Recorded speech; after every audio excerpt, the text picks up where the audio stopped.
Hello, hello, everybody. Hope you're all having a good one. Sure, FTL is actually getting captured here.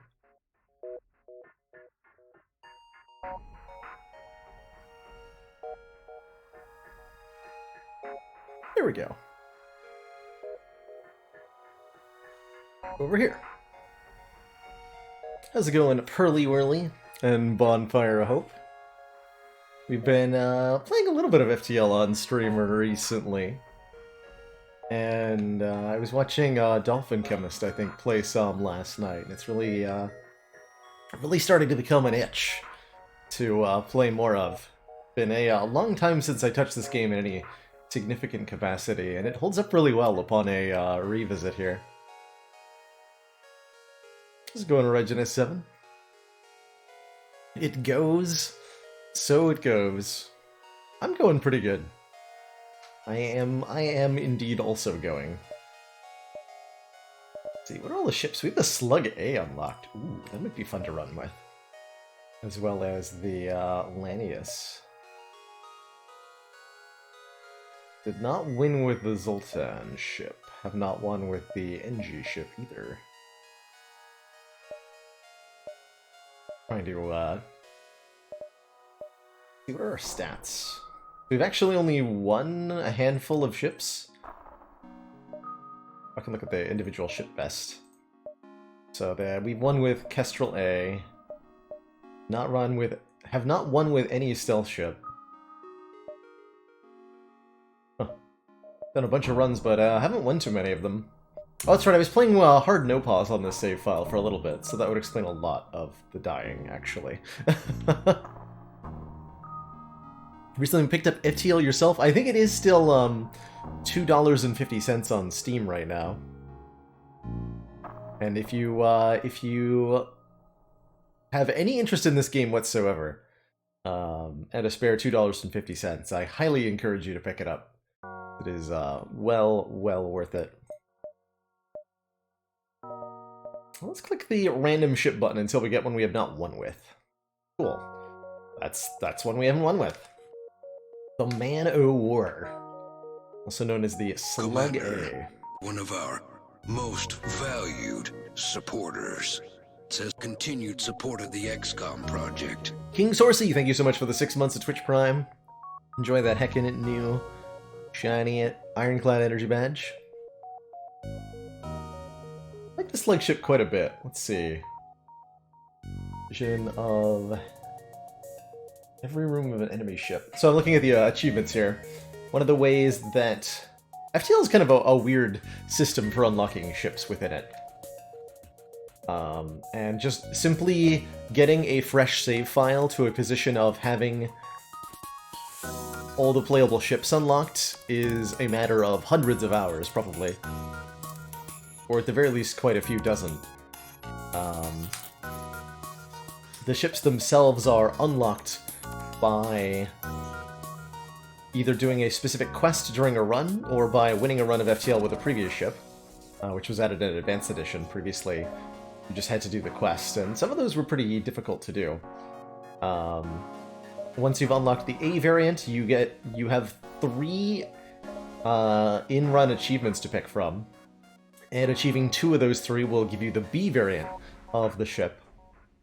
And then there's a third variant, Type C, that is available only by reaching Sector 8 with the B variant of the previous ship, or of the same ship model. So it's difficult to get to some of the ships, especially the C variants.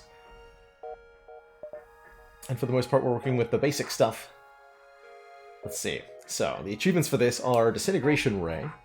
When using the Slug Cruiser, kill 3 enemy crew members with 1 shot from the anti-bio beam. We'll have to keep an eye out for opportunities to do that. You can do that with the starting equipment. Jump to 30 nebula locations before Sector 8. May not even be offered 30 nebula locations to jump to. And even if you are, you might not have the fuel to actually make that feasible. So your ability to get this achievement is a little bit random. And we're in position. Have vision of every enemy room of the enemy ship without functioning sensors, which the Slug Ship A does not start with sensors.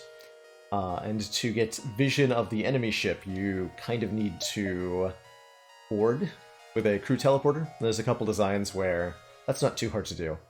I think there's a couple other ways to get this achievement, but it's not easy. So the Slug Ship starts with 2 Slug crew members on board. You'd like to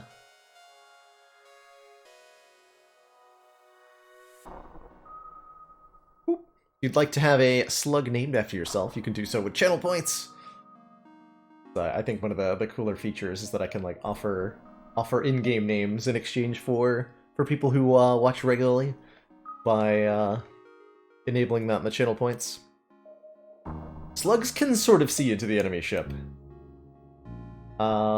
Slugs are kind of similar to humans in FTL in that they don't have any real strengths or weaknesses. But they are notably immune to mind control, and they have a telepathic sensing ability, so you know the location and race of enemy crew on board the opposing ship, regardless of whether you have functioning sensors or not, which is quite useful in nebula locations, where the slugs make their home, according to the FTL lore. Beaniac and a Mask and Alker LH, welcome aboard. That fits. Does, kind of, yes. Welcome aboard, both of you.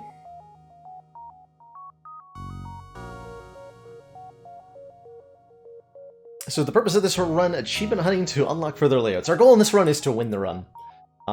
And to have fun doing so. And if we can get achievements for unlocks along the way, we should look for opportunities to do that. So we'll keep these in mind as a secondary goal. But I'm certainly not going to endanger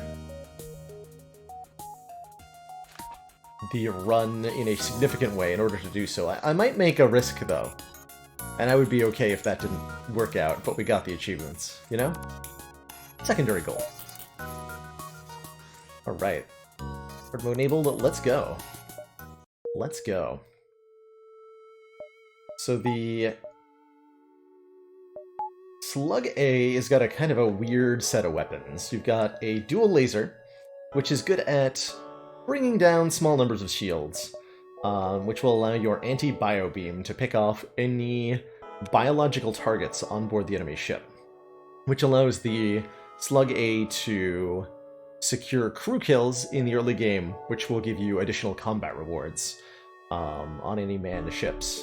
And for situations where the anti-bio beam doesn't work or the dual lasers don't cut it on their own, we have a breach bomb, which is a super useful little weapon. It's got a quick charge time and only takes 1 power, but it does system damage and has a significant chance of inflicting a breach on the room that you hit.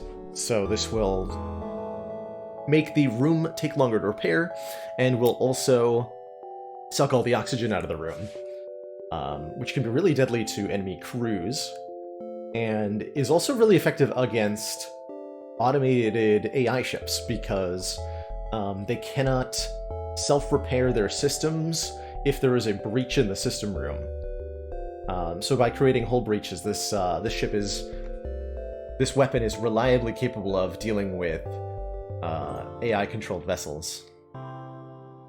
If they have a clone machine on the ship, it's a little more complicated, but we can still use it to kill everyone on board. We just have to make sure that we have a plan for disabling that clone bay. Medical bays are equally problematic. Both of those things will make getting a crew kill on an enemy ship much harder to do. Alright, we did say we have an achievement for visiting nebula locations, right? We should immediately jump to some in that case, I think. Or should we get 20 scrap first? I think we're supposed to get 20 scrap first, upgrade our piloting, and then start jumping to nebula beacons, because there's an event in nebula beacons that you can get with a blue option for leveled piloting. Nothing around. Alright, distress beacon, what do you got? The starting loadout of the ship gives a number of blue options. Let's destroy and loot these pirates. Decide the pirate is not worth saving. But their friends, who are quite well armed, they're going to hurt the ship quite a bit. Ow. Preemptive ow here. Okay, not too bad so far.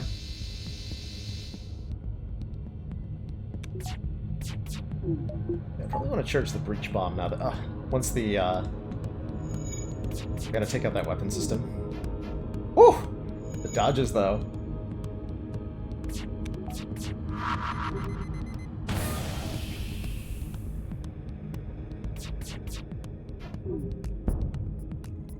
The dodges.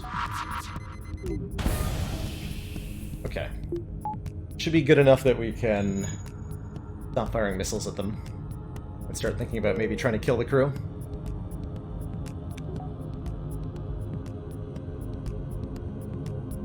So the anti-bio beam does 60 damage to crew member on board an enemy vessel, as long as there are no shields active on the enemy ship when we fire the beam.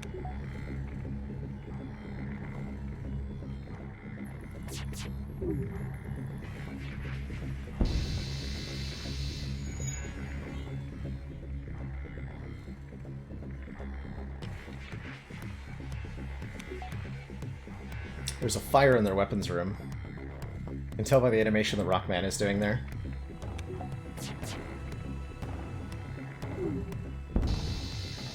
Alright, so that killed both crew. With the crew dead, we're able to take the fuel out of storage. We also take all the scrap that we can manage.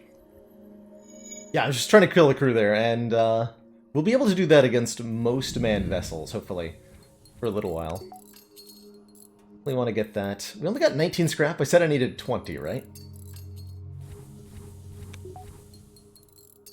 How unfortunate.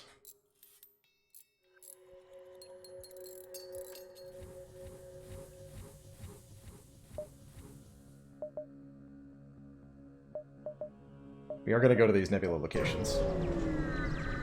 Counts towards the achievement. Heavily damaged Federation ship is hiding in the nebula. Let's see if we can help them. While searching fruitlessly through the nebula, we stumble upon the rebel ship they were trying to avoid. Let's see. They have no medical bay. They do have a beam drone, a bomb, and a single-shot laser. So the ship is a little bit dangerous to us.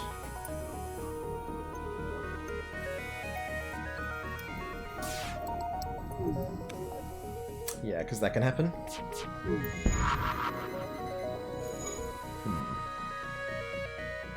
Actually, probably want to take the drone room out more.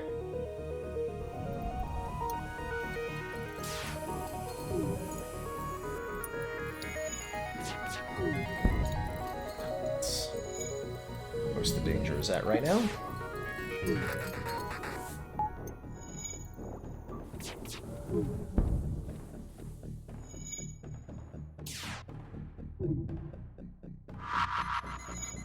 Yeah, this is on hard mode. Yep. Oh god. Oh no.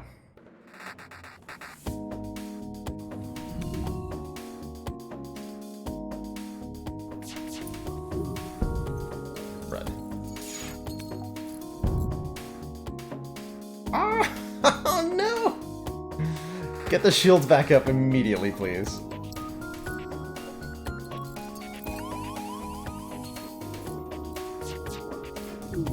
Oh no!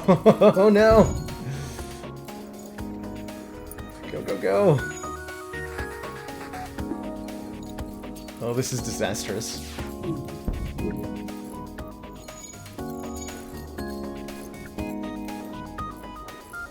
Totally disastrous. As long as we keep the drone bay down, I think we can blow up the enemy ship here. Let's see, the piloting is currently on fire. Not great.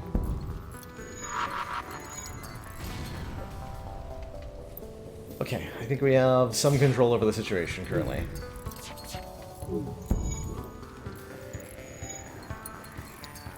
Ooh boy.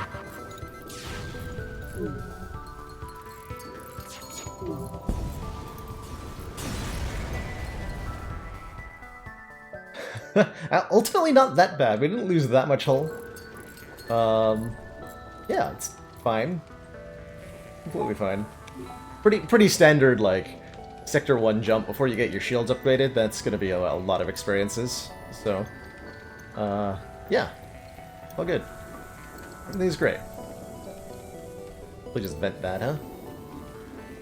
One notable thing about the slug ship. It's hard to see where fires are on board your ship, because you have no sensors rooms, and the slugs can only telepathically sense into rooms that are adjacent to them. But you do start with upgraded doors on this ship, so it does help prevent helps prevent fires from spreading. Need none of them spires.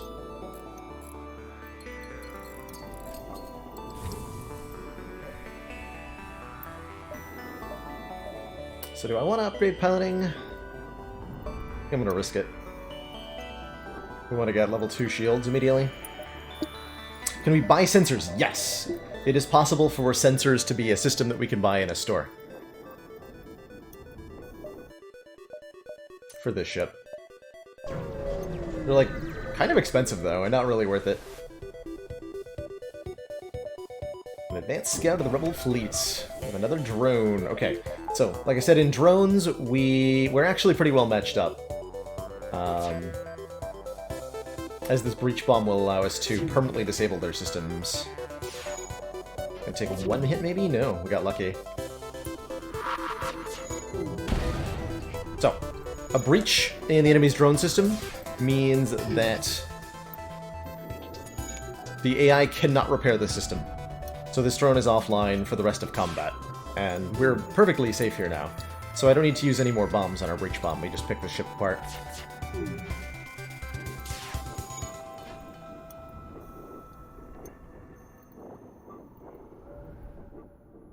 You'll know when the breach bomb inflicts a system breach, because there's a distinctive sound effect that plays when a hull breach is created. And the presence of, or absence of that lets you know what the impact was. This is useful on all sorts of weapons. Knowing when you've inflicted a hull breach on the enemy can be pretty relevant. Yeah, like that squeaky kind of metal noise. Exactly.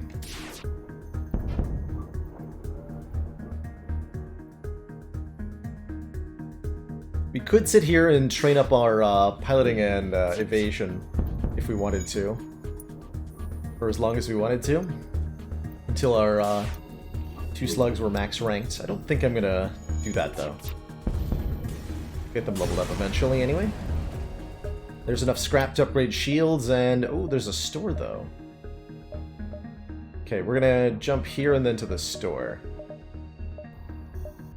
quite a bit we can buy at the store. We start with the Slug Repair Gel Augment, which automatically repairs hull breaches on board our ship. So another benefit to combat the downside of not being able to see our own ship. We don't have to worry about hull breaches just like secretly happening to us. And if we needed to, we could also sell the anti-bio beam there and pick up something else. Though that would limit our ability to get that achievement for killing three opponents at the same time with it. Oh boy, really wish I'd upgraded shields for this. We'll attack the automated ship though. My doors, I am okay with that.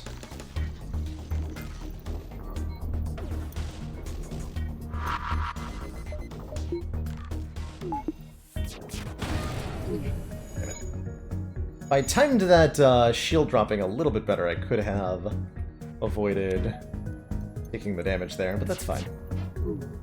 We end up getting away with very little damage taken here.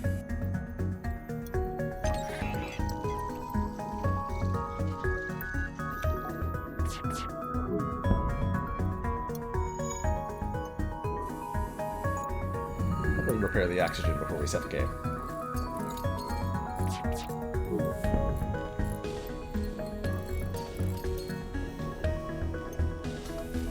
Probably.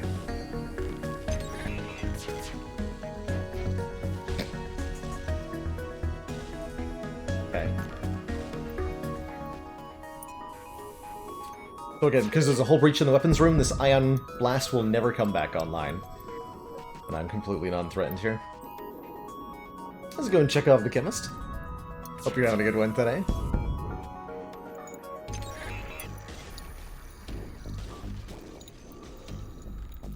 Pew pew.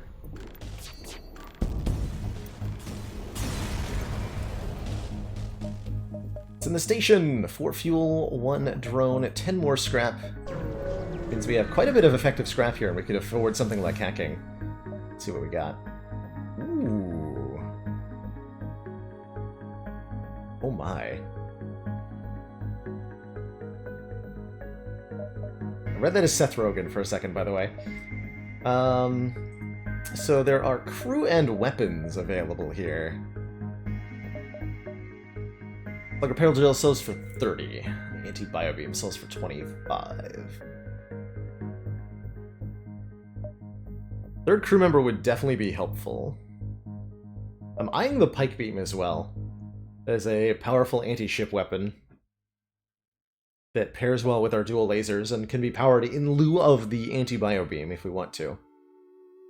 So we can use the Anti-Bio Beam to pick up crew kills where we feel safe, and we can use the Pike Beam to take down enemy systems where we don't.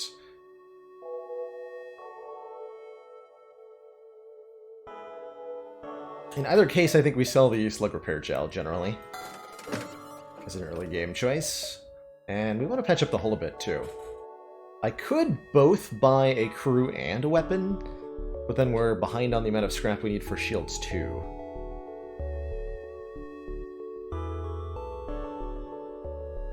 Hey, Niddles! Had a most excellent holidays. Hope yours went well. I think I'm going to keep going with 2 crew and pick up Pike Beam here.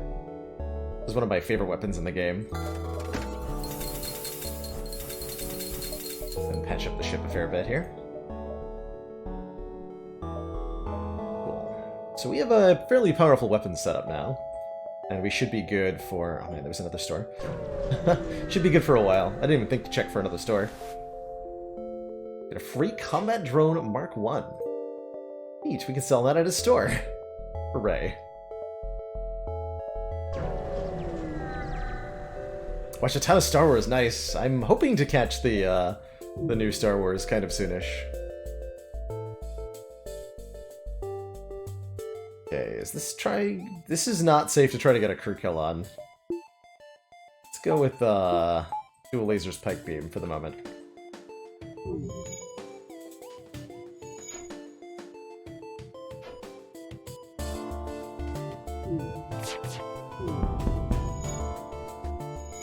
Only taking 1 damage from that is pretty acceptable to me.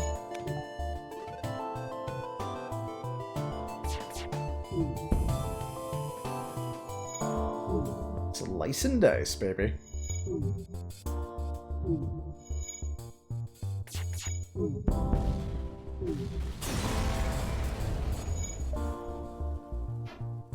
Something useful scrap material.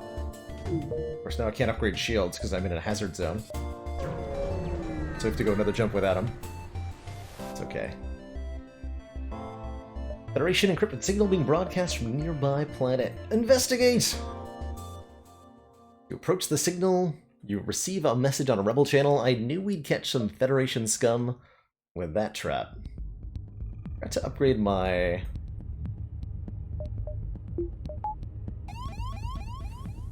No, not the O2 room. Oh boy. We have boarders on board. Try to vent them into the med bay here.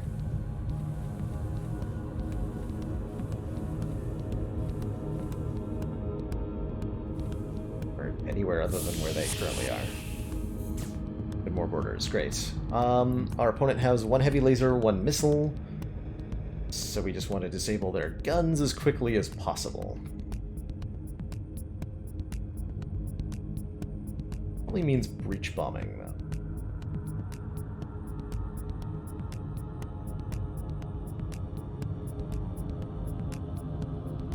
I'm wondering if I'm supposed to be... Yeah, let's charge the breach bomb.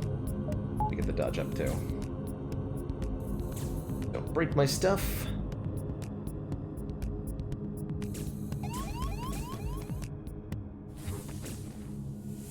You want to vent. You want to vent that room, too.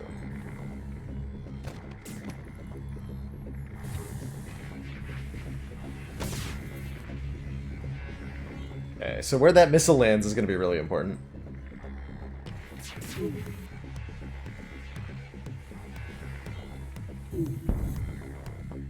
Okay, got them to go into the... Wow, we dodged it! Cool. Into the med bay.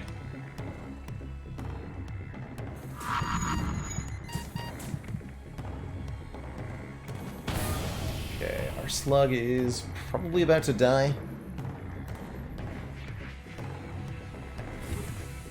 Which I don't know how to fix at the moment. Yeah, they just died. Damn it. So we're down to a one slug crew member here. It's not good.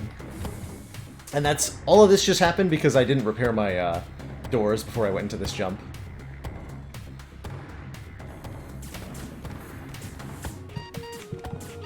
Oh god, am I just gonna outright die? But they would leave me alone for a second. Yep. I got killed by the boarders! Alright, we'll restart that one. We'll restart that one. That was promising. But, the big oof. The big oof happened. Which is that I died to boarders. With only 2 crew, you were very vulnerable to them. There's a lot of micro you can do against boarders with pausing. But I apparently don't remember how to do it.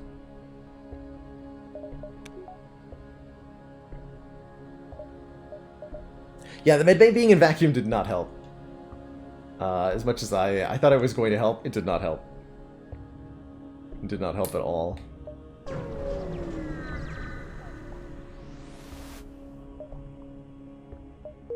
Added a quest marker to the map. Huzzah.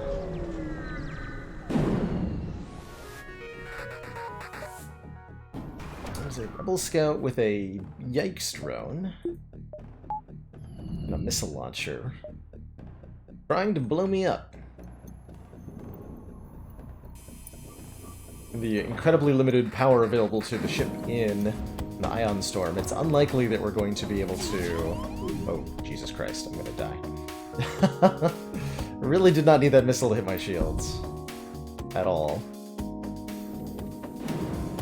Please repair.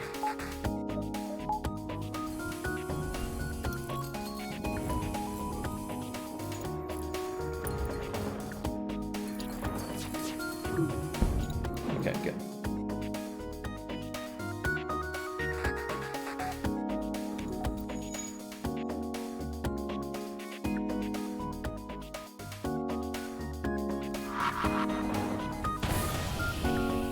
Okay, we have level 202, unfortunately.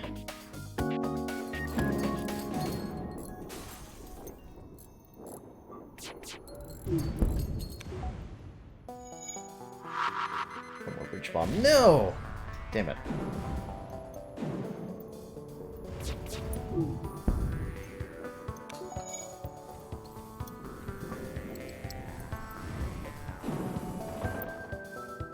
Oh god. Why is that back online?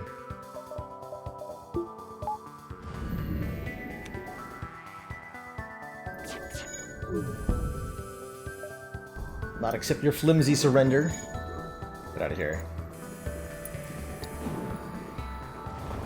It would be possible to have a fully mechanical crew so that you can completely disregard oxygen.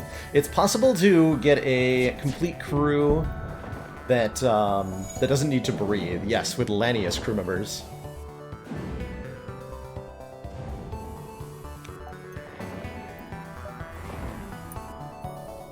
But you can't go fully robotic.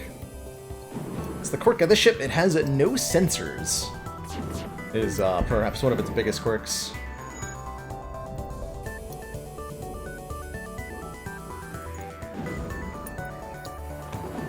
And we start with an anti-bio beam for killing enemy crew.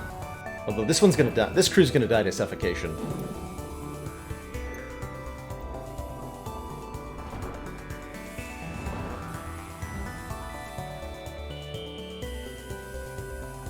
So I was able to...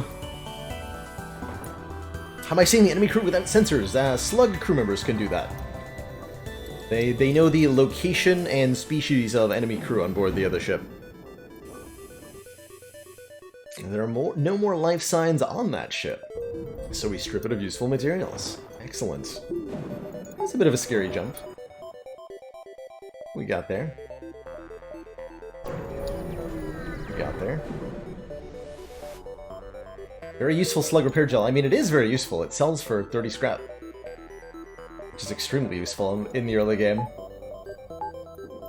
As useful as it needs to be.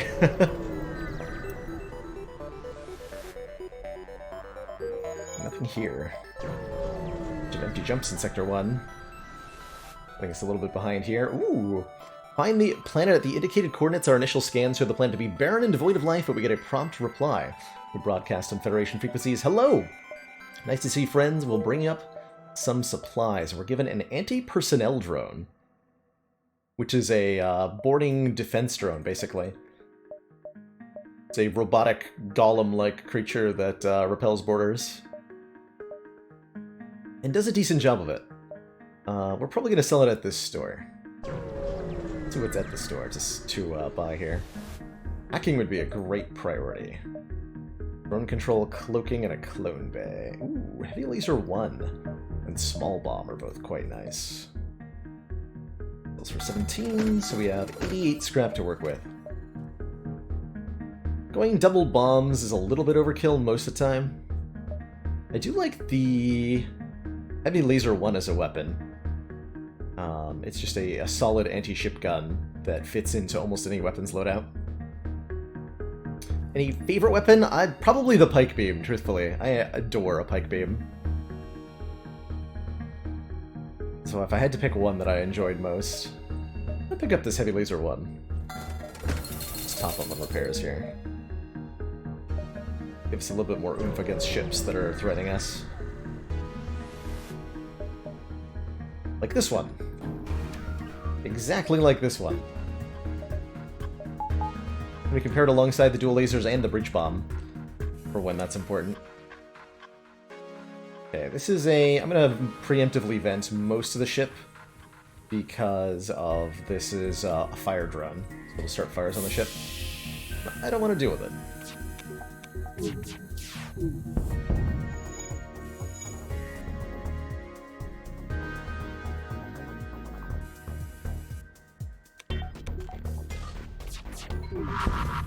Didn't actually need to launch the bomb there. That works, though.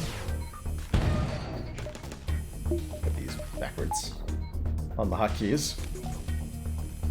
Heavy Laser 1 is really nice, in part because it has such a quick charge time. So it can deal quite a bit of damage. Then we get a free Heavy Laser Mark II, which takes 3 power and has a longer charge time, but fires 2 additional heavy lasers. So later in the game, we could incorporate this into a pretty deadly barrage. I'm Mute the Fox, thank you so much for 4 months of Tier 1 support. I can appreciate it.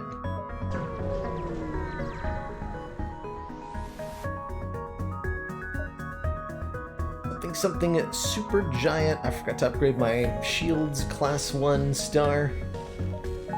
Oh no. Got a pike beam and a heavy laser, not too threatening. We shouldn't take any damage from the ship, although the sun might do some damage.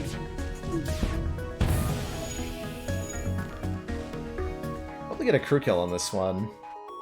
I'm willing to stick around for long, which I am probably not. Autopilot, huh? We could use the biobeam. We do that, yeah.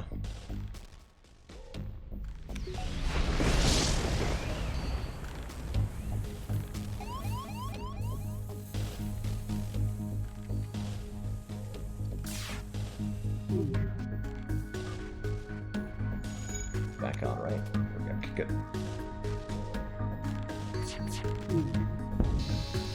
There we go. Crew dies to that.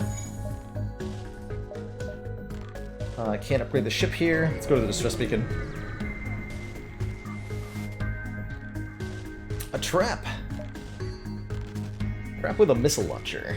Okay, I'm gonna have LH run to the med bay here.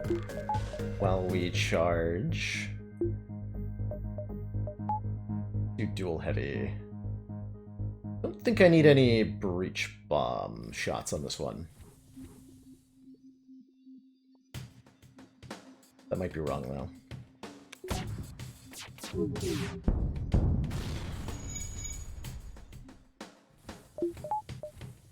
Cool.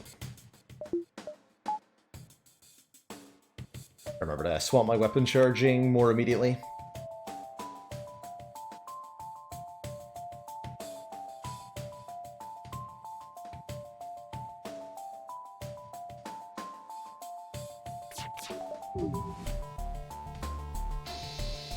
Rockmen take 3 hits from the anti-biobeam to kill.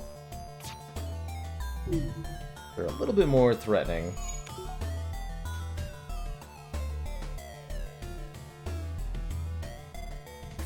There's enemy crew here. Okay, got one of them.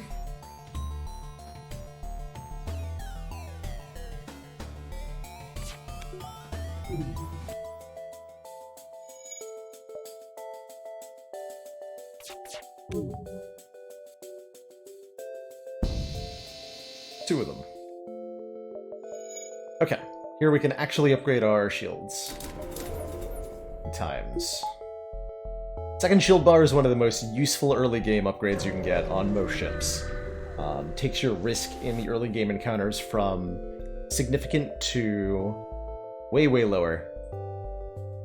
Almost on its own.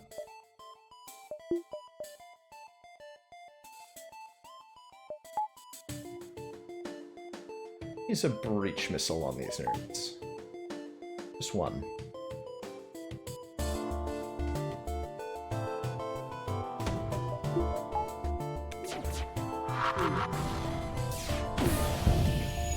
Good.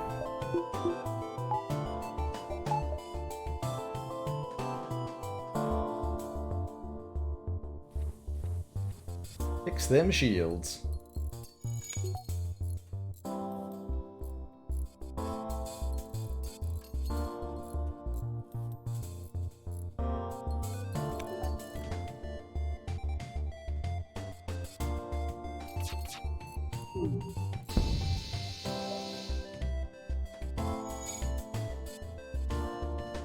Pilot ran into the piloting room for a second to, like, do I'm not sure what. And skedaddled.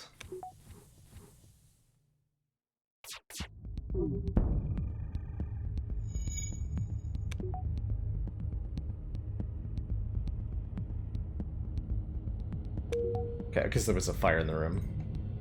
I understand. No more life signs remaining on the ship. Remember not to underestimate ions this time. Fair. Could go for a 2-jump dive here if I wanted to. I don't think we're going to. we will consider it as an option.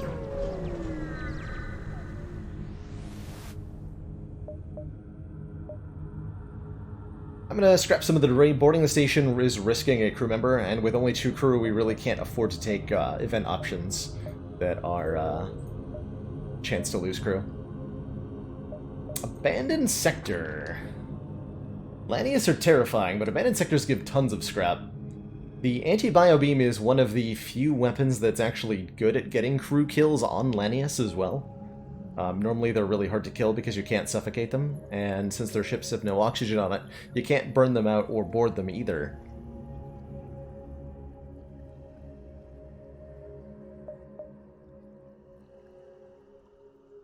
Plus, like, maybe we get a chance of getting a Lanius, and that'd be cool.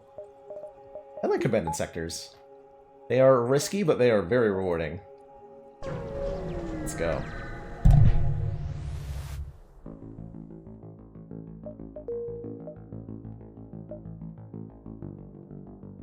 And they're usually not too scary as a Sector 2. But the further you are, like a Sector 5 abandoned sector is terrifying. And you should be terrified. Upgrading the engines is tempting. Saving scrap is also possible. Let's just upgrade the engines. Should be dumping my scrap into combat survivability right now. It feels like. Upgrading our weapon system one more so that we can do dual lasers, heavy laser, anti-bio beam would be nice too. Or simultaneously crippling and crew-killing Lanius ships. It's kind of the goal.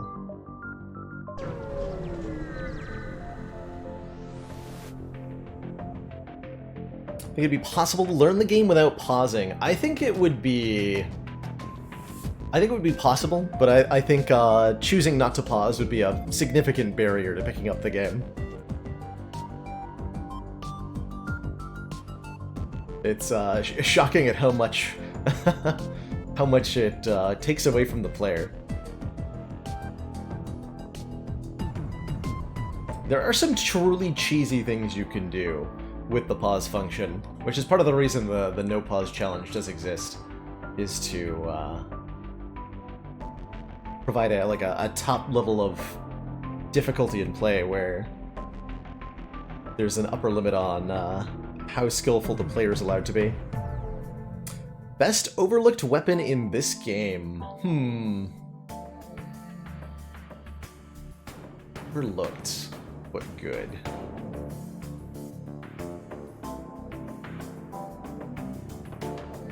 Depends. Does the do bomb class weapons count as overlooked? Because I would say all the bomb weapons are probably a little bit overlooked. Small bomb, breach bomb, stun bomb, ion bomb, and fire bomb. They're all great.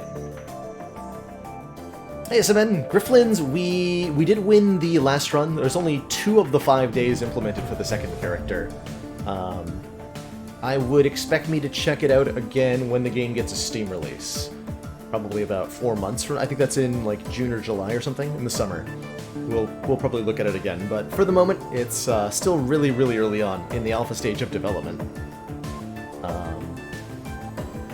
So I'm gonna watch from a distance to see how it develops. It's really promising.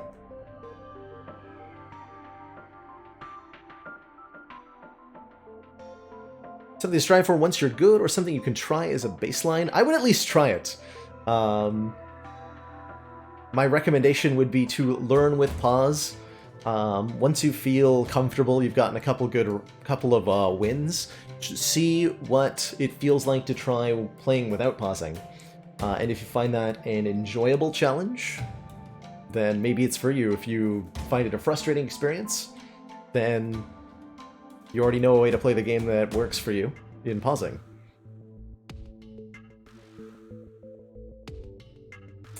Double ship here. They've got a single laser and a double laser. We should be relatively safe. We do want to up our dodge chance to maximum here, and we do want to at least bring down the weapon system a little bit before we try doing anti-bio beam shenanigans. Let's get our dodge chance up to 25%. About to take out their guns here.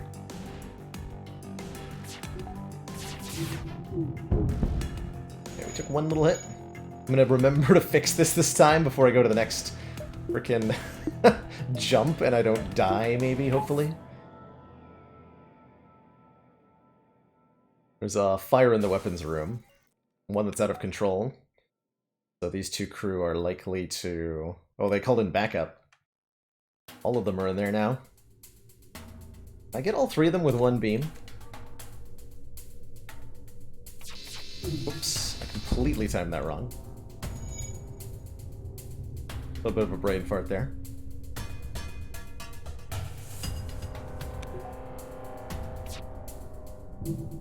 Alright. Their weapons are desynchronized now, so I'm not actually worried about them and both being operational anymore.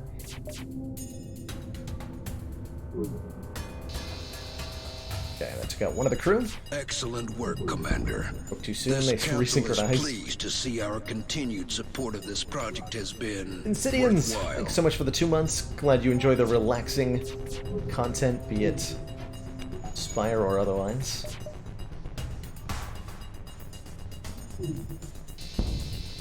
Oh, got them both with that one. Nice. The pilot came down as the beam was tracking up, and they met in the middle there. Got him. Got him. Okay, of course there's a store after I spent my scrap. Of course there's a store.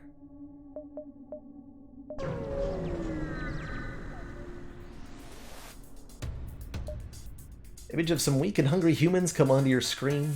Those metal bastards think they can just absorb half our engines and leave us here to die. I hope you understand why we need to take your ship by force, they said, boarding directly into the medbay for maximum tactical effectiveness.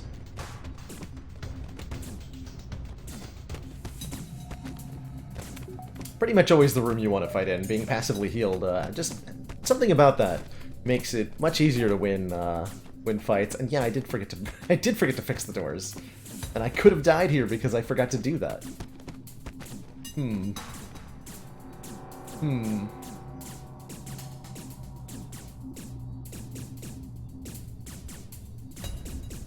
4 months of support. We are extremely impressed. IBG15, thanks so much for the 4 months. I can appreciate it.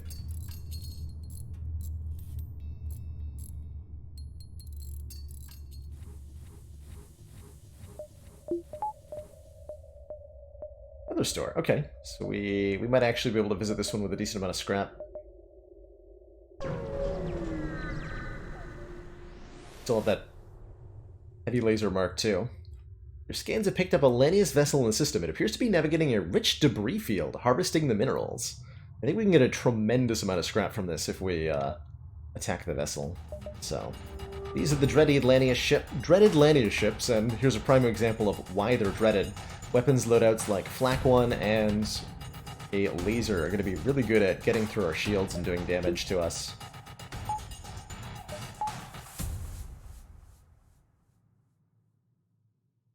They are very spiky. The Lanius themselves apparently eat metal, and use it to make, like, they can absorb it onto their ships in weird ways, too.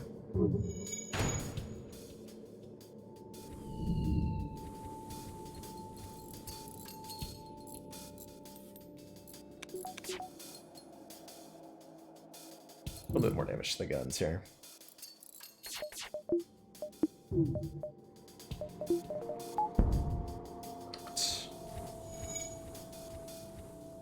Actually, we want to be manning the weapons most of the time. There's definitely benefit to be had from microing between the weapons and the engines with our spare crew here. So, Lanius have 100 health just like everybody else. They'll die to, or most other species, they'll die to 2 hits from the anti-bio beam.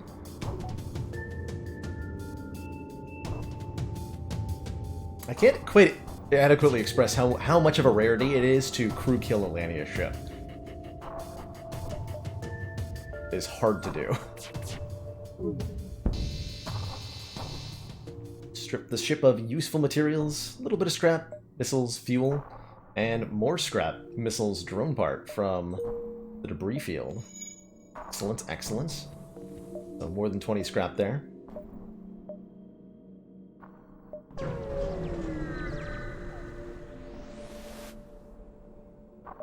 No signs of stuff nearby. Do I want to go to the store? Should at least look at what's in the store, huh? See what our options are. Got a Zoltan, which is a crew and an energy in one. We could also buy ourselves a Lanius. Drain oxygen from rooms, slow movement but no damage from lack of oxygen. Air arm, hacking stun, fire suppression. And somebody was asking, can we buy sensors? Yes, for 40 scrap we can buy a sensor system. Oh, crew teleporter would help us get that achievement though, wouldn't it? But I don't exactly have a boarding-capable crew at the moment.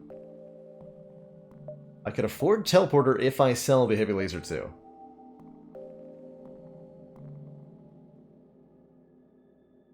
That doesn't seem like a great choice. Lanius make really good boarders because of their ability to suck the air out of rooms. Scrap the only / main resource of the game? Yes. Fuel, missiles, and drone parts are additional resources, but scrap is the end-all, be-all, really important resource.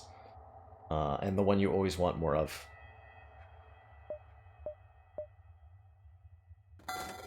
Sell that.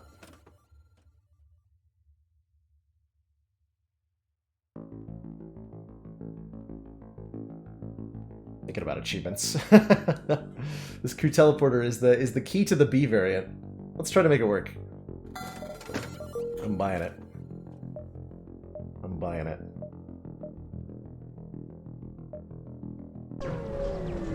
We'll look for an opportunity to get that. Something local settlement, ASB warning shots.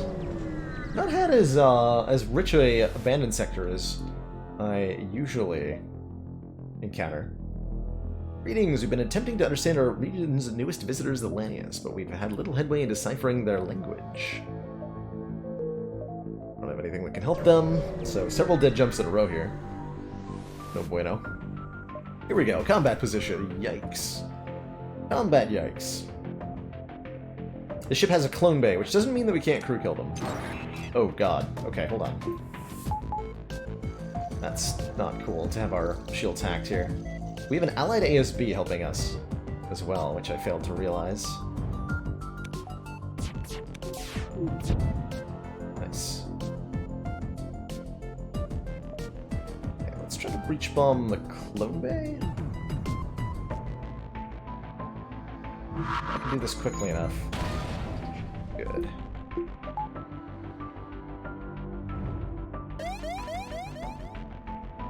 I can easily get the achievement here. I can. I can. It would be the last thing we did. But I could do it. Could definitely do it.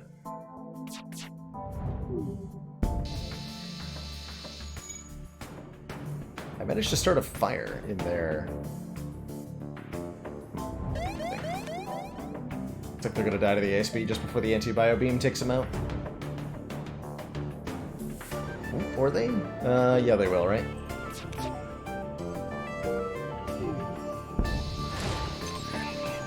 Oh, we got the crew kill! No more life signs detected on the Lanius ship. Fight off our assailant with the help of the empty ship battery, but the fight rages on in the distance. And then they get killed by it. Beautiful, beautiful timing.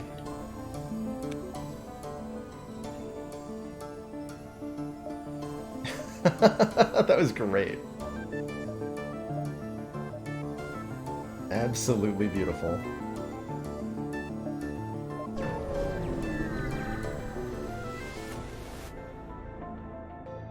We're getting our bearings and another ship suddenly arrives at the beacon. It's the Lanius. Marked our ship. Salvage. And our teleporter for hacking, which is fine. Hacking the teleporter brings all of our crew back on board our ship, but we weren't planning on boarding the Lanius anyway. So, not worried there.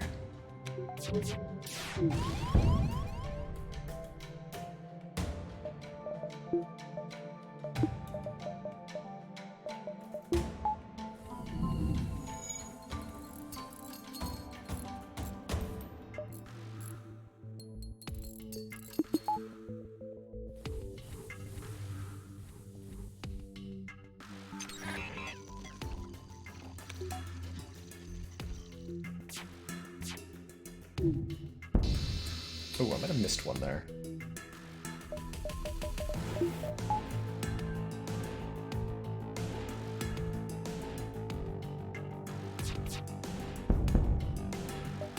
Four fuel and 5 missiles is a pretty good surrender offer. Still not going to take it, but that one's pretty good.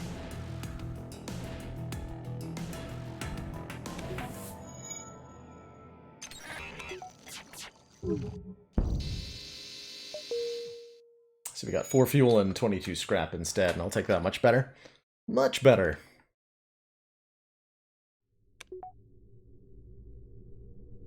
The advantage of a crew kill is a higher chance of better rewards. Crew kill rewards were nerfed a little bit when Advanced Edition came out, but they still on average give better stuff than non-crew kills. There are certain events where killing the crew gives a substantially better reward or is required for a particular quest, and usually the game will hint about this beforehand. Though not always. Think about upgrading the engines one more time. Get our dodge chance to actually good numbers. I'll continue to think about it.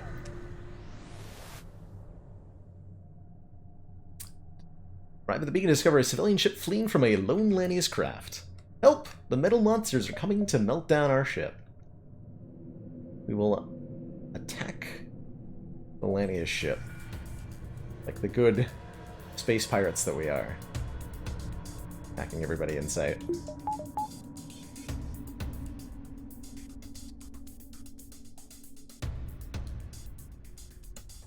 Again, mostly concerned with getting the missile launcher down immediately.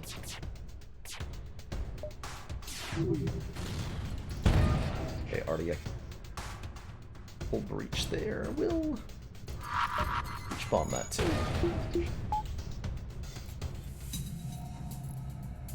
That should keep them busy. How'd the Watcher speedrun go? It was 6 hours and 51 minutes. For Watcher Ascension 0 to Ascension 20, which was a lot quicker than I thought it would be.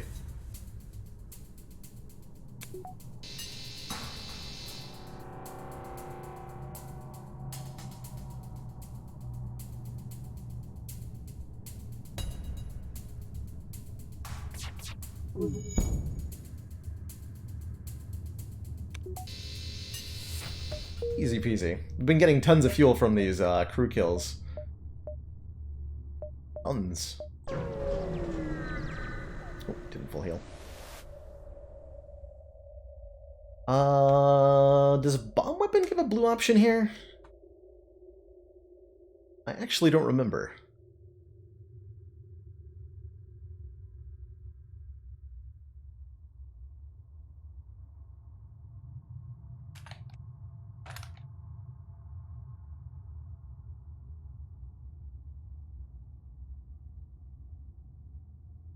Functioning defense system.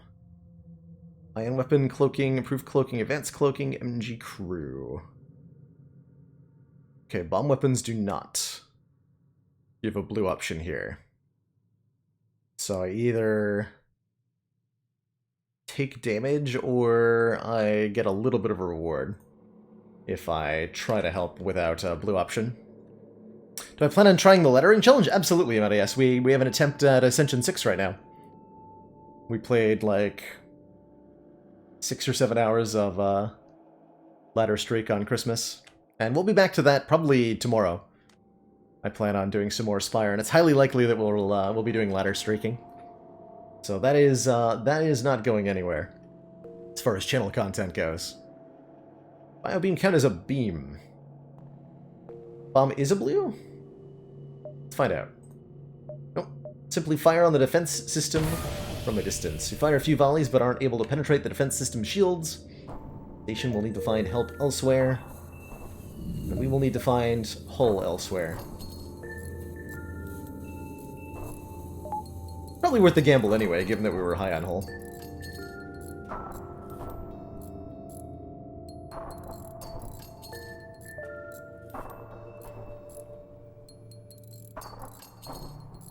It was a bit of a bittersweet moment, Marius, but getting very close to finishing the Letter Streak Challenge was still one of the high points of the channel. With looking at it any number of ways, that statement comes true. I definitely want to take that as an inspirational moment rather than as a setback.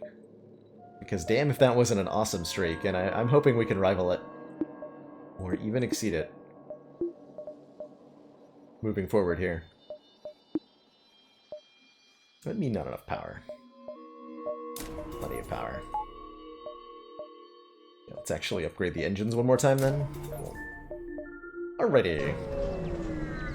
I'm feeling okay. That was a subpar Lanius sector, but it was still like a pretty good sector.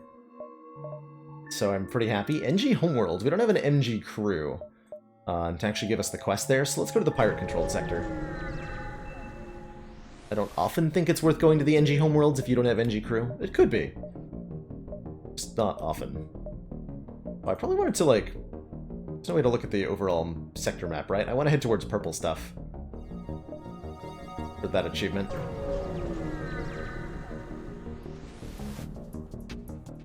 A Zoltan ship. Not too threatening, but not too threatening either. We have mind control, which can't do anything to us. Convenient. Go with this loadout for the moment. Up our dodge chance to 30 here. Underestimating ions is dangerous, as we all know.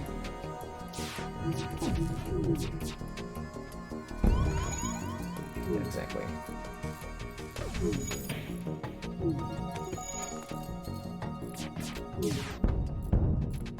Okay.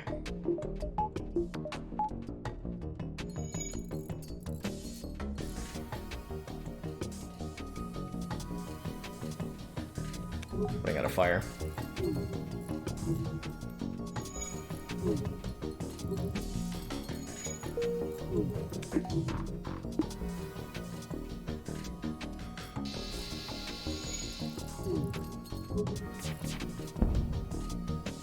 Six fuel and 8 missiles.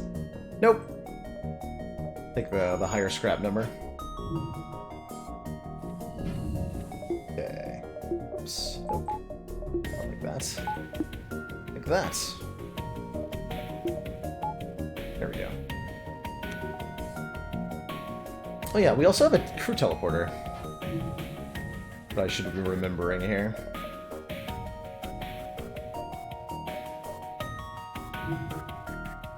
They try to surrender with their dying breath. I mean, that's if you're about to die, that's a good thing to do with your last breath. Is try to like salvage it somehow. So respect given for the choices they made. All systems are intact, right? Our crew are at full health. Let the oxygen refill a little bit here.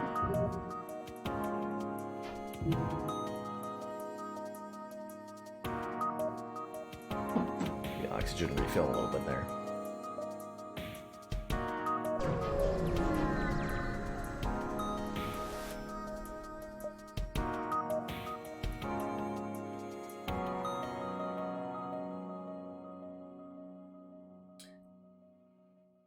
They hacked my engines because they're rude.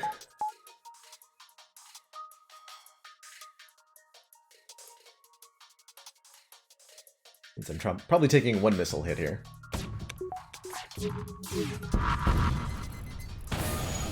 Yeah, you have fun with that.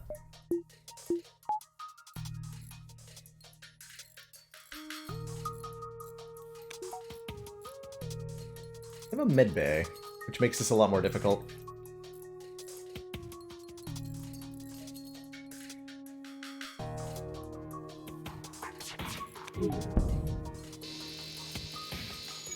Okay, killed off one of their crew. I think I'm going to need to breach bomb either their medbay or their O2 here. To actually turn this into a crew kill proper.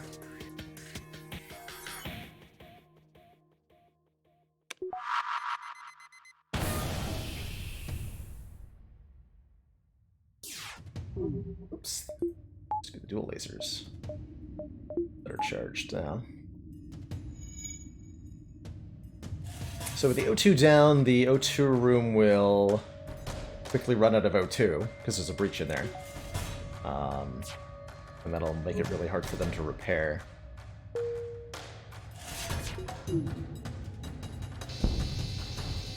Yeah, so the human working on the O2 room died.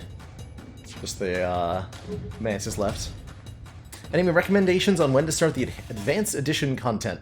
Just enable it from the very beginning. It's it adds systems, weapons, quality of life improvements, new events, and I think it makes a more complete and fleshed out game. So I would encourage playing with it from the very beginning, personally.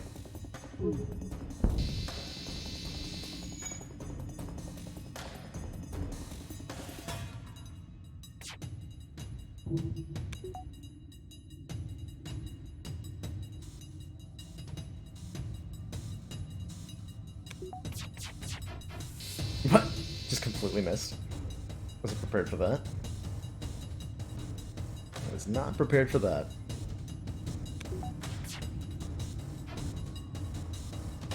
Is the bug in the med bay just a losing prospect with the oxygen down? Yeah, pretty much. We're just gonna accelerate its demise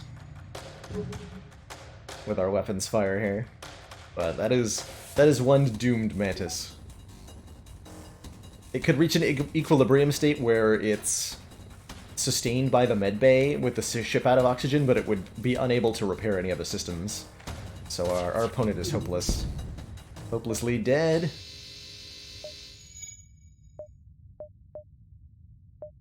Yeah, we got a store coming up so we can get this hull repaired. That would be good.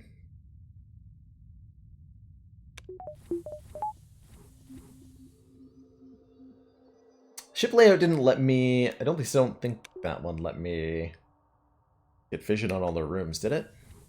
I wasn't paying attention enough. We gotta look out for more opportunities to get that achievement. Keep our eyes peeled. Disease is spread virulently. Again, can't risk our crew in events with only 2 of them, I don't think.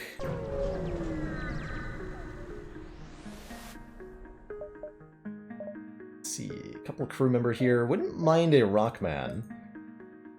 As a way, just, we're definitely at the point now that we have a crew teleporter, it is probably worth investing in additional crew members. And a Rockman's a good crew boarder. They have 150 max health. And pair well with either a Mantis or another Rockman.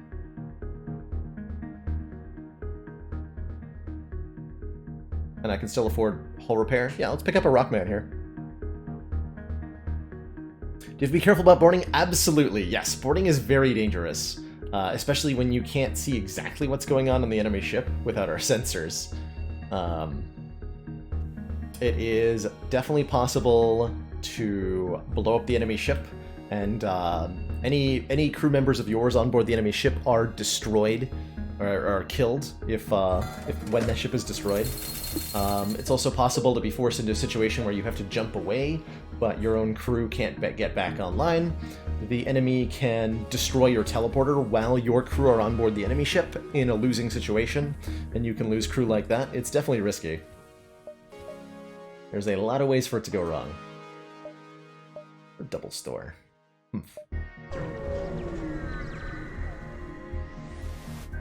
Oh, and we want to open up the naming for this one.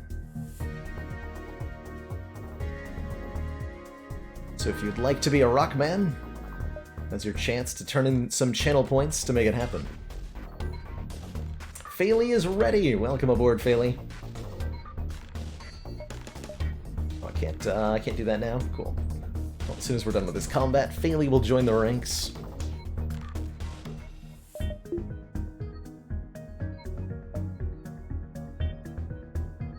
Let's see. They're gonna board us. They have a medbay, but not a teleporter. They have a double shot laser and a bomb, so they can't actually hurt us, as long as their bomb doesn't disable our ship. This is an opportunity to get the achievement, by the way. Out of stock. It is out of stock, because we're out of an available name slots.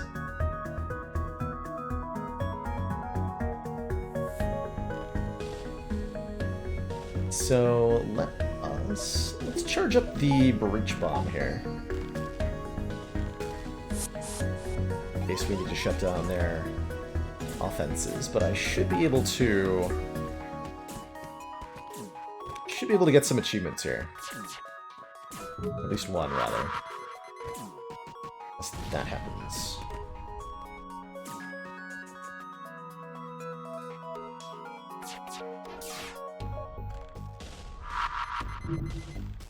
Oof.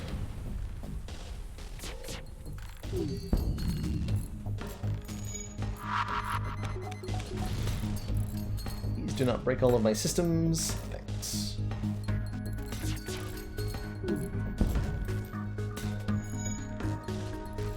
Rude.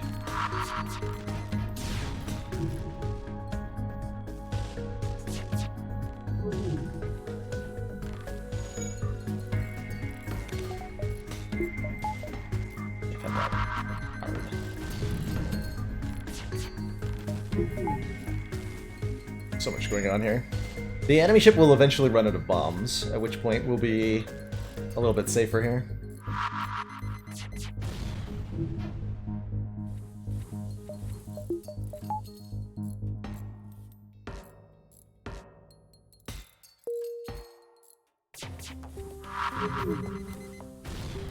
Oh, no, you don't.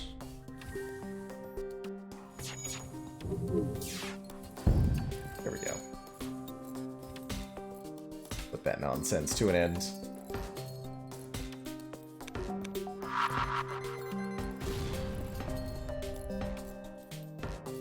Extremely good training session, potentially.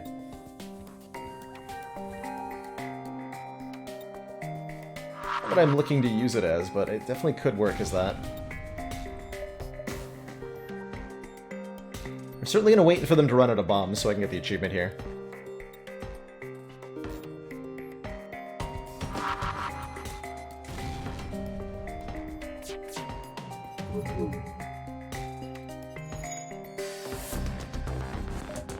Oh yeah, we could be training our weapons too. That'd be quite helpful, actually. Currently we're training our repairing skills. Alright, so they run out of bombs. Their weapon has depowered. And they're no longer at any threat of being hit for our shields. Let's get everybody patched up here. Then I'm going to send my crew on board their ship.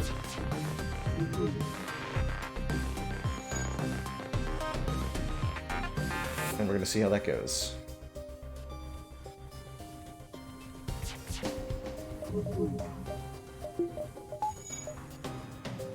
So the teleporter has a 20-second cooldown.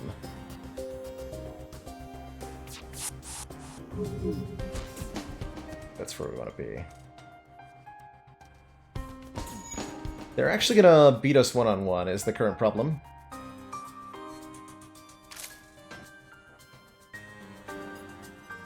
So I'm gonna stall for time a little bit here. It looks like the Mantis is losing. Good.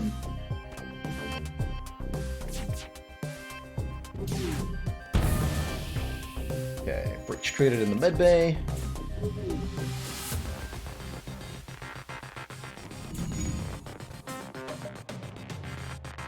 Very dangerous.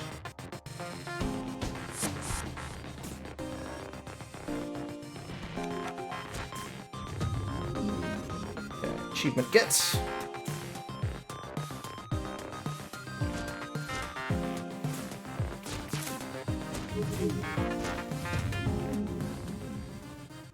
And another achievement get for defeating an enemy ship with no crew back on board your own ship. No more life signs remaining on the ship. We strip it of useful materials. Could have tried to soften them up with the anti-bio beam there. A little bit difficult because of the med bay. Anyone who gets hit by the anti-bio beam just goes to the med bay and heals back up.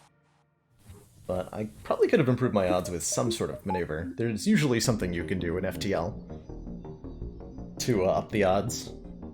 Good fight. Really happy to have that achievement. Our next goal is to get 3 kills with 1 anti-bio beam swipe. And that'll unlock the Slug B for us, which is a really weird ship.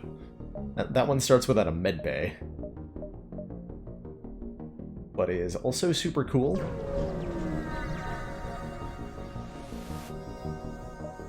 Feed the civilian. Oh god.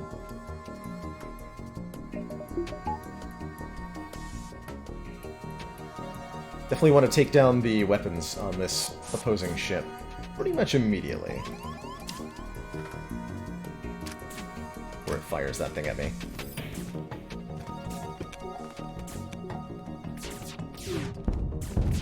Good. One hit, but that's fine-ish. We killed their boarding mantis. They have an NG and a mantis remaining. I have plenty of bombs, so I'm gonna do this.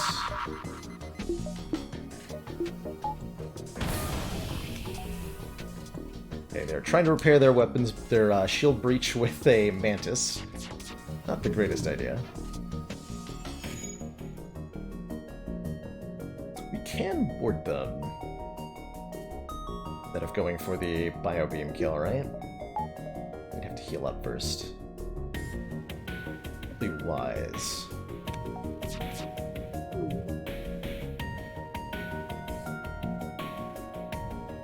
gonna be wise. 4 months Seemingly of support. so. We are extremely impressed. Board these two.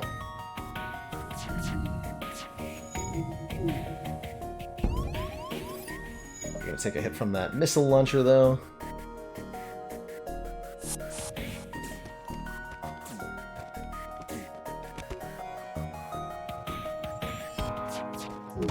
Yep.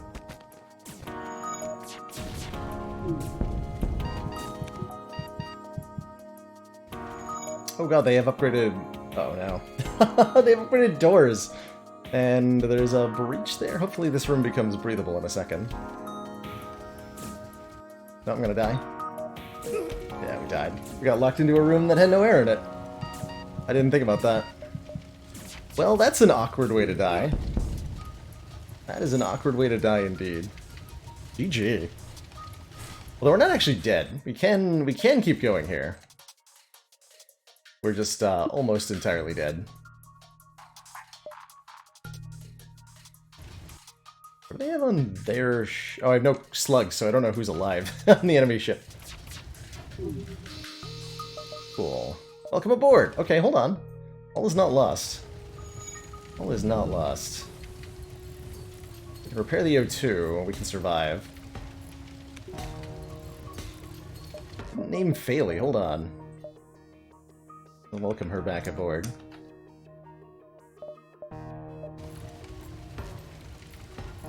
This is actually a workable situation. We're down 2 slug crew, but we have a mantis.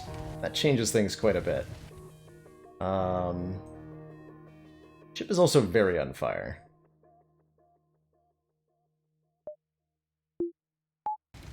I'm gonna turn off the O2 to let the fires burn out.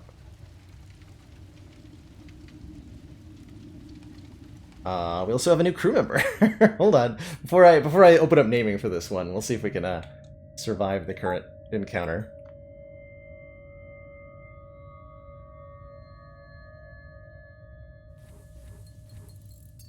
Get the ship fixed back up. I think we're gonna make it. Actually. We're gonna make it.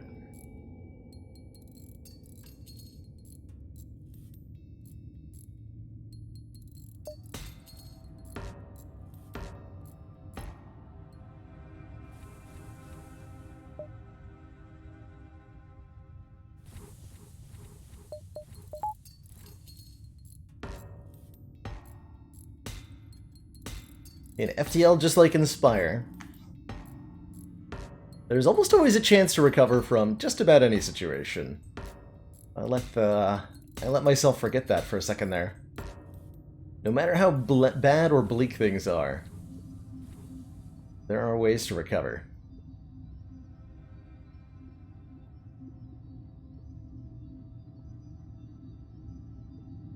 We'll be doing Into the Breach later. I'm not sure, depending on how long this run takes. Could still go on for quite a while.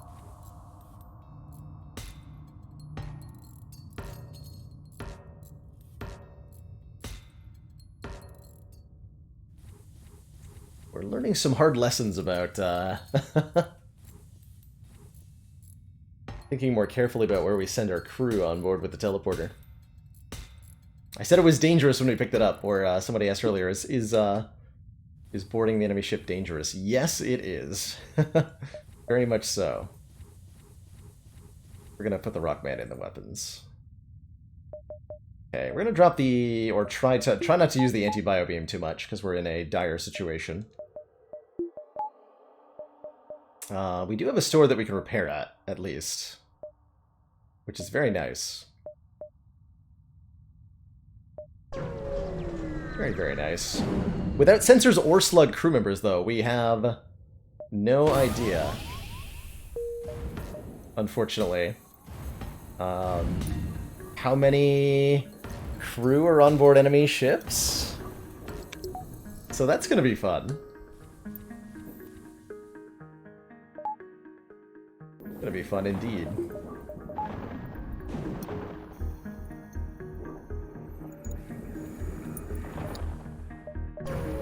We're going over here now. Glad we got the achievement before we... Oh, hey, we have we can buy sensors. And another Mantis. Hold on. Are we a two Mantis boarding party now? I think we might be.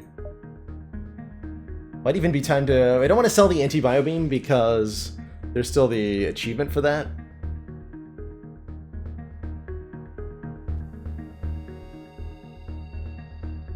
But yeah, let's go double Mantis, right?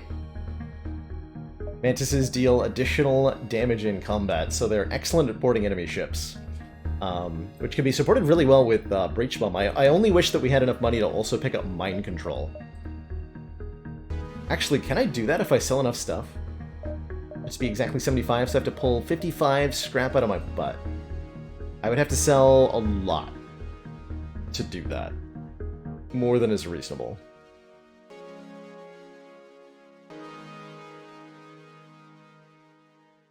Clone Bay, though? Oh, there's a Clone Bay here? Hold on. There is a Clone Bay. Oh, I can do Mantis and Clone Bay. Oh, that's pretty workable, actually. We can afford that if we sell the Heavy Laser and the Anti-Bio... I don't want to sell the Anti-Bio Beam, though. Damn it. I want the achievement. The other achievement was for visiting enough nebula beacons. Maybe we can do that. Pretty luxury purchase, right? Yeah. Yeah, exactly. We're gonna buy them second Mantis as a priority. Lana, welcome aboard. So we have 2 unnamed Manti. I'll open up the bidding for.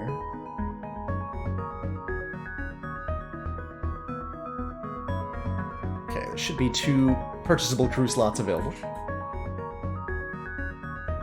Through the thingy. I think this is now our combat configuration. Dozy Lion! Cash it in.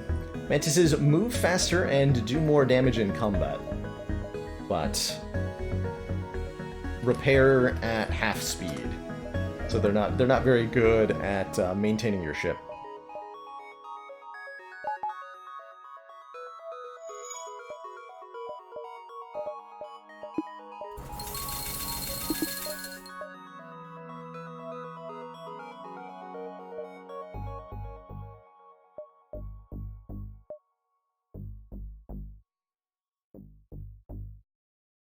I don't really want to sell the Heavy Laser Mark 1. Is this enough hull?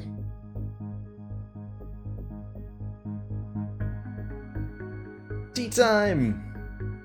Space Pirates. Welcome aboard.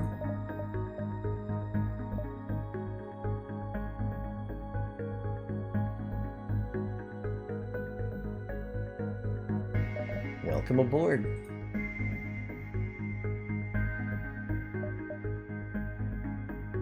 Yeah, I've got flagrantly no clue if I'm supposed to sell something here and repair more, or keep going with everything that I have.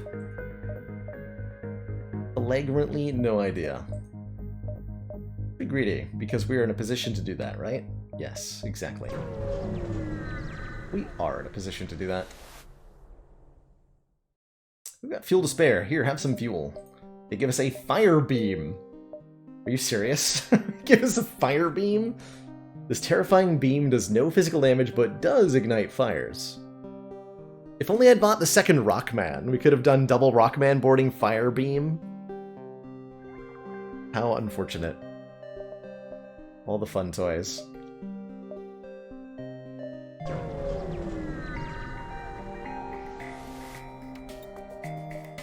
Rebels, autonomous... Oh my god. Terrifying autonomous scouts. What is this? Hello? Oh no. Can't, cannot have that many guns on you, automated rebel scout. That is incredibly unacceptable.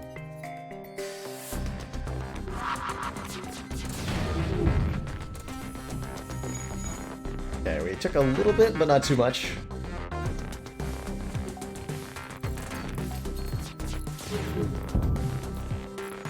And because we inflicted a breach, we don't have to worry about that anymore. So the encounter is 1 here. For 1 point of hull damage, I'll take it. I'll take it.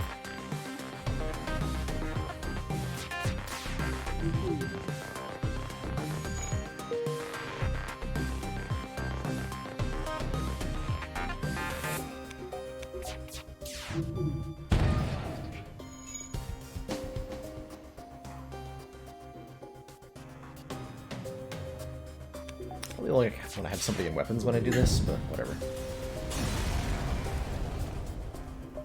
Substantial collection. Something scrap material.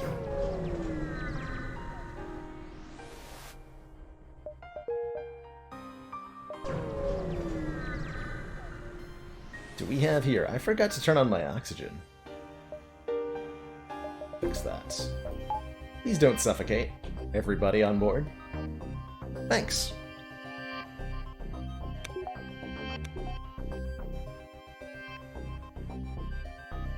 Thanks.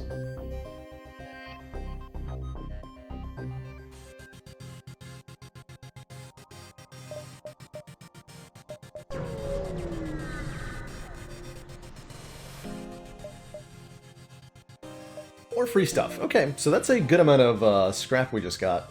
No more nebula beacons. Okay, so we did want to hold on to the anti-bio beam then. Do I go to NG controlled or rock controlled? I'm feeling more NG controlled. We have mantises. NG ships are pretty easy to manage or whatever. And there's lots of stores in these sectors too. How's it going, Tom? Small bomb. Cool, another free weapon that we can sell. I think the small bomb is mostly inferior. It's even got a larger charge time than the breach bomb Mark 1, but there's reasons for both. Could even use both at the same time.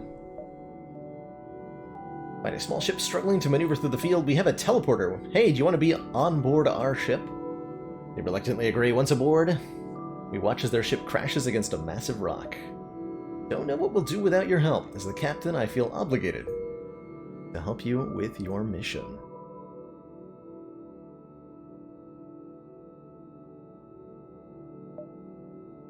Welcome aboard, NG. Good man, the engines. The engine NG. Pretty sweet. There's one of those stores I was talking about.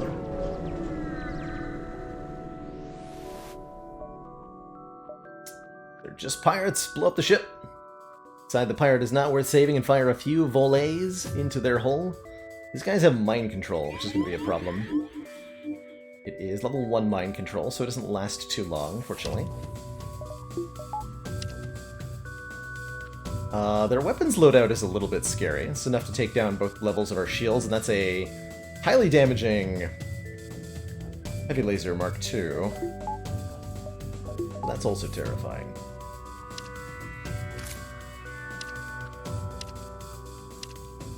Super terrifying.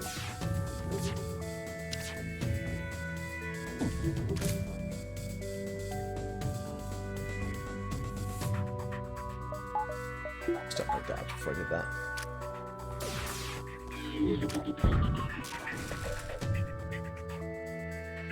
The ion hitter guns? Let's see. They have a clone bay. I wonder how many crew they have on board.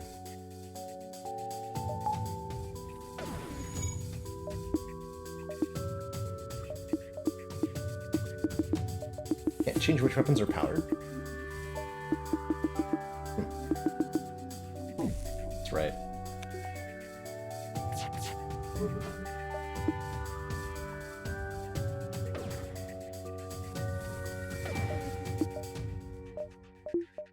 There we go.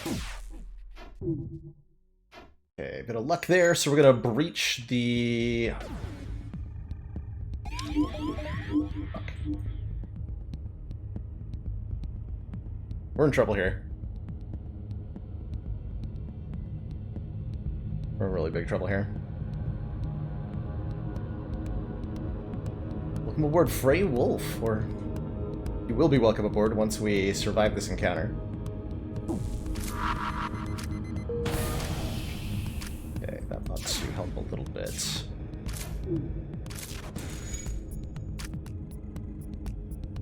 Only doing okay.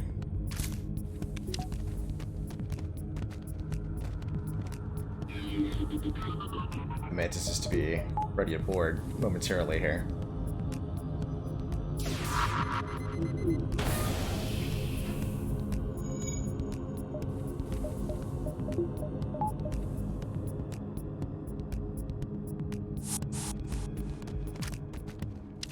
Okay, with Clone Bay down, any kills we get will be permanent. For the moment. Bit worried about that, though. Use a breach bomb to undo their mind control, but that's fine.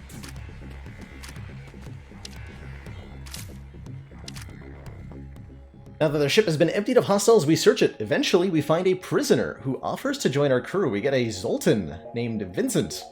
Or named something other than Vincent, perhaps.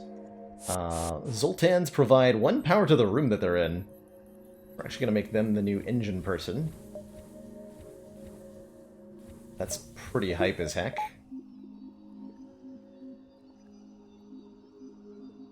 That is very hype as heck.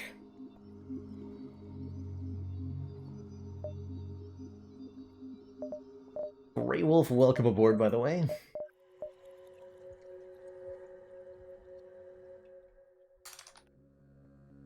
Oof. The NG.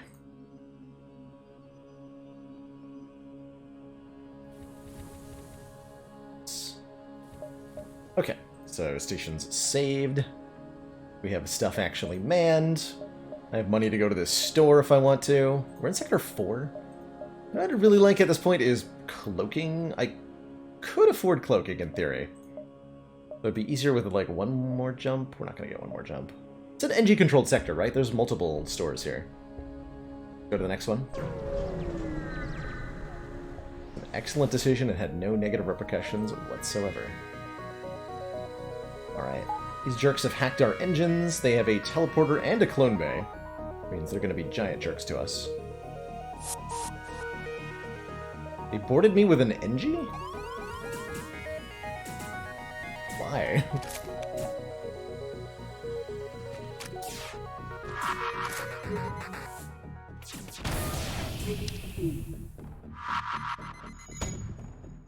Please don't kill me with your giant missile launcher. Oh, hell. Oh, we dodged it! Amazing.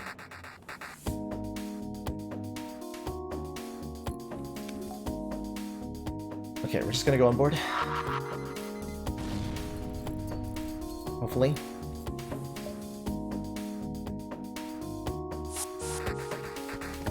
Oh god. Oh, we did it again. We jumped into the room that we breached because we're bad at this.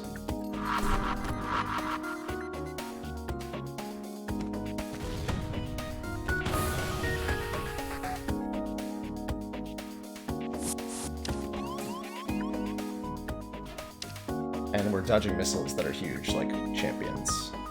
Let us leave, thank you.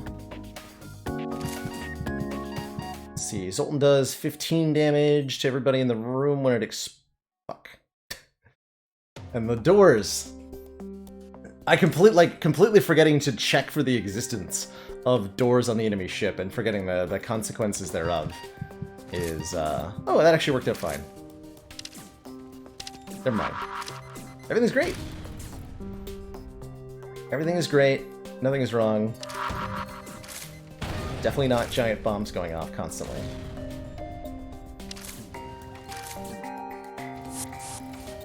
Or anything like that. Okay, they have members on board our ship. That's what's going on here. There's a fire somewhere on the ship. I'm not sure where it is. In the doors room? Okay. So as soon as this engine goes down, we win this ship encounter here. What is on fire? Deeply terrifying, not knowing.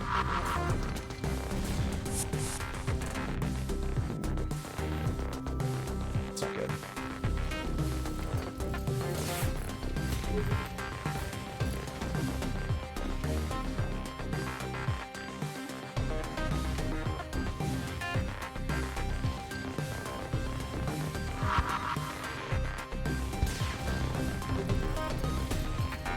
That's out there. This is all going very well and not terribly, I think. It's not really true.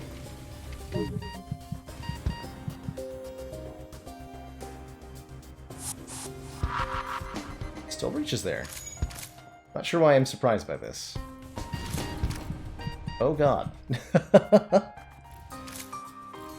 So we found our fire. We're dealing with them. Okay. Success. Nobody died. Didn't completely screw this up in several ways. Or anything like that. Right? Doors are locked open. Terrifying.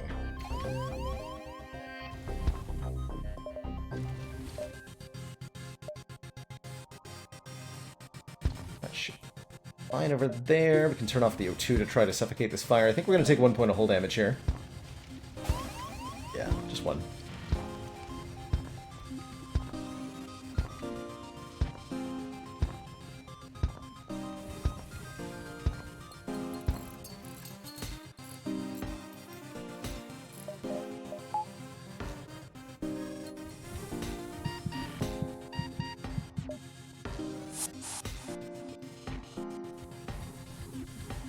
Okay.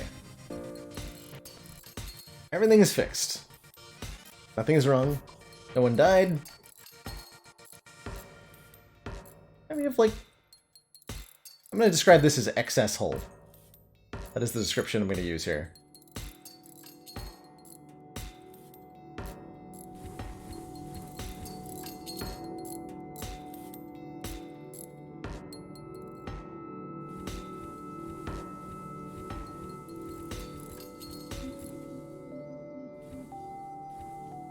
Whew.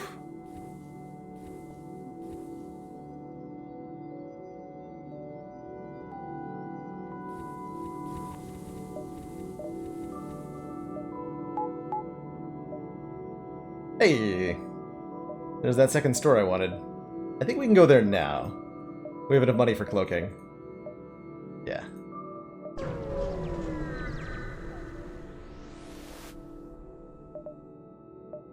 They don't have cloaking, but they do have both mind control and hacking, both of which are incredibly powerful in terms of improving our ability to win boarding attempts. Sensors would also be nice at this point, given that we no longer have any slugs. It would be nice to know how many opponents there are. And stuff. Long-range scanners are also good. Let us sell our extra guns. Putting us at 183 scrap, which means we can do a lot of stuff here. I think long-range scanners are worth it, giving us additional info about nearby beacons, letting us know if we're going into a combat or not. Pick that up. I'm going to grab at least one of these two. I think hacking is the better take. Yeah, let's go with hacking. So many fun things we can do with hacking. And then let's repair up a bit. Can't take sensors, that's fine.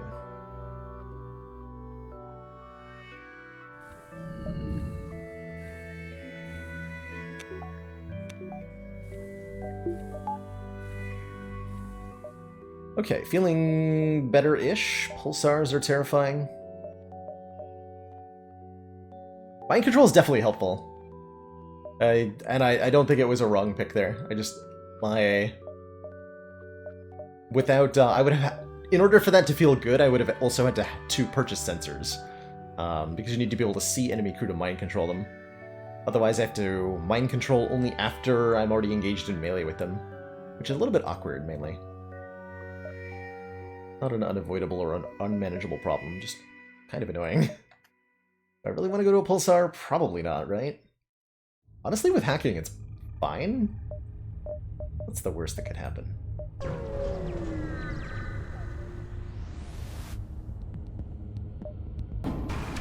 Let's see, they have a boarding drone. That's the worst that could happen. Interesting. And a mid bay.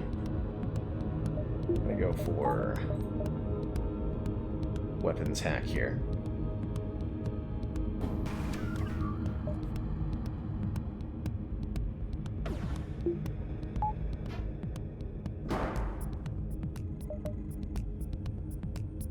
That locks the door so we can get an easy kill on the NG inside. Boards into the door system. That's fine.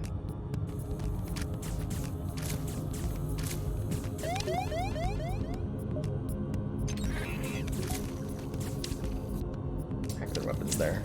So the NG dies trying to get in. And then we're able to inflict significant system damage before anybody else comes in.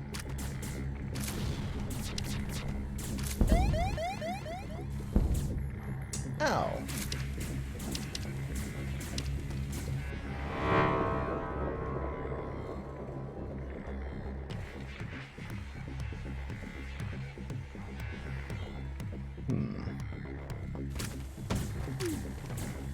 Last crew member? Yes. That was fine-ish. Completely fine. Chip's only, like, mostly on fire. I don't see anything wrong with what just happened. That was a boarding drone. Everything is on fire. And the engines are down.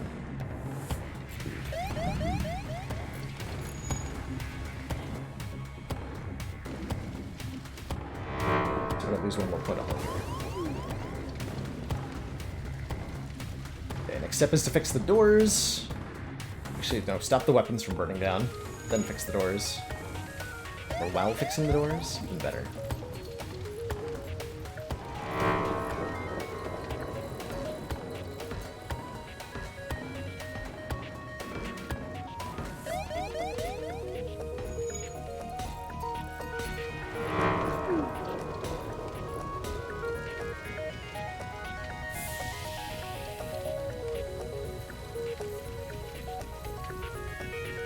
Not 100% sure what's on fire and what's not. Yeah, the mantises are safer on their ship, indeed. And they don't really have a choice with the teleporter being disabled.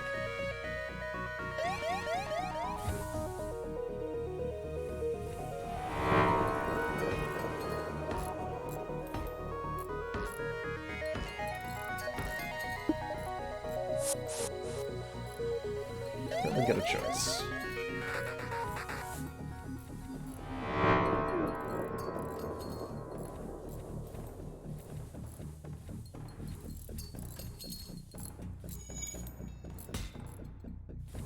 Okay.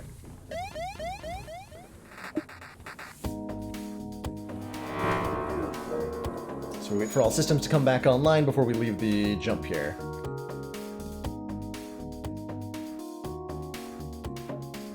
This is like definitely an awkward run. Might end up going to that store too.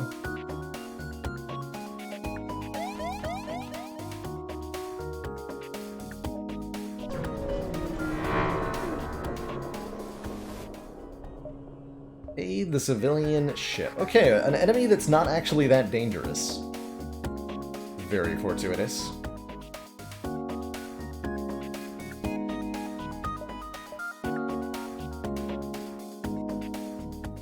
Let's hack.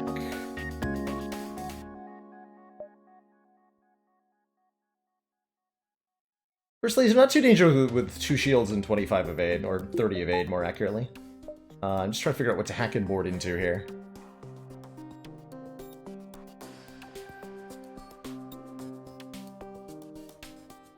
Let's do it into the engine.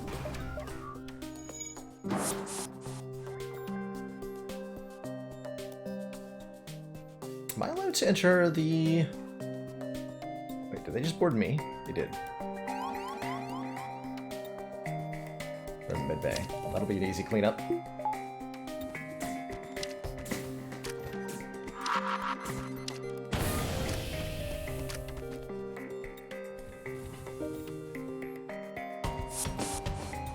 So I can move, yeah, freely in and out here.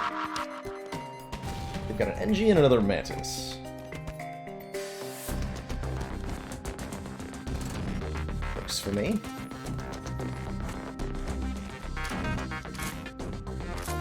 Okay, they're running to the med bay.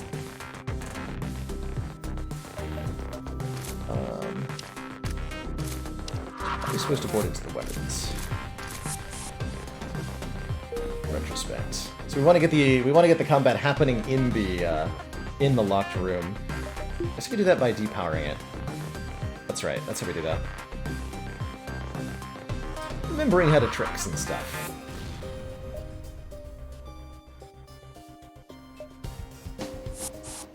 So this is what we do. They come into the system to combat us. Then we turn on the hack. And when they try to leave the room to go to the med bay, they just get gunned down.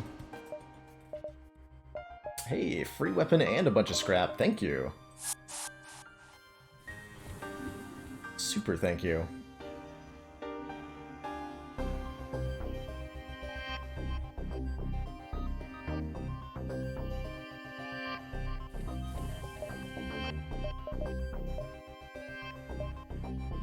Probably enough time to jump back to that store then. Lots of store visiting. It's fine by me. Another good thing we could do is upgrade to level 3 shields. So the allure of cloaking is pretty strong.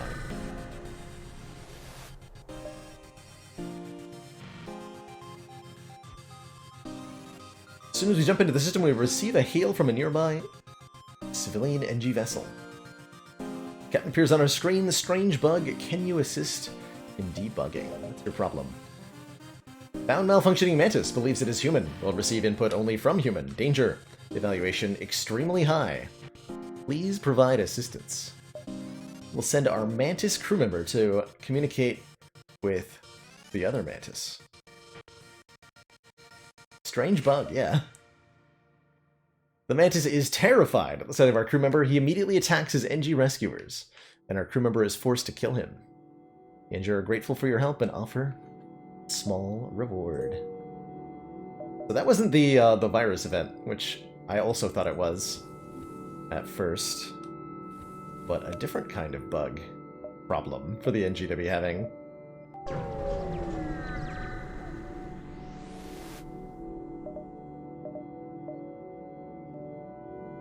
No cloaking. How unfortunate. I do think sensors is probably a good purchase, considering. Seller had the ion for 22. Could buy more crew. Let's just grab sensors here. And pinch up a little bit more here. And then put our next 100 scrap towards another couple of bubbles and shields.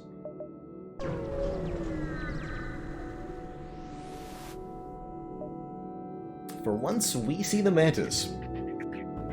Or they see us. Not a threatening loadout. They have...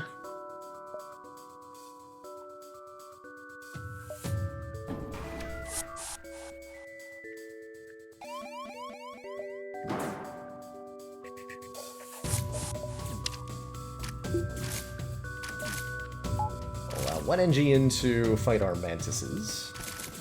Deal with this thing.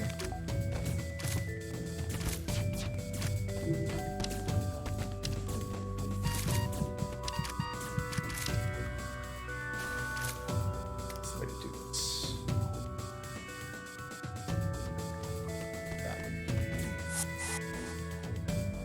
Excellent work, Commander. This council is pleased to see our continued can't support start of the this destroyed project system. has been Fair enough. worthwhile. Haku, thank you so much for the 2 months of Twitch Prime support. Greatly appreciate that continuing council funding. Hope you're having a good one.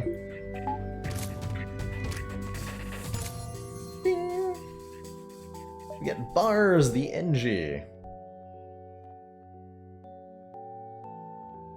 Excellent. Excellent. Put up that one for naming as well. Excuse me 1 second, everybody.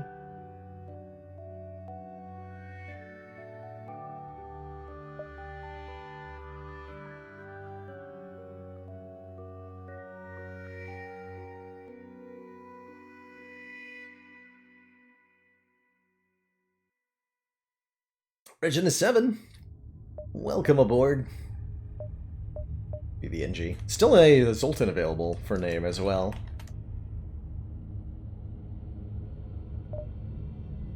Except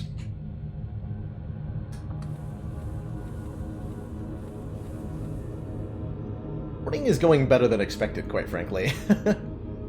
I can't believe we recovered after losing all but 1 crew member. We were now at a crew of 6 again. That is crazy to me. Very much so. Gotta be mindful of how many hacking drones we use. Something to be aware of.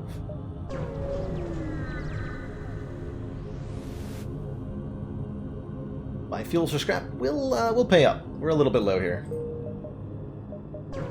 We'll do it. 3 stuff. Okay, that's enough for level upgraded shields. Zoltan Homeworlds. I'm down. We're not good against Zoltan ships, but the Zoltan Homeworlds quest is so good. And easy to get with the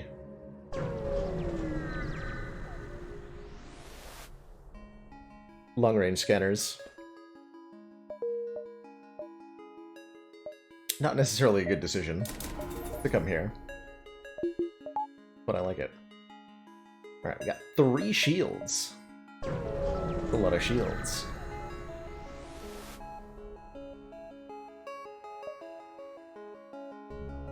Come to a Zoltan trade and supply hub. Everything the weary traveler needs, provided they have the right documentation, will beam directly to the civilian deck. Heading into the cantina for gossip. Topics of conversation in the cantina range from crop distribution microbes to the joys of slug pleasure cruises. Over here, one group discussing a newly discovered planet yet to have first contact, and to note down its location. I like that they were just gossiping about that. It seems like something to gossip around. Undiscovered planets. We're being mind-controlled. Well, that's fun. Level 3 shields seem pretty important here. Do I hack their weapons? Yes.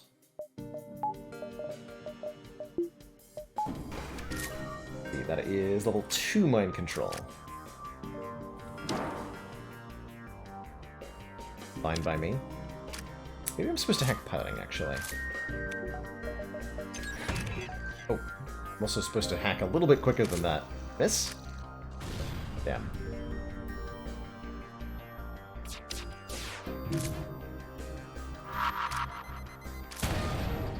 Definitely supposed to hack, piloting there.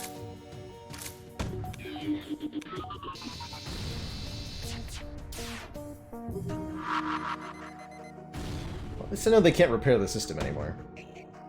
But, the missile onslaught is devastating. Please stop doing that.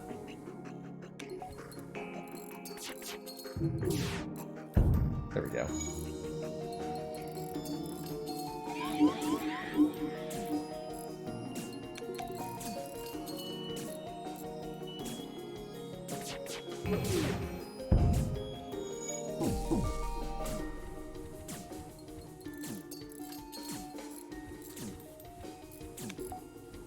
Did I even give Regina 7 a proper station on the ship? Sure that I did.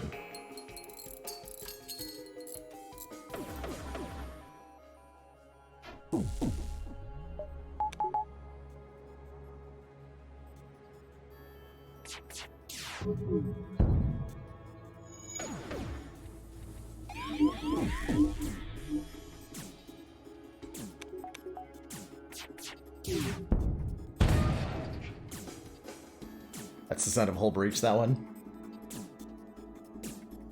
Heavy lasers can randomly inflict those. Part of why they're pretty good. Random breach chance makes guns quite a bit better.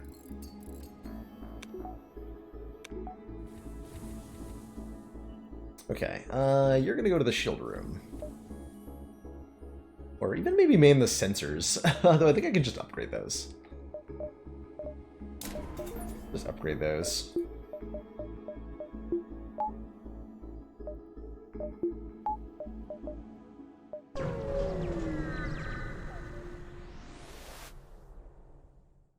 Mantis outcasts sometimes make the mistake of taking the Zoltan for easy game. Scout moves into attack while a boarding party beams aboard from a nearby transport, and boarding party it is. Ring Mantis suddenly on board. The enemy ship has an additional 4 Mantis, and they've got a Burst Laser Mark II, which is pretty dangerous. They have 3 shield bubbles, which means hack their weapons.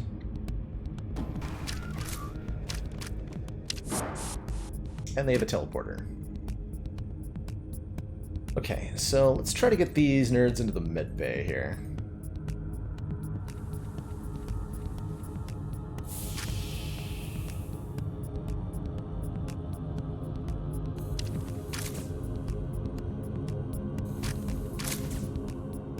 Where they destroy my sensors and do hull damage to me. That Burst Laser Mark II is a little bit worrying. Weapon hack will help a bit. And we're going to be launching breach bombs in there. You're allowed out, Genji. Weird.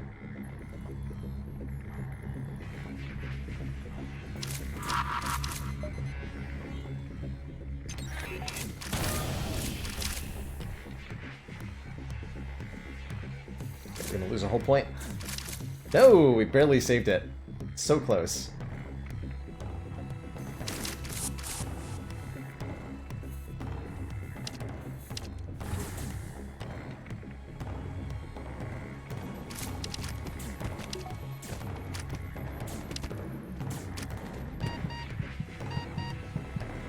I'm supposed to power that, huh?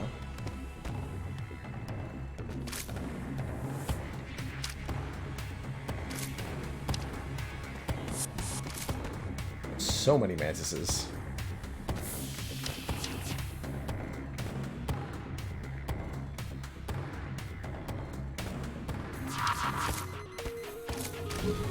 Good dodging, though. Wow.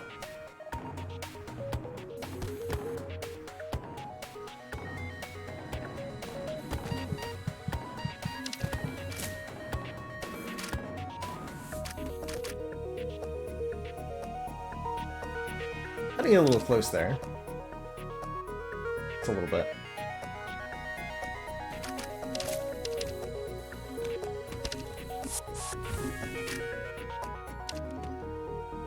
Stop murdering my pilots. Okay. So we've done a ton of damage. Be able to board into the weapons room shortly.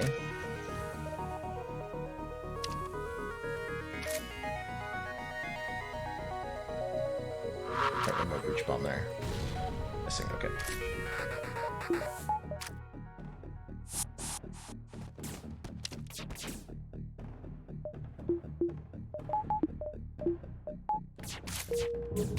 Okay, one hit's fine.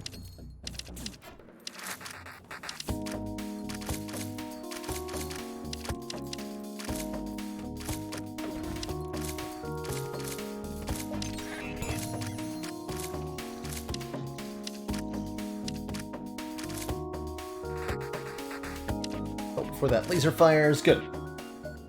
Good, good, good. Oh! Turn our oxygen back on, turn the medbay back on. What an exciting little fight that was for this big ship. Boarded by so many mantises. Just an uncomfortable number, really.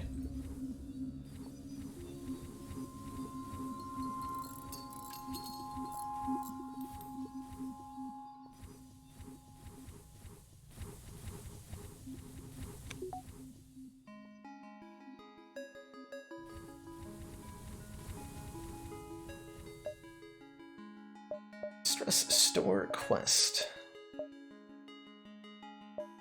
Stores. I feel about stores right now. Not very good.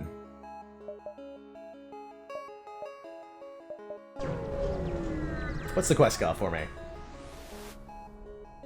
You arrive at the primitive planet that you heard about at the Cantina and are surprised to see a Zoltan ship facing off against a rebel assault craft. You tap into their frequency and hear the rebel captain yelling, "We are liberating this planet in the name of the new galactic government. These aliens will not be left in ignorance where they cannot be of use. You will interfere to make contact with the primitive aliens or protect the aliens' way of life by attacking the rebel ship." Well, rebels don't get portrayed very well in this game. Let's fight the rebels. Creatures should be left to develop at their own pace. Let's mess up some rebels. What is this weapon loadout? They got hacking, a defense drone, a chain laser, a bomb, and a fire drone. As long as the bomb doesn't hurt us. This is a pretty easy enemy ship to board into, looks like. We can probably do this without using any of our hacking, in fact. Any of our drone parts. Not even upset about a weapons hack, very much. So we'll win with the 1v1 there.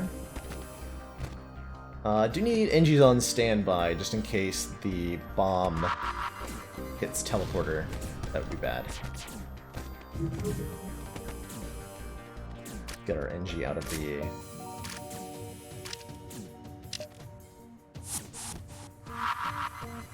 Oh god.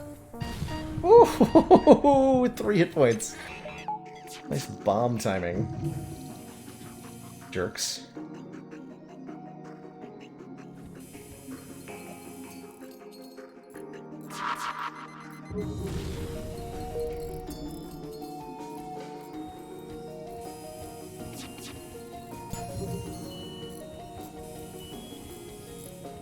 I might even line up a triple anti-biobeam kill on this ship.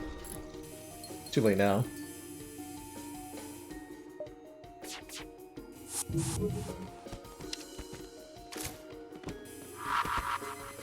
So our mantids are almost fully leveled. At the fighting thing. Good. Very good. Zoltan hail once the smoke disperses, thank you. We were left to believe Federation ideals died along with the Federation itself. Let us aid you for a little. For old time's sake.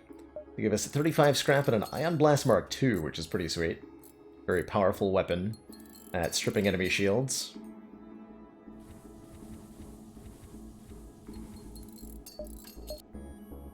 I'm glad there's a confirmation on that.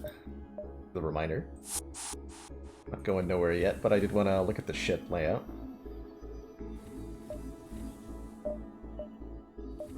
Let's see. Pulsar.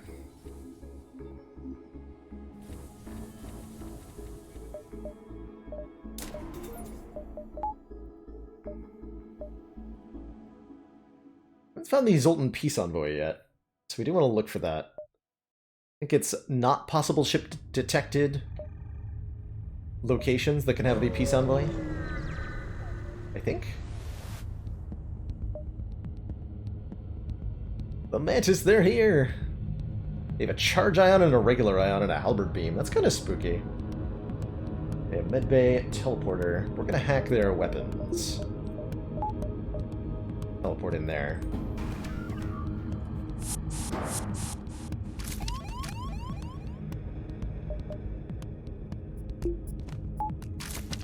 So we can actually open the doors briefly to the hacked room to let one enemy crew in and then lock them again to get a decisive combat advantage, which is super cheesy, but we are definitely doing it.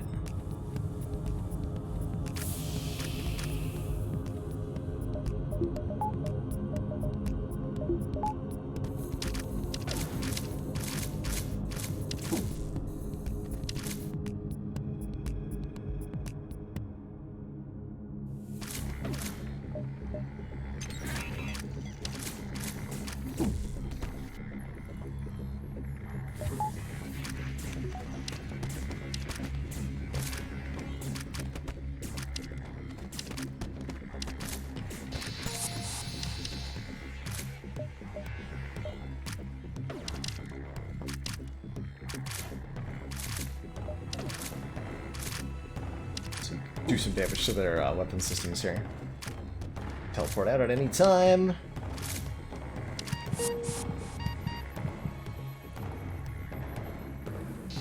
Whoa! Albert Beam, no. I had my weapons hack available, so that's entirely on me for taking that hit. Just wasn't paying attention to enough things at the same time. But that was entirely preventable.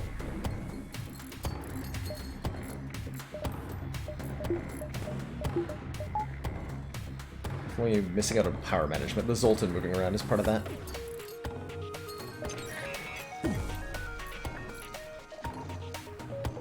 Everybody back to where they belong.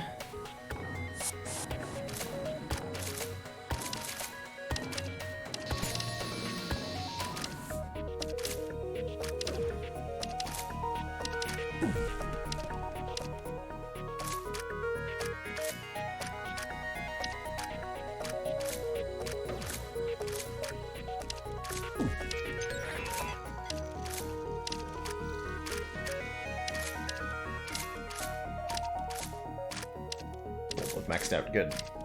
Also come out there and fight him, but then he wouldn't be trapped in the room. Unable to get to the medbay. Unable to get to the medbay. What I said.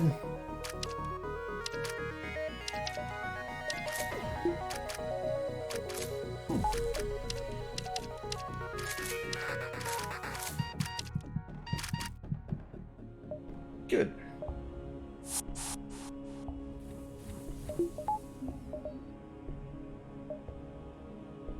Good.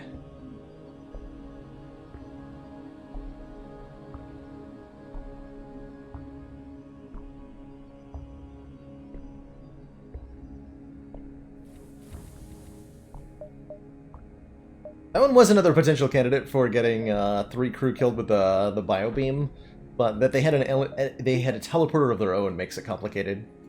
Could hack the teleporter and try it. That'd be funny. Let's invest one more point of power, based on how that last experience just went.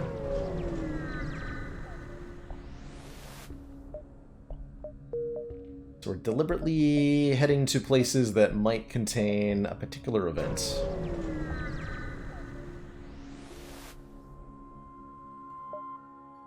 Sure, I'll take more drone parts. We need that for hacking. So that's an acceptable trade, if not a good one. One of our Magic at 101. Thank you so much for 9 months. Says continued support of the XCOM It's a lot of months.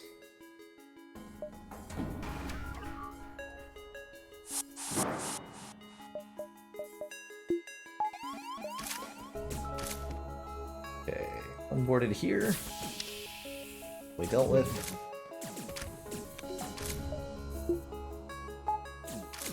Actually, let that guy through. That was a mistake. Go with the breach bomb then. Easy game.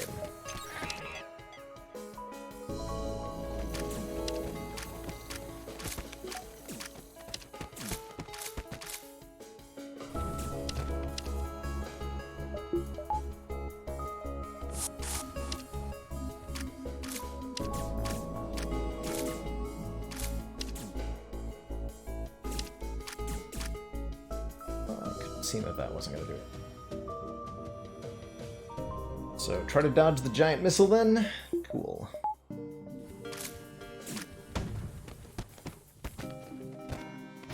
Fail. Fail at dodging the giant missile.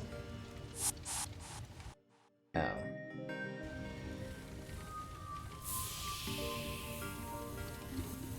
Fortunately, there's a store we're headed to.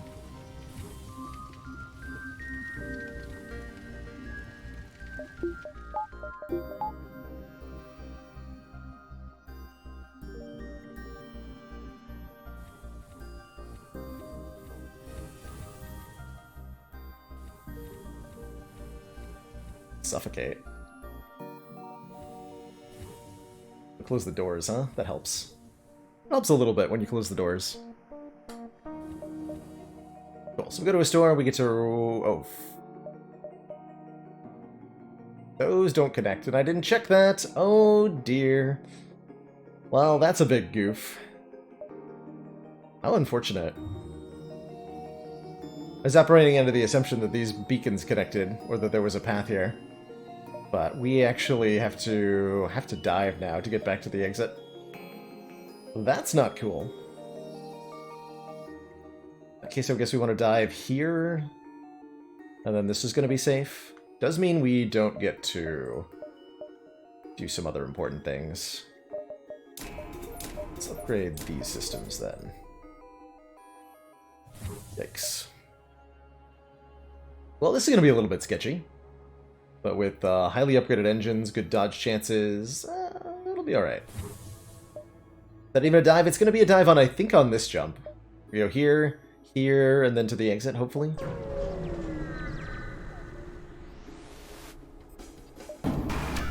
Whoa, that's a pike beam. And a medbay hack, interesting, okay. They have 4 NGs and 1 clone bay.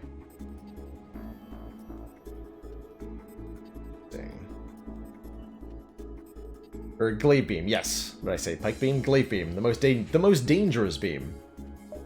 We'll again hack weapons just to make this completely safe.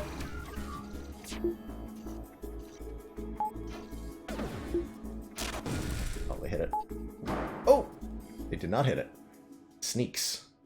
The sneaky cheats.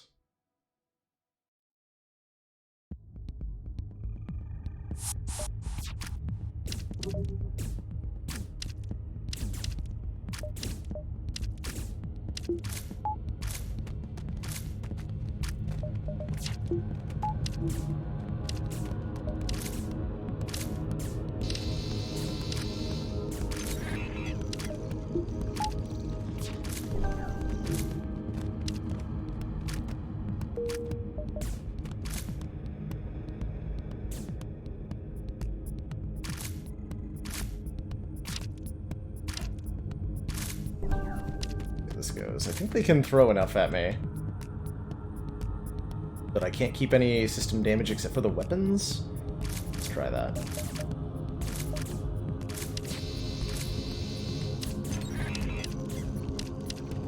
I have to be very careful about healing my own crew here.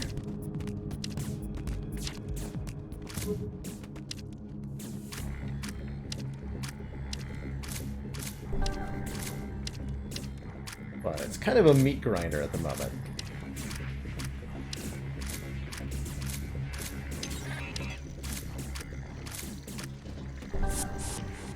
Okay, it's safe to be in the med bay for the moment. It's only a level 1 hacking, so if I get caught in the med bay when the hack goes off, it's still not too bad.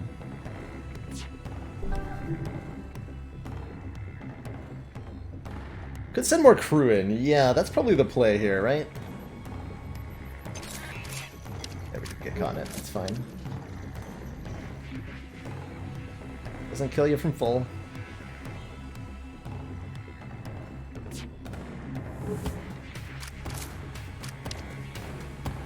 Good. So we need to probably use the breach bomb here for a little bit of help.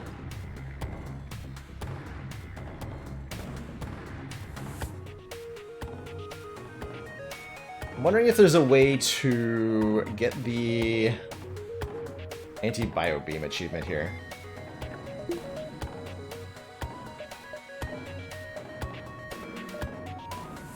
That's my current question. Means we need to take down their shields and line them up.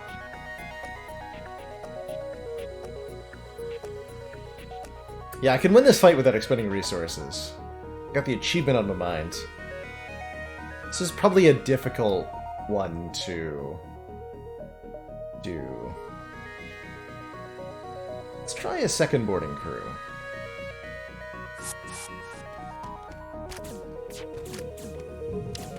See how that goes for us. Can't hack their clone bay because I've already chosen to hack their weapons.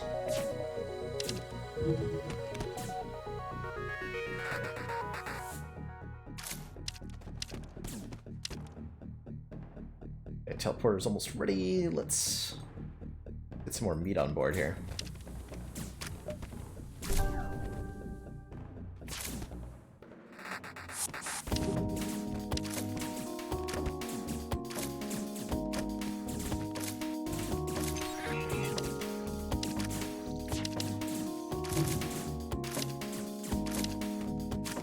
we're talking.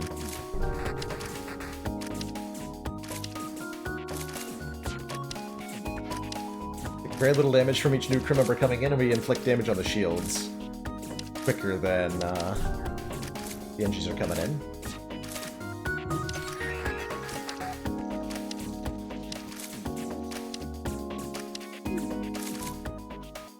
Make sure the weapons are broken too. Break their hacking.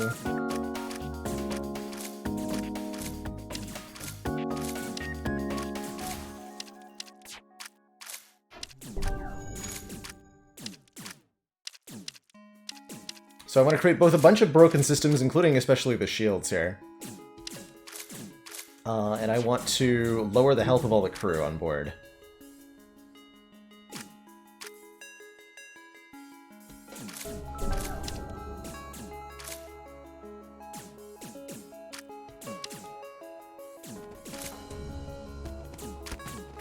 Perfect, that'll work. Oh, the shields are back up now.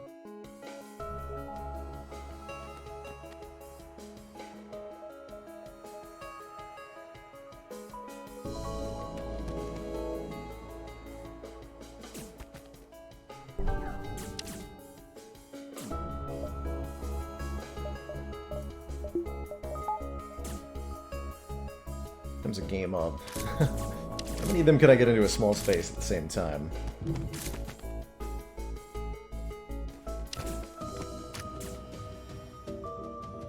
All of them. Of course, they have shields back up.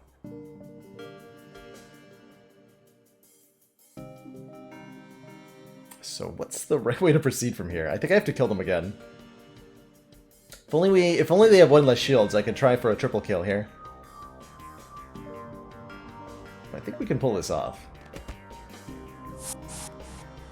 Yeah, I know, Ogor. I'm trying not just to kill the enemy ship here, but I'm trying to get 3 crew kills in one swipe of the anti-bio beam for the achievement to unlock Slug B. That's the particular set of mind games right now that we're trying to do. So this is gonna look a little bit weird in our attempts to do that. I actually forgot they had that. This is fine though. This is fine though.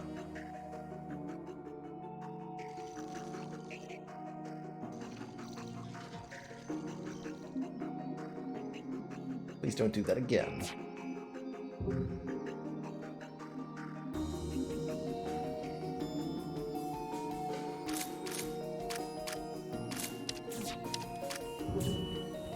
Stupid hacking. Okay, mantises are ready.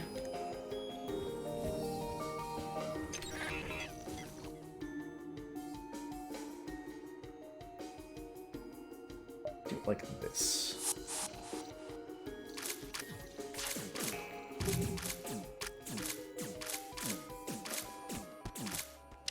Kill one, lower the shields. Perfect.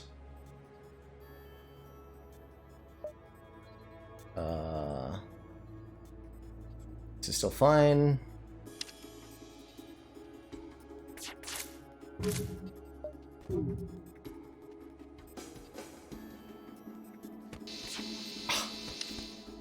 So close. So close to making that work.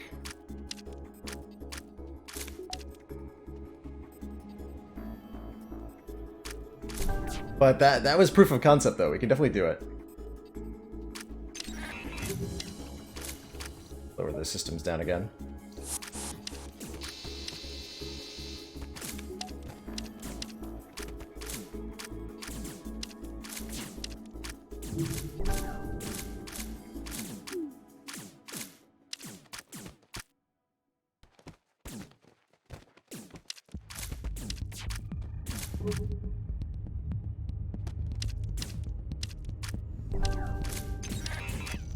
See how much they like repairing their oxygen. Yeah. Hurts.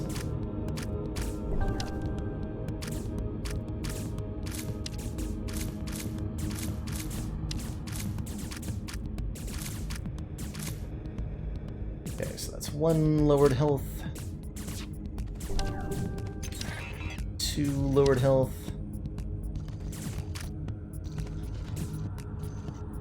Don't follow me.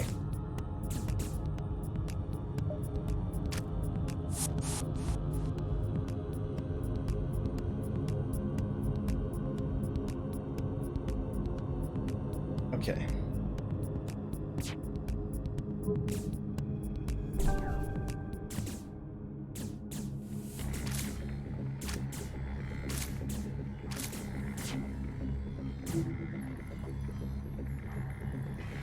So they fixed everything on their ship. There's our mid-bay hack.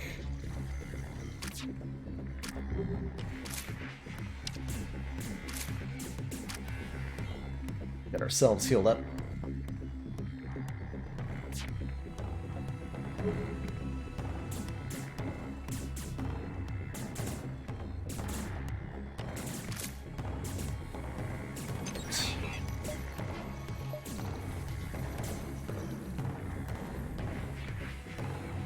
Perfect.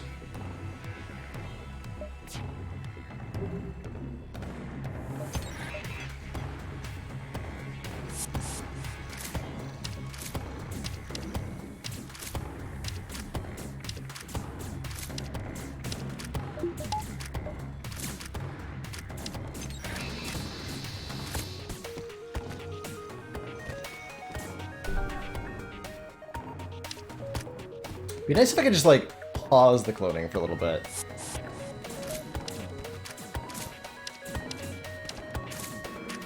Nothing I can do, unfortunately.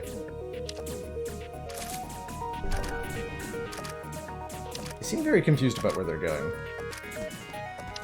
It's good.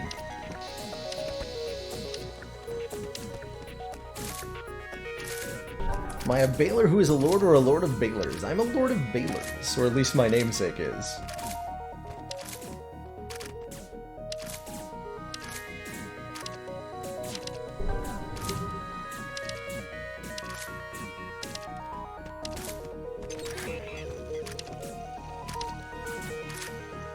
How do I put them into a place where they can't quickly repair their shields? This is the question.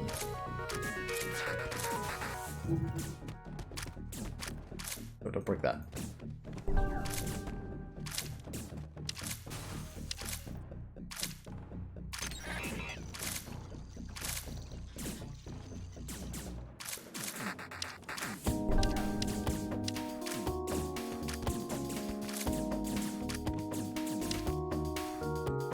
I gotta stop this fellow fully repairing here.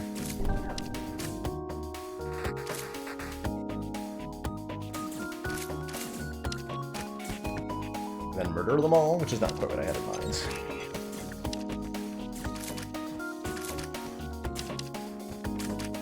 Okay, the shield's under control. And then start systematically lowering hit points. Like so.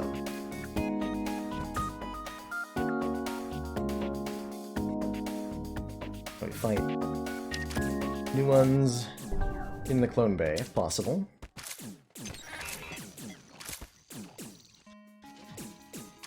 Starting to run out of oxygen, I noticed.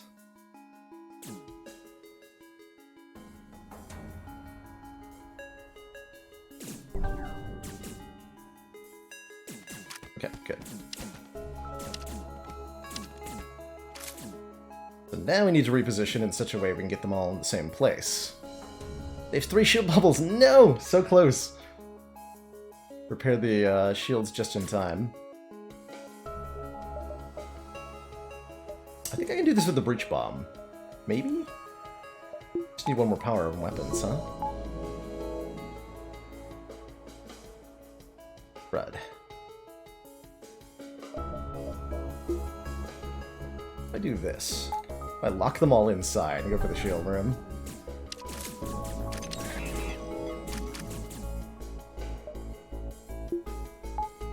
That'll work. Actually play hide and seek games on their ship anyway. This is not gonna work. uh...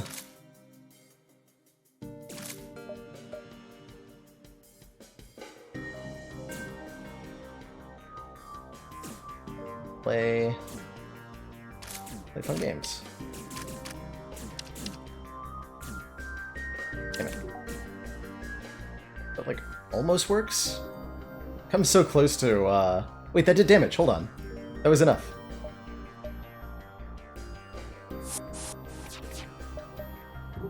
That was enough.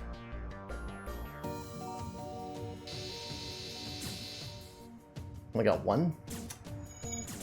Why did I only get one?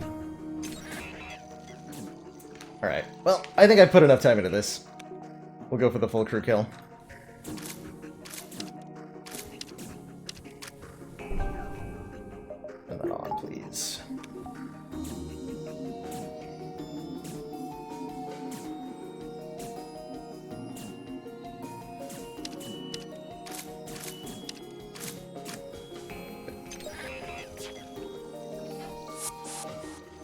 So, what? I only send one message over? Whatever, you selected wrong.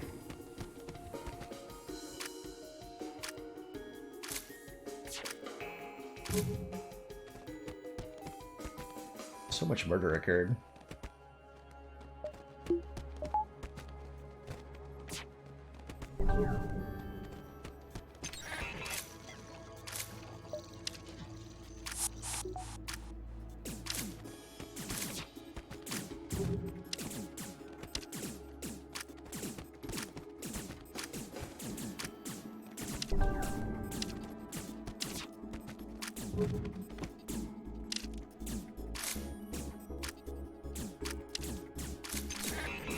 I did my progress on the oxygen. Ding. Let's plan to take out the clone bay. We can just overwhelm the crew and break all their systems like this. So that'll work out on the clone bay just fine.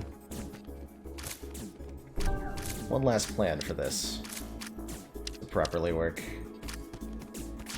Involving a couple of breach bombs. We have bombs to spare.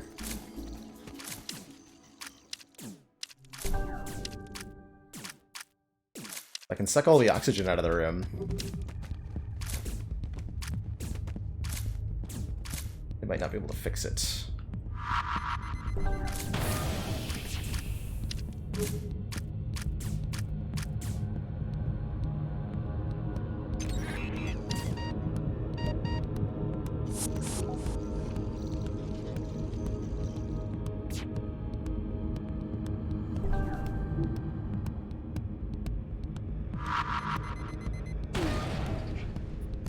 That might be enough.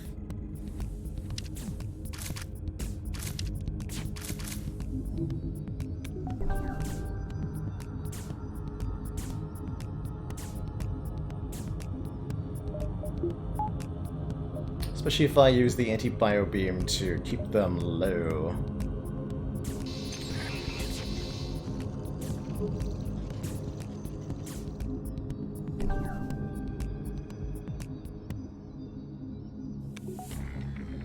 Oh, no, you don't.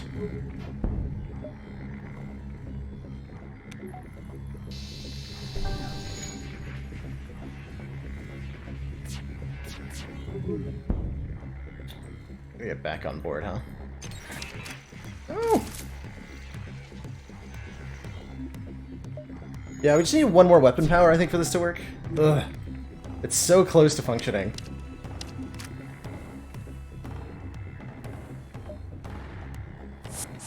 Alright, I'm done.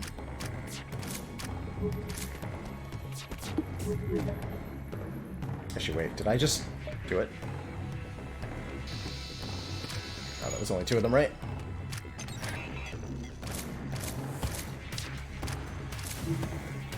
Okay.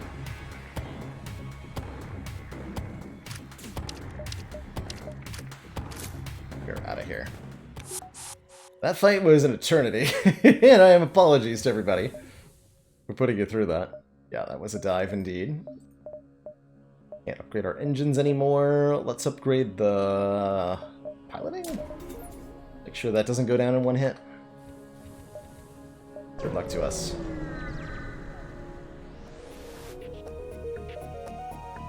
Okay, relatively deadly array weapons. Not too bad, though. Goal in these fights is just to escape as quickly as possible.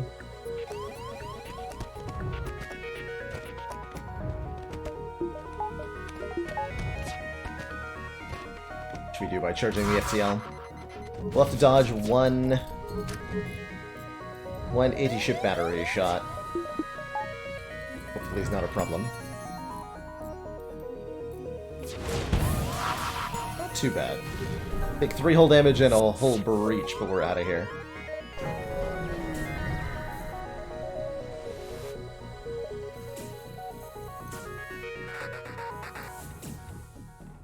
Teleporter. Be gone, fool!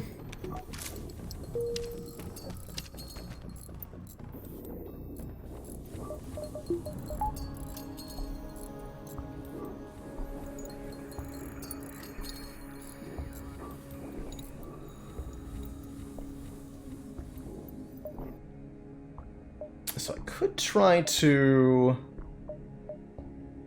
dive a little bit before we go to the exit. Exit beacons in Nebula locations are a lot safer to dive because there won't be an anti-ship battery there. And we can squeeze some extra locations out of our sector if I do that. So I'm going to do that.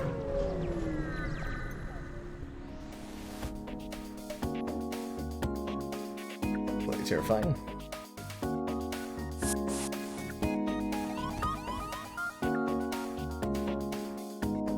Can actually defend that, right? Want to board.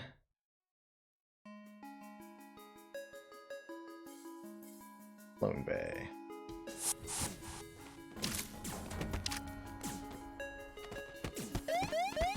Oh, that's right, there's a pulsar here.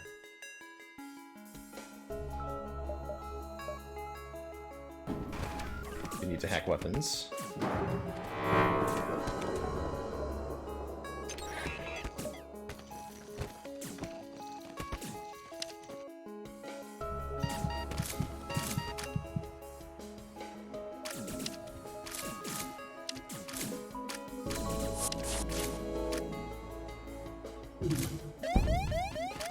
Okay, 1 point of damage. Not too bad. They had an upgraded clone bay, now they don't.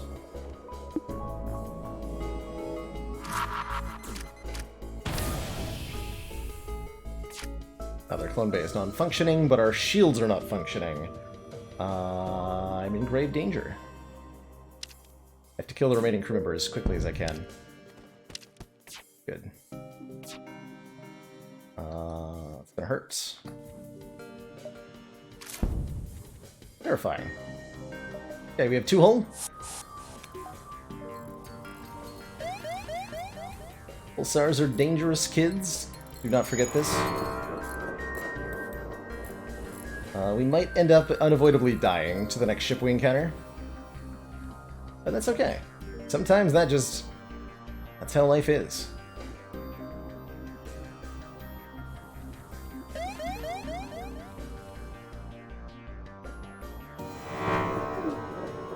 Life without cloaking.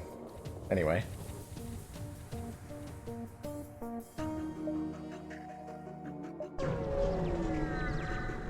Ooh. A little prematurely here. Yeah, this has good odds of killing me. Can try to stop it.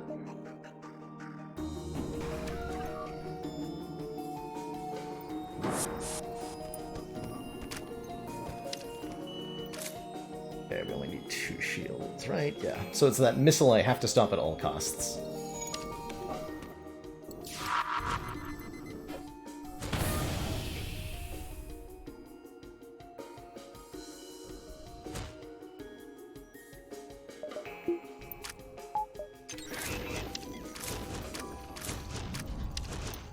At all costs.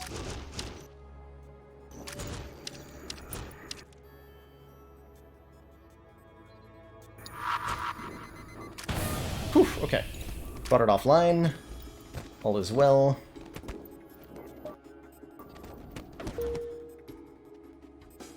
Rock band suffocating.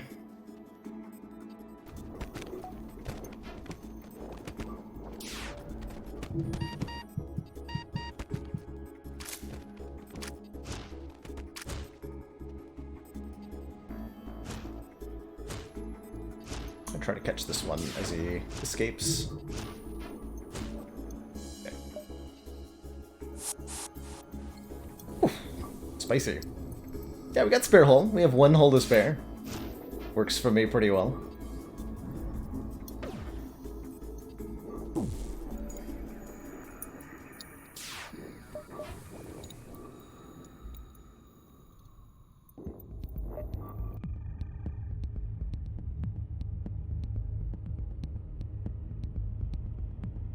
Let's see.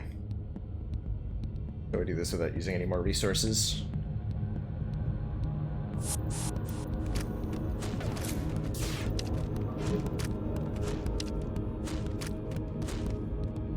I want to stop this guy. I'm getting to the mid bay. Not stop that. Let's see if that's a level 1 or 2 mid bay. Mantises can outdamage a level 1 mid bay, and will eventually win any encounters in such places. Looks like that's a level 2 mid bay. What I can do is send more people on board.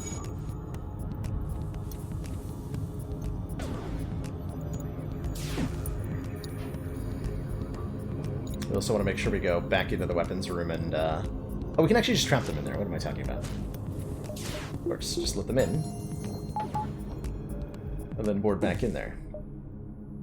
Easy peasy.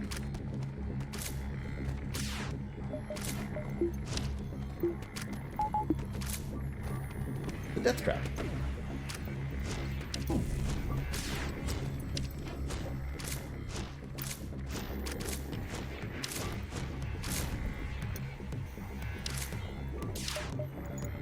Easy death trap every time. So the other Rockman will come back in after he heals up in the mid bay, and then we just lock him back in there. You can do so much to so many ships with just any level of hacking. Just abusing the door lock and unlock mechanism of it. And some good borders. How's it going, Video Game Despot? Hope you're having a great one. Well, we get to go here too. Perfect. I will. We already upgraded piloting, right? That's right. Upgrade our reactor one more point. We can afford to power all of the important stuff.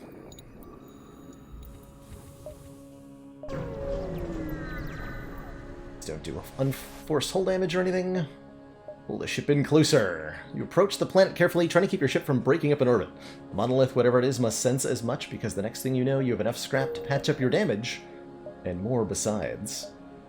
Cool, I have enough scrap to do it, but do I have the repair station to do it? Currently, no. Means we have to survive this fight. Which should be doable. I think we can survive this close to 100% of the time with hacking the weapons.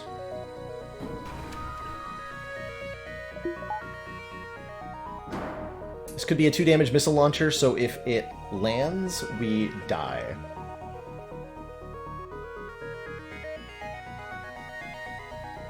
Probably should have upgraded hacking, just to be extra sure.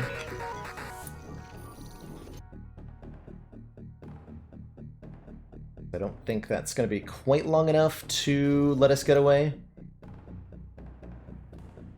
I just bored into the launchers. That's not going to do enough, right? But I will... Which bomb in there? Not help.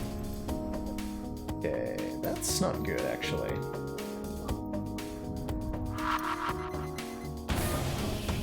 Please be a 1-damage missile, or miss. Hooray, it missed! Okay, we're alive. Big Man is controlled over Rock Controlled. Rock Controlled had missile launchers. Not gonna risk that. Not gonna risk that. Oh my god, a store? We're going there. Okay, we are still not dead. And there's cloaking here.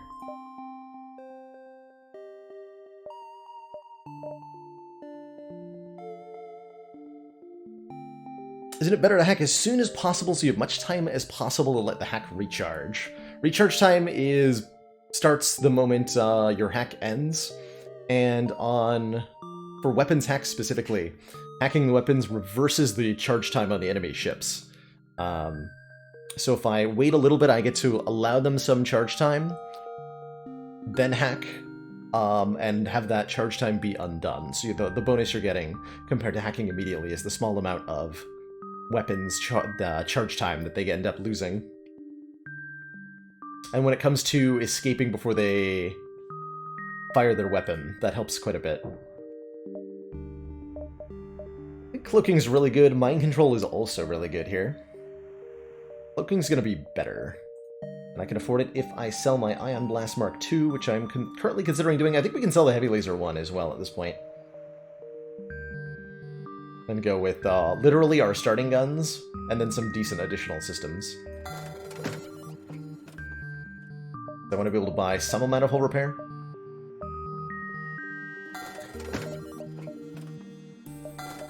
But with a combination of... probably should have bought some fuel. Combination of hacking, cloaking, and teleporter. You can get a lot done. A distressing amount of stuff can be done.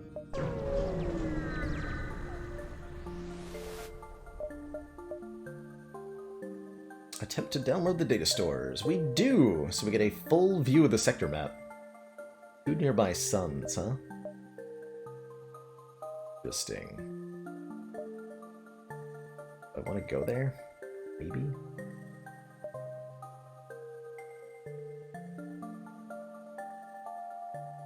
Okay, that's an awkwardly placed exit beacon, that's for damn sure. Over here first.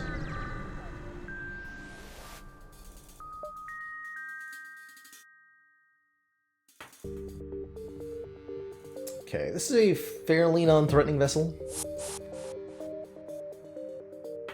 Not board my captain.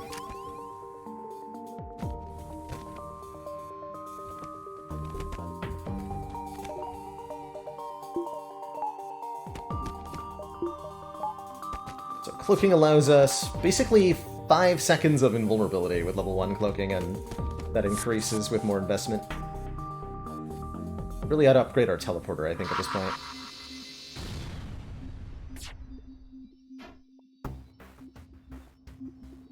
We only have 6 drone parts.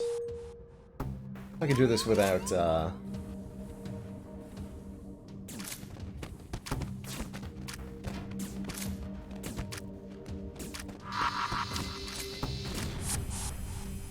expendable bits.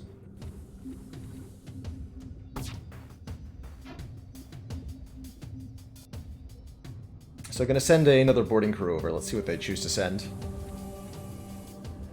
Or they won't. We'll decide not to.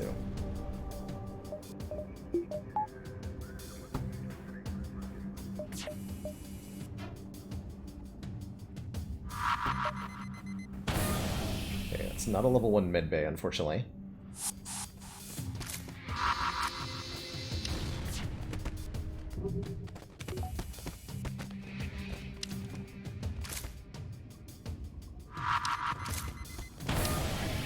There we go.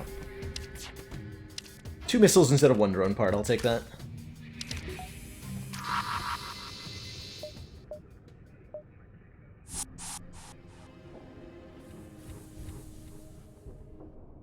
Enemy ships generally only board twice, really? Huh. She did not know that. What level of melee content are these mantises? They are fully leveled. They doesn't take too long to level up melee skill, so generally any sort of dedicated boarder gets to max rank pretty quickly.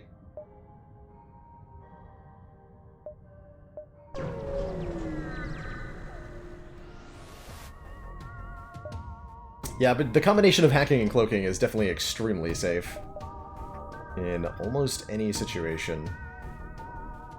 Let's see what we got here. They're gonna board us. Joke's on them. Gonna board them at the same time.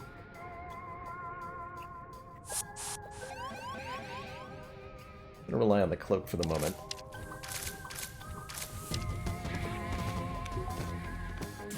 Dodge the first missile.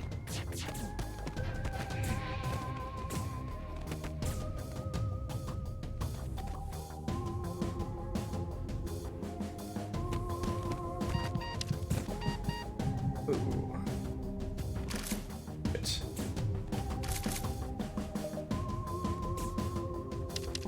Really gotta watch out for those enemy ships that have,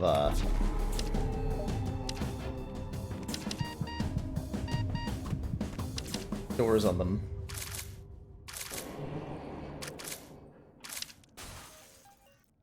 Now that the ship has been emptied of hostiles, we search it, eventually finding a prisoner who offers to join the crew. Somebody...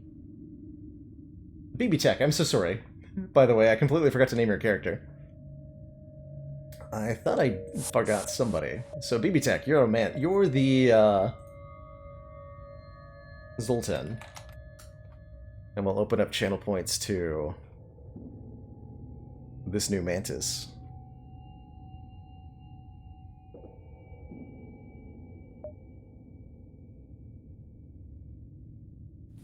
There we go.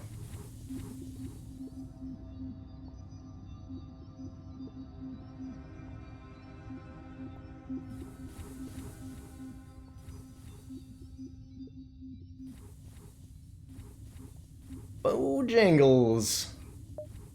The Mantid.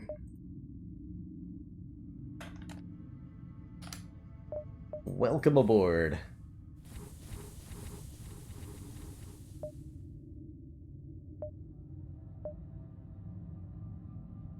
Okay, how are we feeling about our upgrades and our scrap usage at the moment? I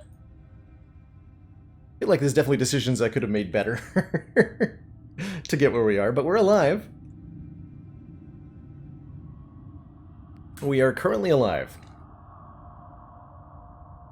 Wonder if we can manage to find the, to get the 3 anti-biobeam hack against, the flagship or something.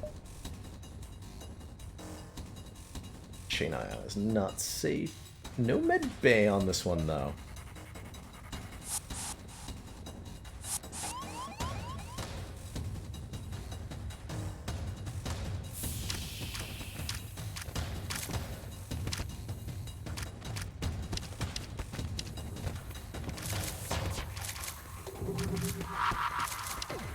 Break my cloak.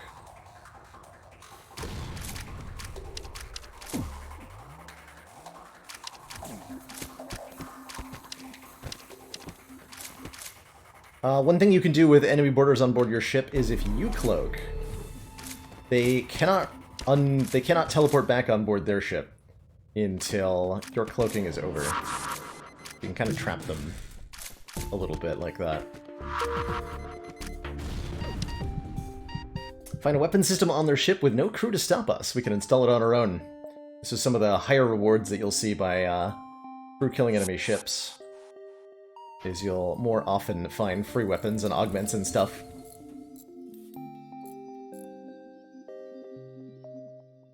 Upgrade the weapons. Those are... That'd be the easy way out. Too easy. Upgrade weapons. What am I supposed to do with that?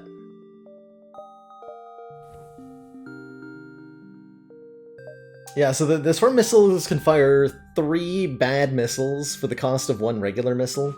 Like, we get a burst of 3, but it only costs 1 actual missile. It's okay. It is okay. Got a, what, charge time of, 7 per charge? So it takes 21 seconds to fully charge. Not horrible.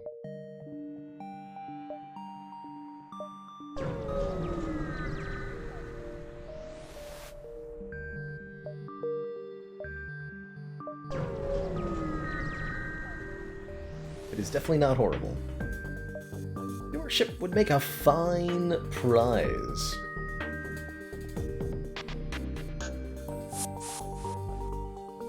Porting directly into the airlock. Good call, good call.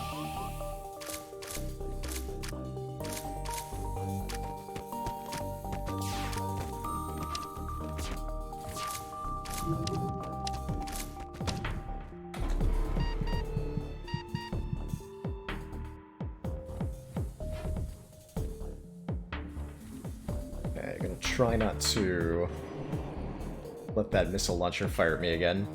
Means I need to hack, probably. Yeah, we gotta hack. Shit, but true.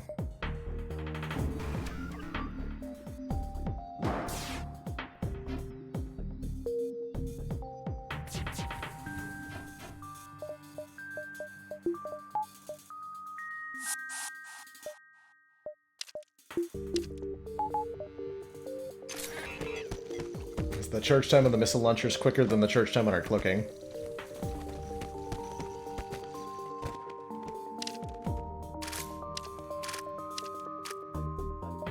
$56 scrap, that's so much. Delicious. Delicious.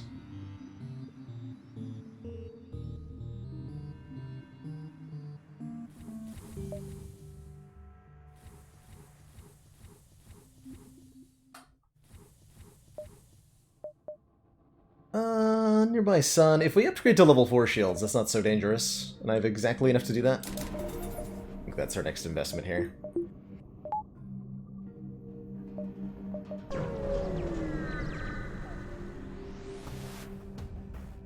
Third mantis. I actually forgot I had a third mantis. The sensors. It'll show me, it'll show me enemy charge state, which is pretty important to know.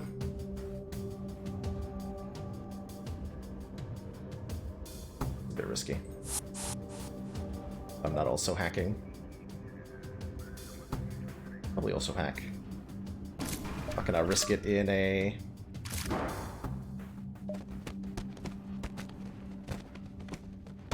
sun environment.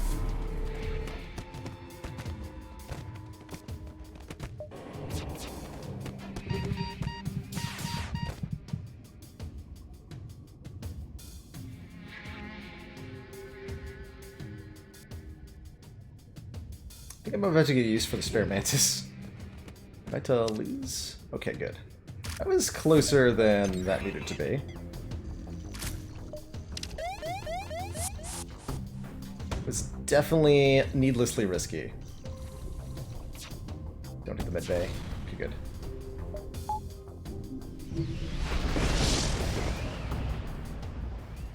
Good.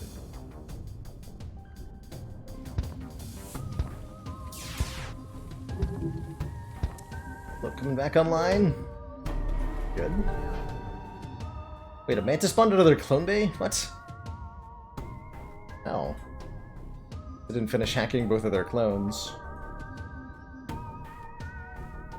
Well, that's not cool.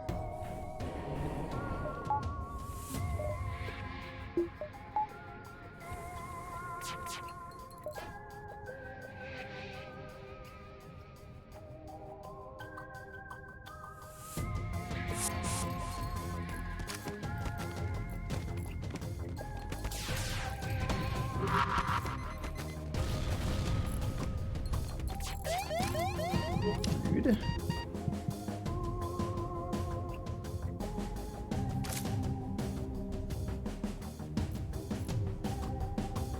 The weapons.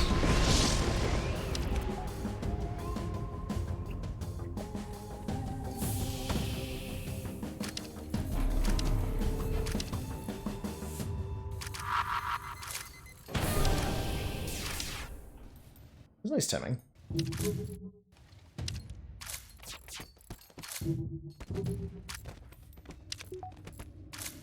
Okay, we've taken out the missile launcher, so that's no longer dangerous.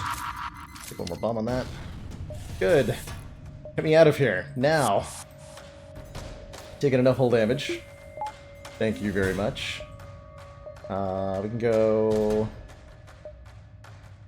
Jump, jump, jump.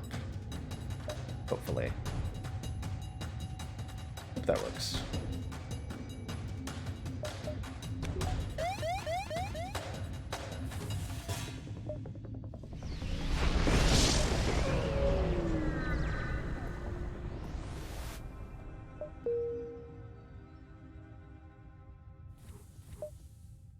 That'll get us caught.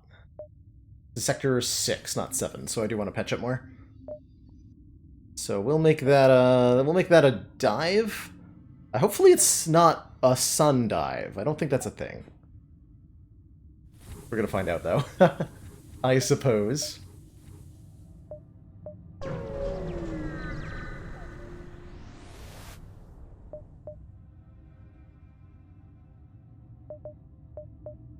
Heavy ion, firebomb, repair bomb, scrap recovery arm, shield charge boosters are kind of nice. They make our shields recharge faster. And honestly, I'm kind of okay with that. Or we can just do repairs, which are pretty good. Let's do repairs.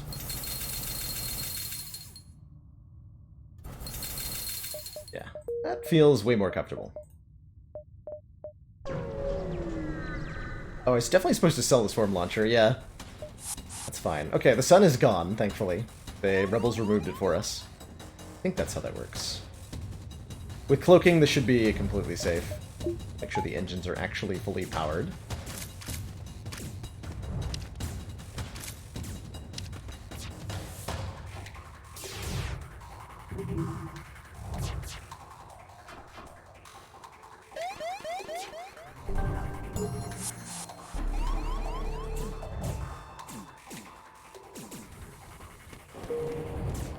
Almost timed that wrong.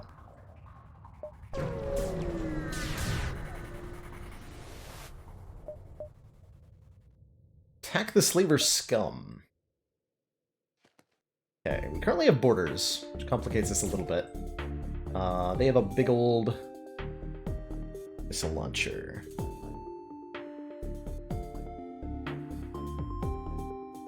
Level 2 hacking. Can I perpetually dodge?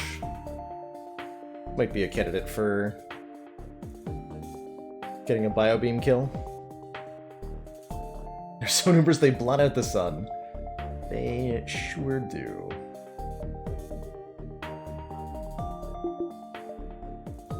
Super willing to use hack here. Attack their weapons. That ion weapon, that is a charge ion, which is also quite dangerous, although normally it needs to be combined with a weapon that does actual damage. They have no direct damage weapons, so our shields are just for blocking the ion damage from hitting other systems. Pretty much.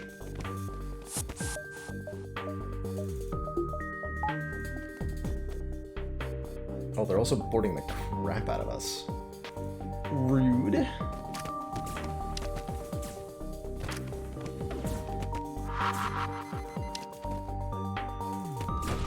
And they have a firebomb. Also rude.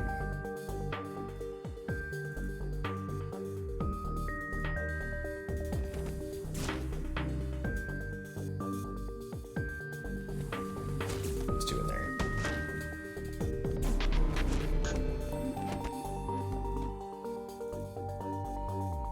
He's supposed to hack first, that's okay.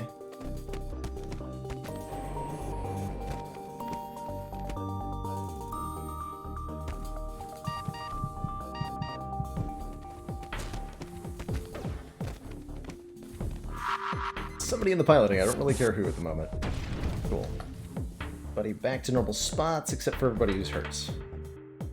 Except for Faley.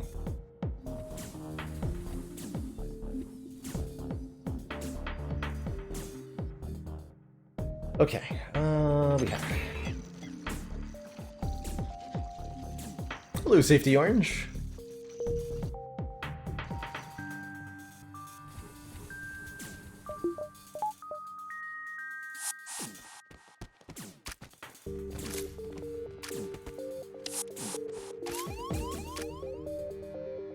Managed to board. Alright, fair, fair.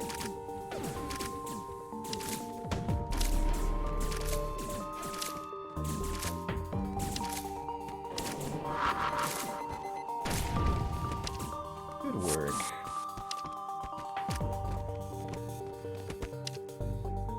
Humans have been eviscerated. Hooray!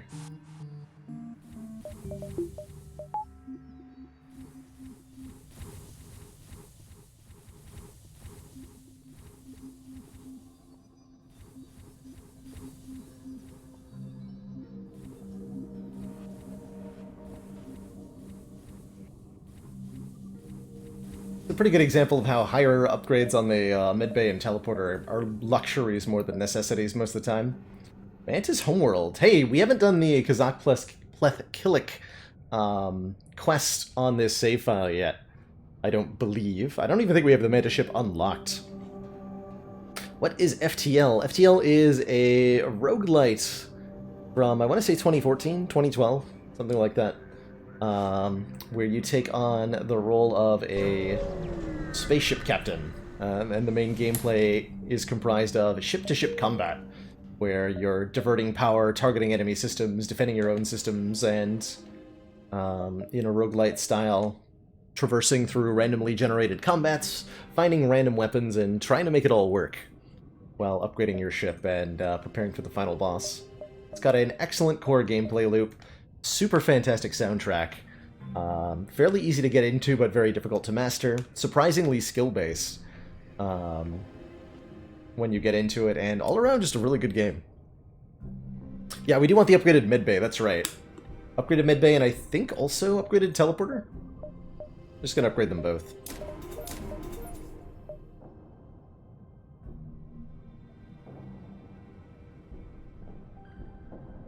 Because I no longer remember.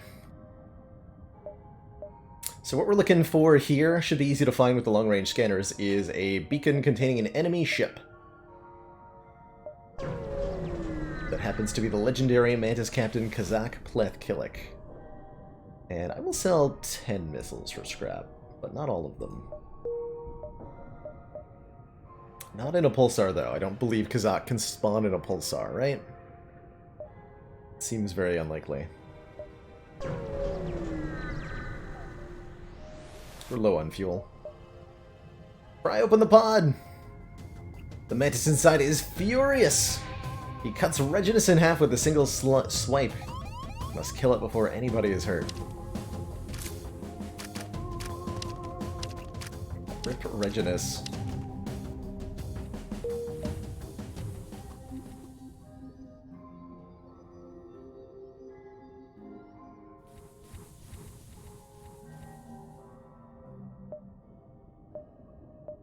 So this could be Kazak, this could also be Kazak.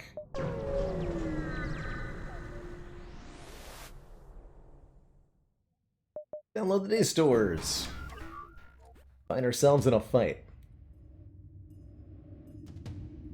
Which is fine-ish. Actually, is this fine? Yes, this is fine, because we have hacking. Shields?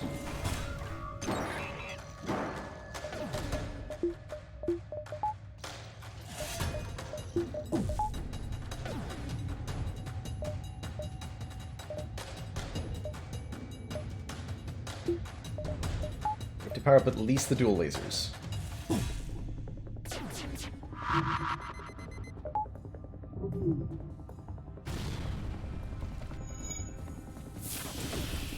Okay, hold on though.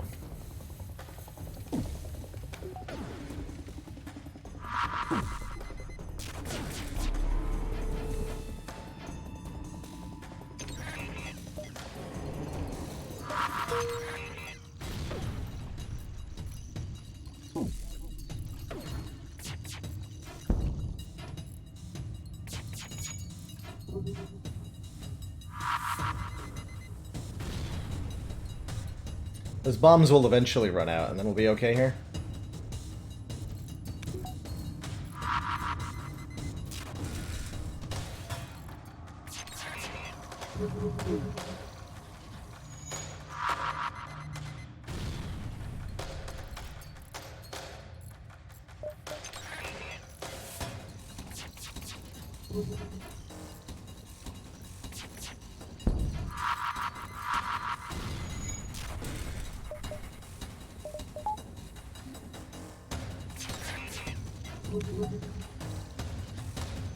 We've got pretty good defenses at this point.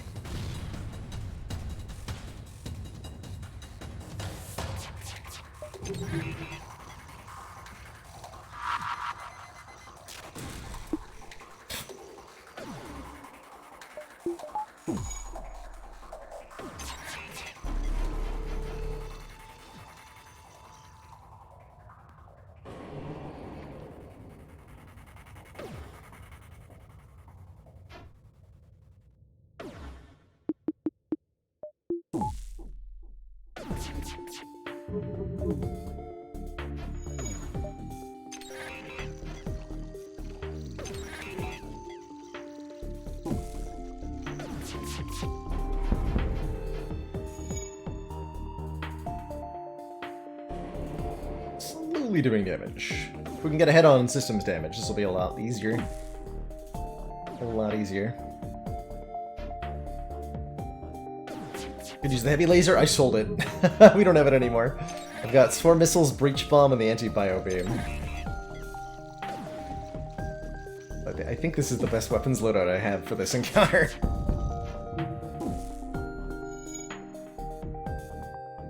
Fortunately.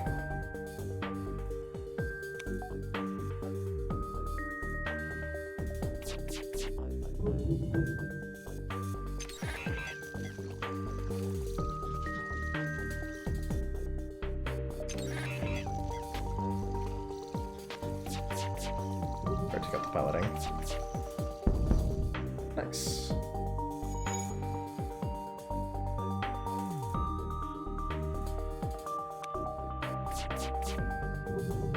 Looking pretty comfortable now. Slow but steady, we'll get there here.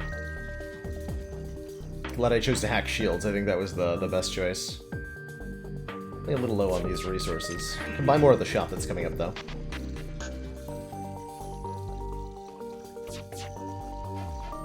No! Unacceptable.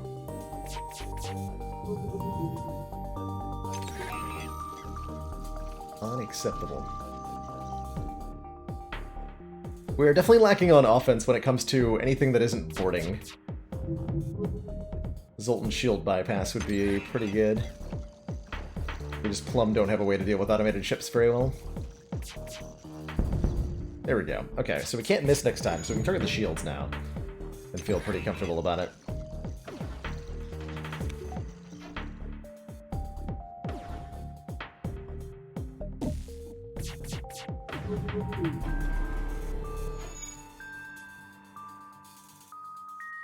If we see some decent weapons, I would certainly consider adding them to the ship. I feel like they're optional at the moment, rather than anything mandatory. Like we can absolutely beat the flagship with our current loadout. It would be a little difficult, but we can do it.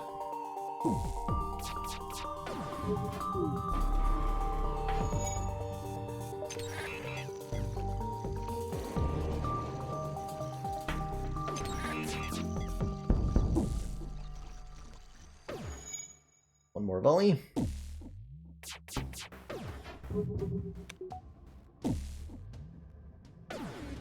One more volley.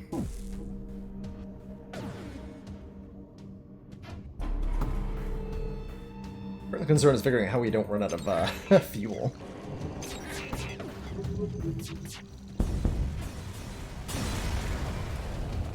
That helps a bit.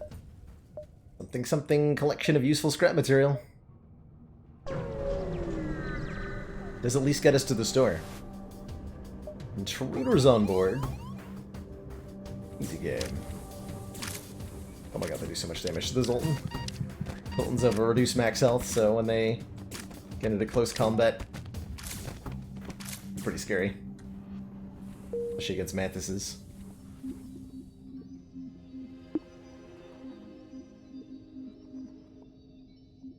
Horrifying, one might even say.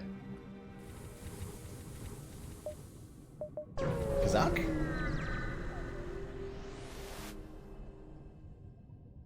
Over here, Mantis comm chatter. The one on the right is starting to rot. Take him down. Take off his fingers. Put him out of the airlock. Certainly don't sound very friendly. Their weapons loadout is pretty friendly, though, in terms of not being dangerous to us. Could definitely be a ship where we get the achievement.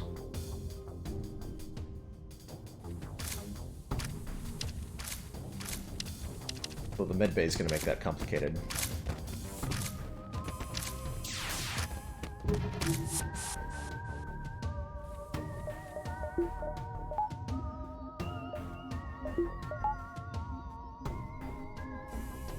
Those two heavy laser 2s are a little scary, but they'll never penetrate 4 shields. Never.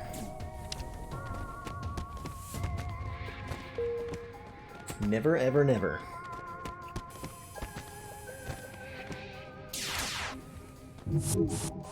Okay, so if I'm to believe the FTL experts in the room, you're not gonna try to board me again?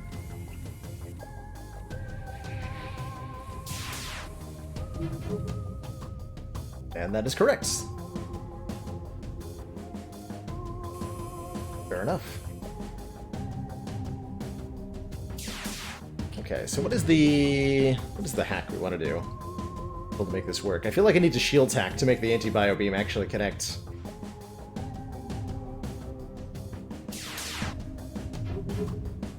This is a dangerous ship to board. We have level 2 teleporter now. Hold on, this is not too dangerous. What am I on about?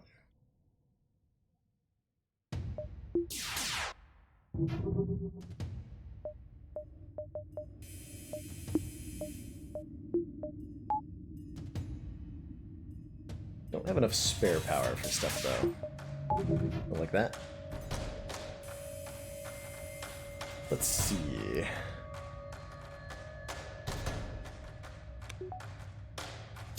Medbay makes this really complicated. I'm not gonna worry about it too much. Just go for a kill. Easiest way to do that is to hack the medbay, I think.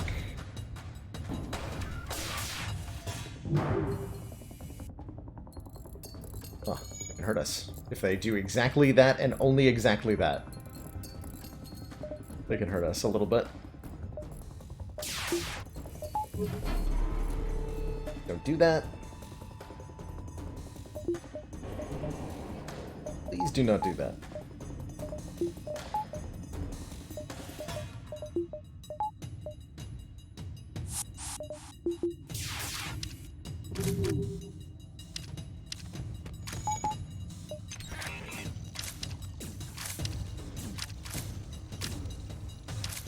Medbay hack, they just perish very, very badly. Very dead. Very perishing.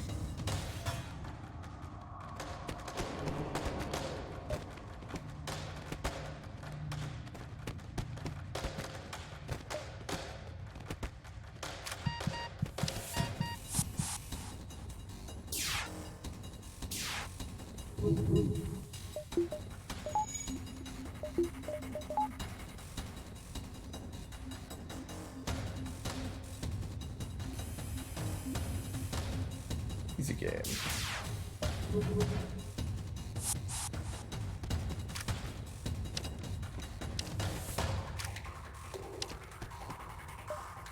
Fuel. Good. Okay, so that means I don't have to buy any at the store. I don't even have to go to the store now if I don't want to. I don't want to. Do I? Hold on. Could buy like an actual gun there? That might help.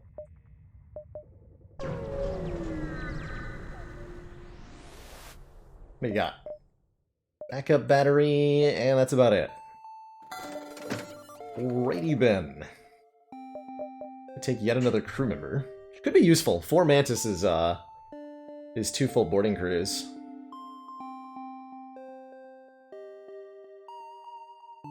So we upgrade teleporter and go like double boarding crew? That'd be nice. Do that.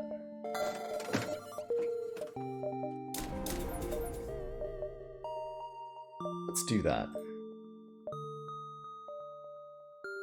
Lung. The technical term for that mantis. Lung.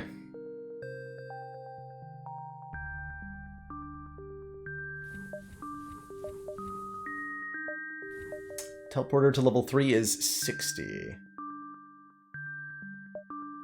Okay.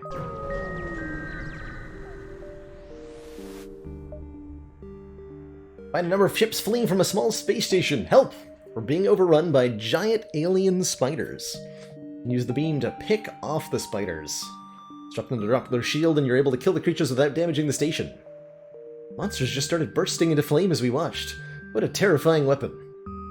Take this for your help, friend. 4 missiles, 4 fuel, 28 scrap. This could be Kazakh.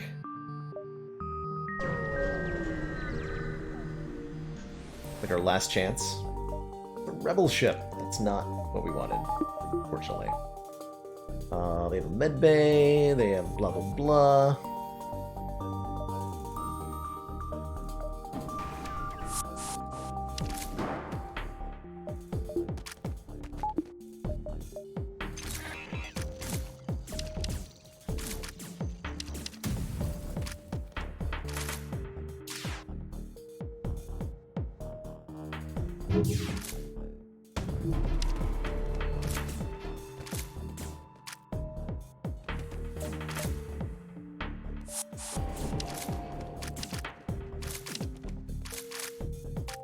The Wrath of Four Mantids. Rest in pieces. Have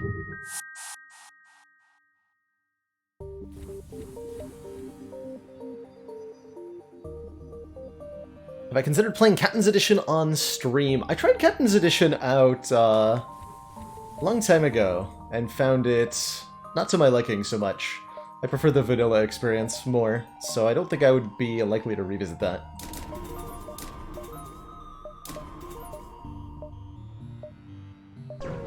All the systems upgrades. Intruders on board.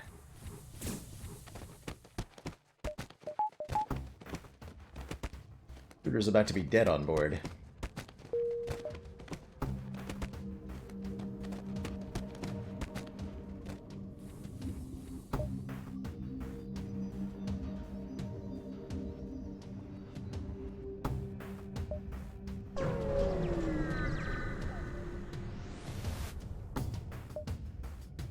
Just a generic Mantis ship, nothing special here.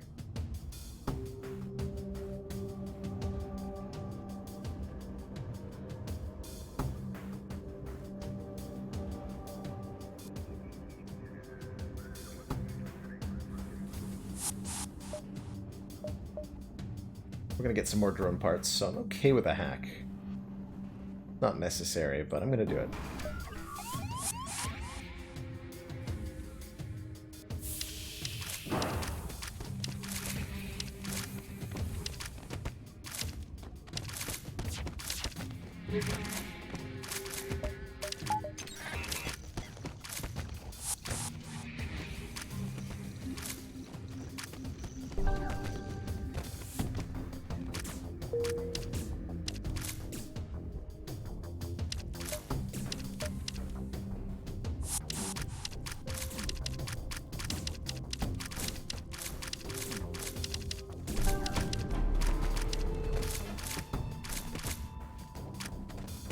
Murdering commence.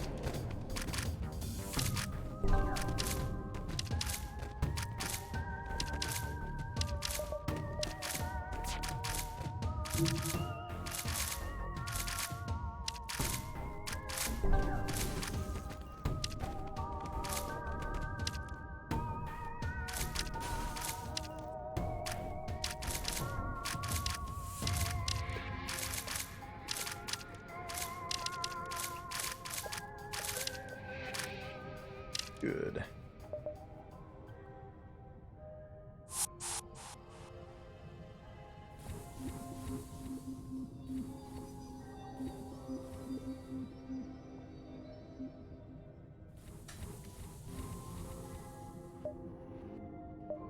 Guess I'm diving? Sure. That's fine. Done it once, we can do a million times. This run.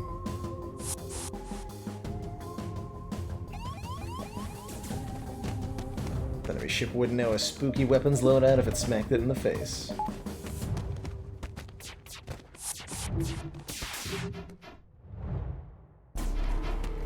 I made a panic cloak there.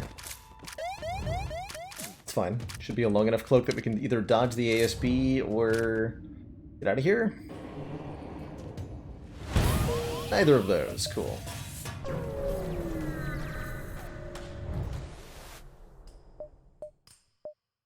We got a hull repair anyway. As well as some fuel.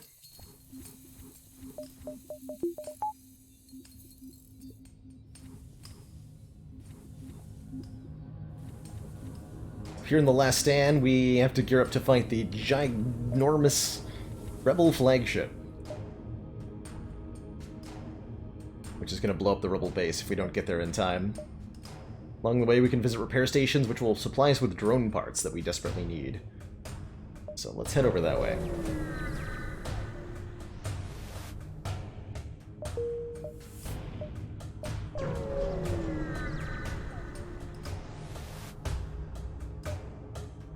All Bomber Squadron engage with some Federation scouts and we move in to assist. Because heck yeah, we do.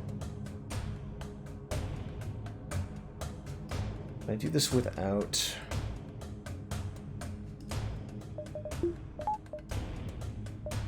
do a hack.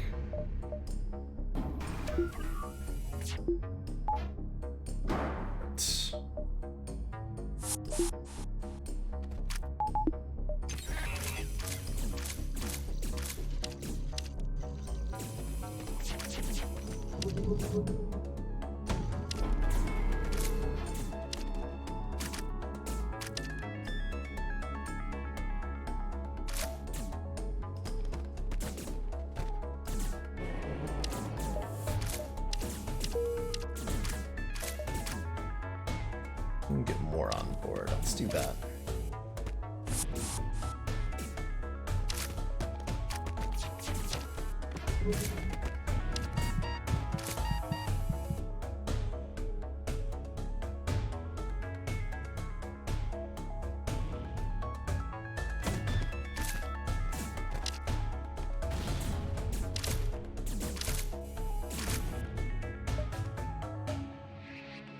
Could have done that a little bit better. We didn't need to take that missile hit, but we're gonna get a repair anyway, so it doesn't matter.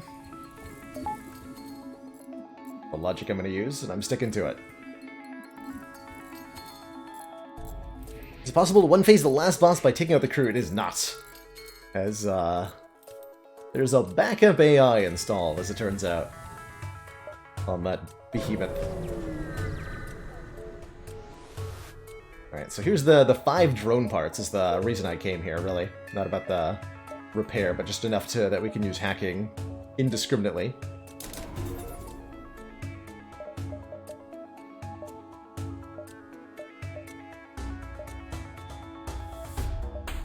We can get some more scrap along the way.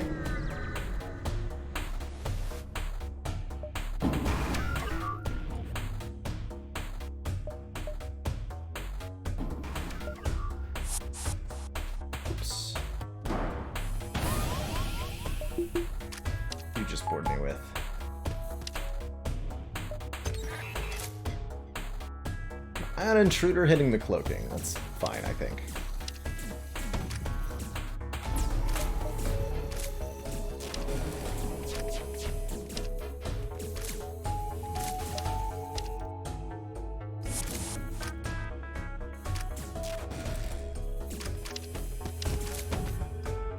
Okay, that missile will also probably hit me.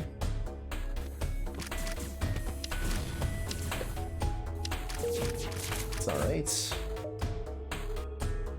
I think that's alright.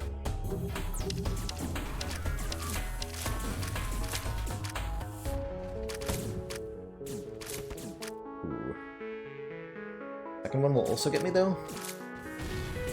Rude.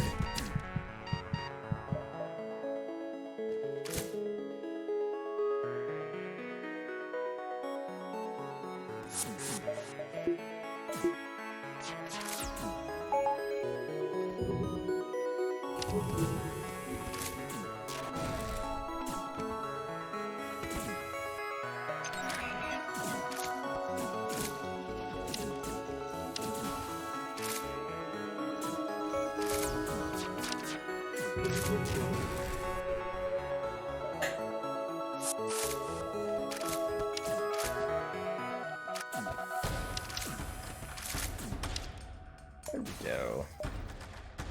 Even got our drone part back.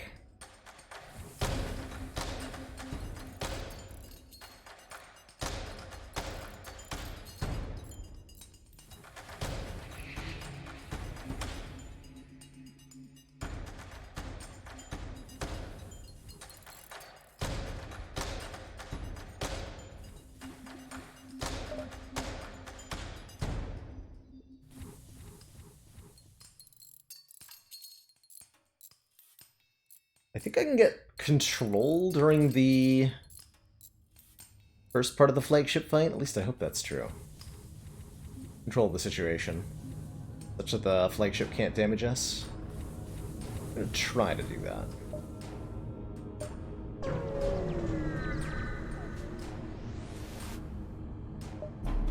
Power up the...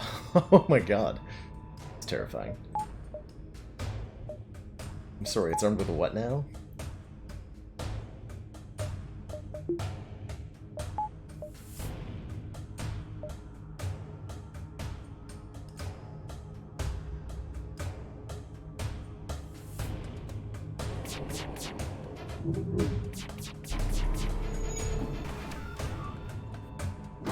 But we don't do that. Please.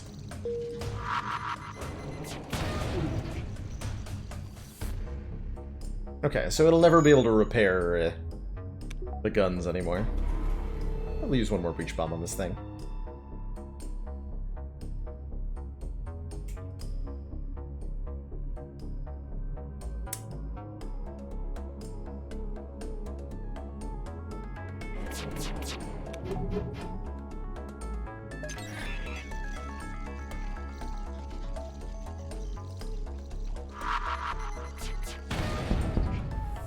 Okay, so that'll never dodge a shot again.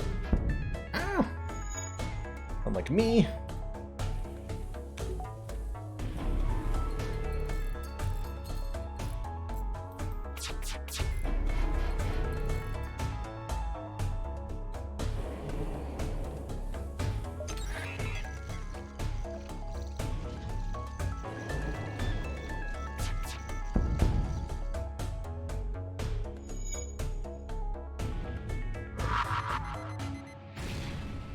What? Still?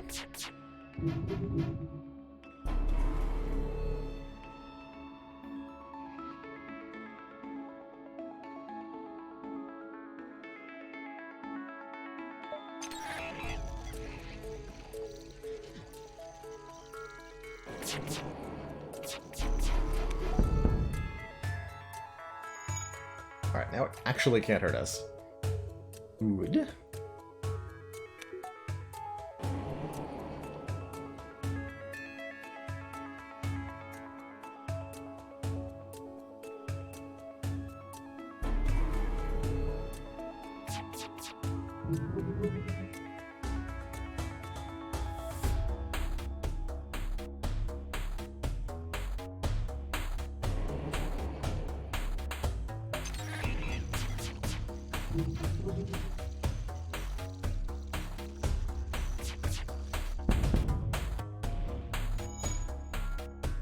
So we can actually see with the system hacked how quickly an AI ship automatically repairs all of its systems.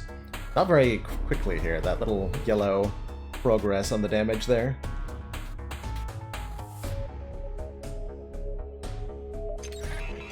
But it does add up.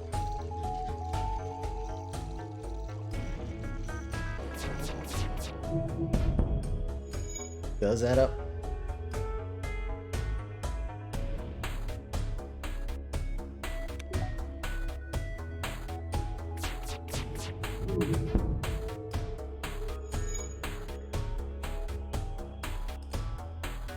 That's right, and yes, the repair speed of hack systems is halved, so this is half of what it normally is. Good call. So maybe not quite the best demonstration. Alright. I think I want to level up the weapons to be able to man all four of this at the same time. Easy investment. Doors too. Okay. So I think this beats the flagship actually quite comfortably. We're very good on the defensive side. We've got upgraded hacking. I probably wanted level 3 hacking. I did want level 3 hacking. That's fine. It's level 4 on doors. Super blast doors. Not just any regular old blast doors, but super. Super blast doors.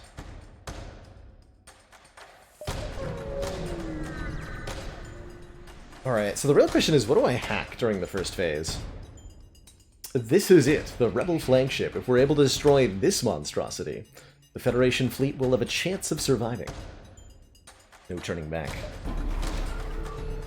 So the first question is, what system of ours gets hacked?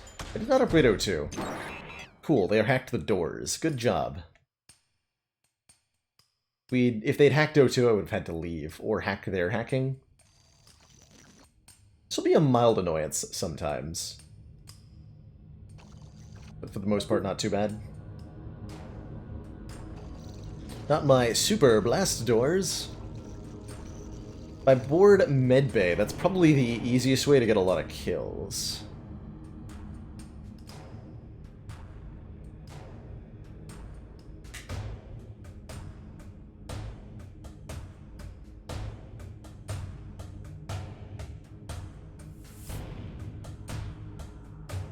Try hacking the shield. Get control of the ship.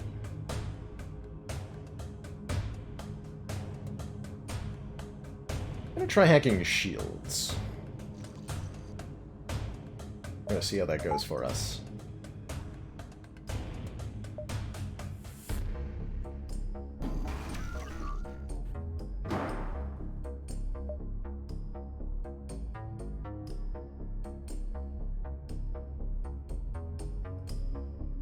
I want to shut down the missile launcher. We're going to be using the breach bomb. I think I'm just going to have that auto fire at the missile room here.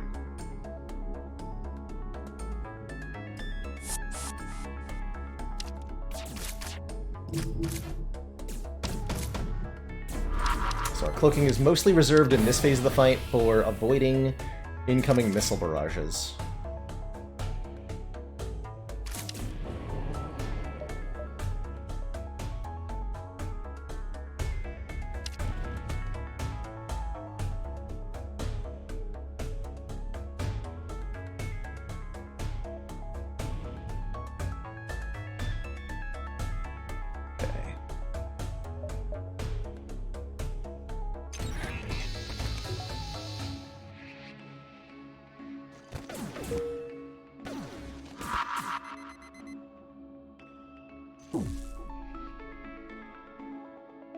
Checking teleporters, almost off cooldown. We want to put more crew in there.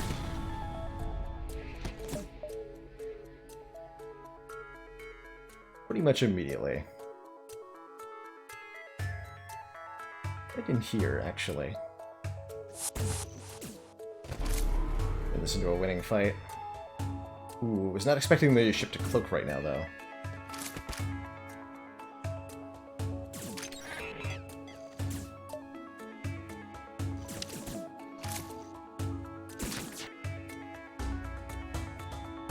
Kill too many of them, but I do want to kill all of them at the same time.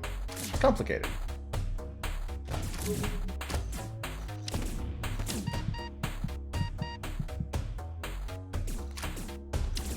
Order's almost off cooldown. Pilot's dead. Been good at the moment.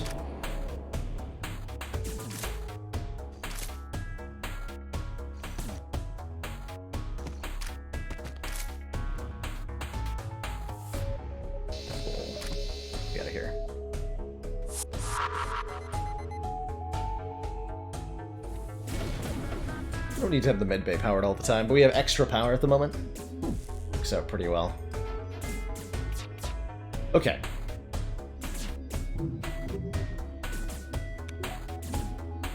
we get to anti some of their bio? I'm hoping so. I'm very much hoping so. Set up for that now.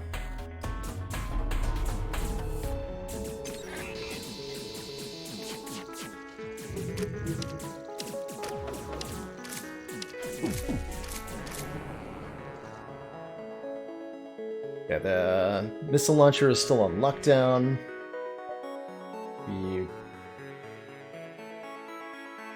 need to breach bomb at this point.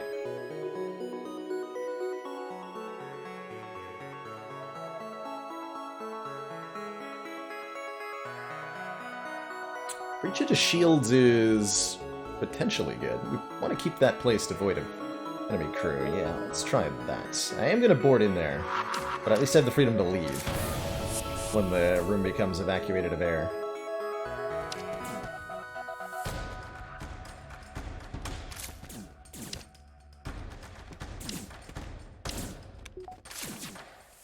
I don't want to kill them, per se.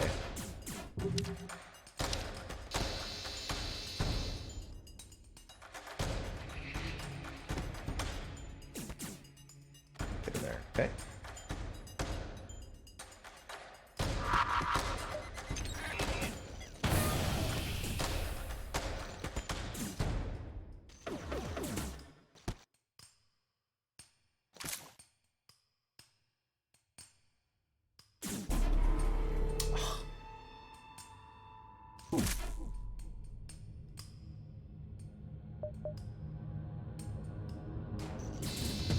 Yes!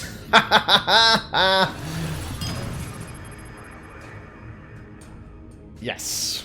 We got there. That was a pain in the ass to get.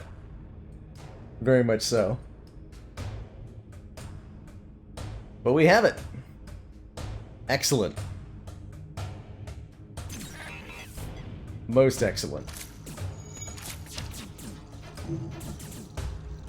Can you fire beams at cloaked ships? Is that what let me do that?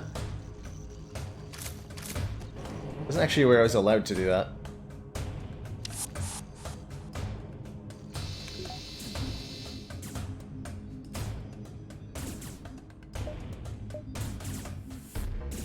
Hacking the shield room in the flagship is devastatingly effective no matter what you're trying to do, just because of the central location of this room prevents AI from getting to and from either of these weapon rooms, to or from the piloting, and to and from the med bay. And everybody just gets caught up in the middle. Pretty devastating. Okay, you are allowed to proceed to wherever you're going. All of you.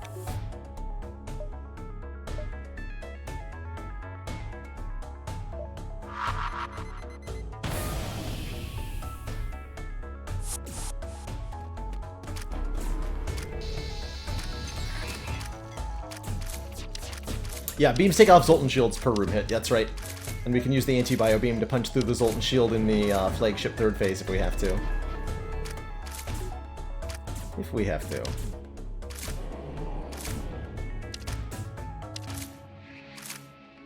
Alright, well that's all the main crew killed.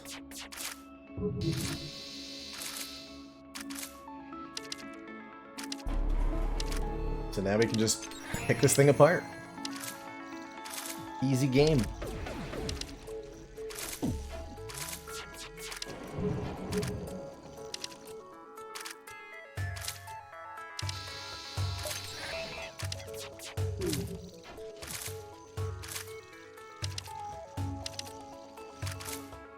Easy game.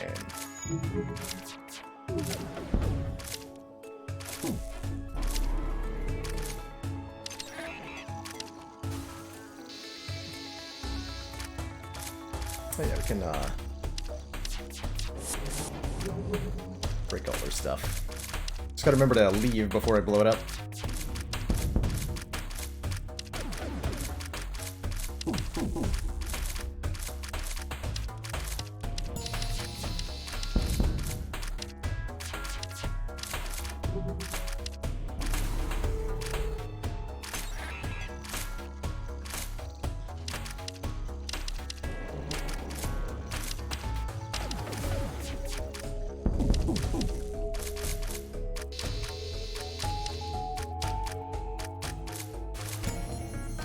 Mantis combat sounds are like almost in tune to the beat. Almost.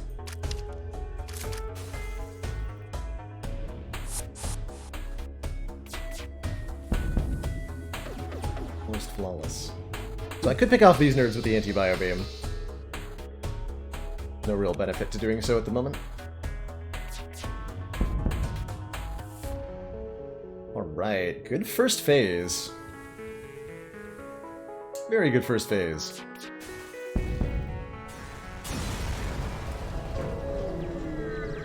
Just as we finally gain the upper hand, it finds a way to make an FTL jump. You have to keep up the assaults. Assaults. Okay, we're past the point where an oxygen upgrade is actually helpful. Whatever. Chase him!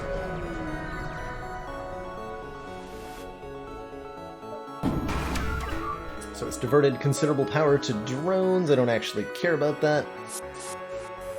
Can board pretty relentlessly. Oh, that was why I needed upgrade O2. Huh. Well, that's mildly annoying.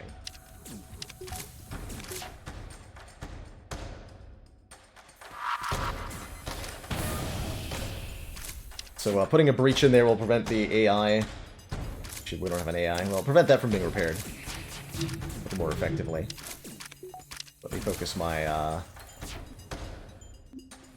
cloaking on dodging the power surge.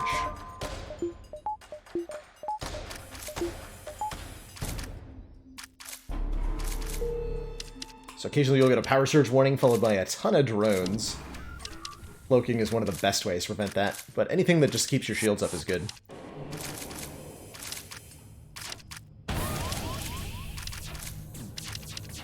Not the boarding drone. Oh no. Systems on the flagship auto-repair only if there are no human crew remaining on board the flagship, which will be the case after this phase. We'll be fighting an auto-repairing flagship in phase 3.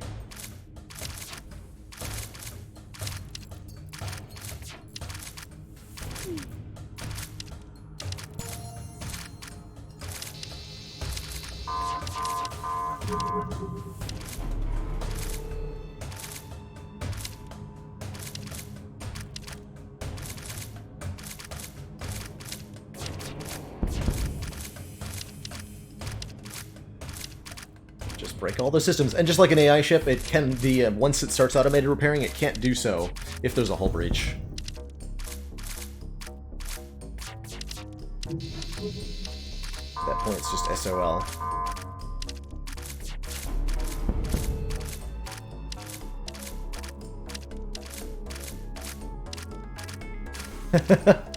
Maybe a little bit, Adam Sims, turning it into my personal playground. My personal achievement farming. Except this guy dies to the fire. The ship will commence automation here.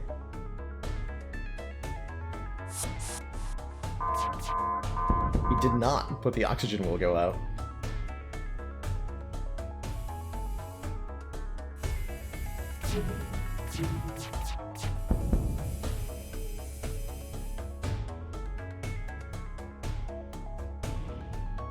Pretty passive fight at the moment.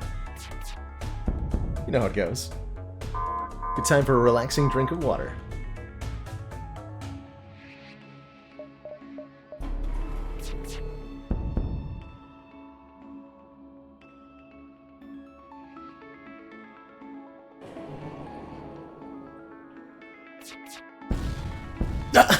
The defense drone.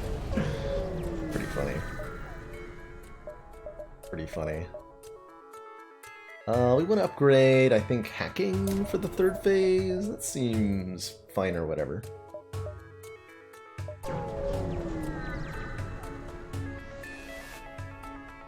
We're not certain how it's able to keep fighting with the amount of damage it's sustained, but it's transferred power to the teleporter as well as some kind of super weapon. Some kind of mind control super weapon. Which is a bit annoying to deal with. So we need to, before we can do anything, take down this big Zoltan shield that it has.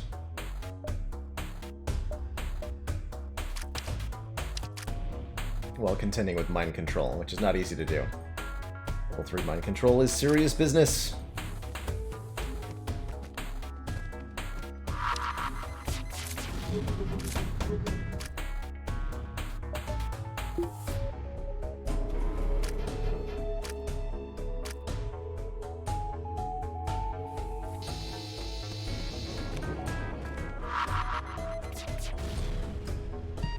Okay, but don't kill my crew though, hey?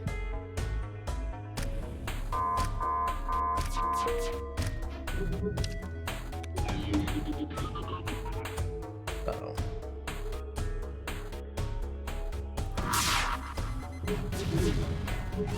Okay, a little bit of damage, not too bad. Repair crews on it. Mantis repair crews. Can always be trusted to get the job done.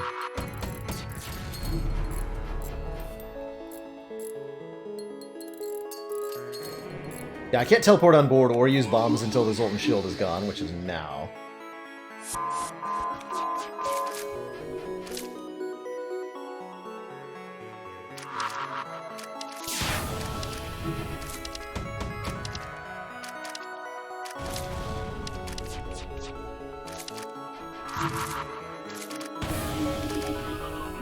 Okay. That makes mind control no longer much of a threat. We can get all our Zoltans on board. Not in that room, though. That room is bad.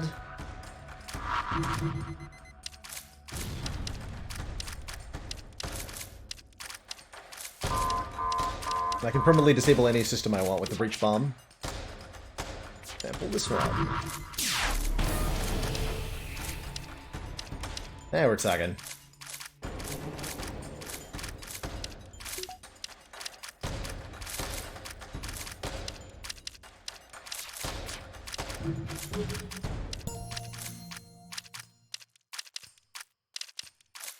Now we could sit here and destroy the hull just by pure boarding power. Which I might do. The Zoltan shields recharge.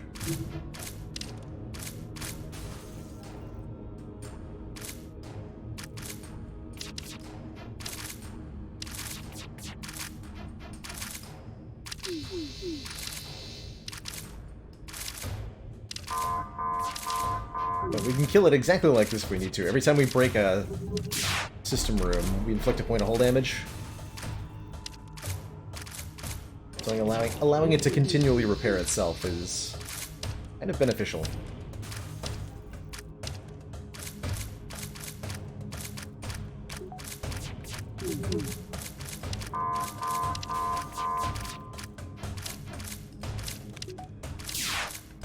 Ooh.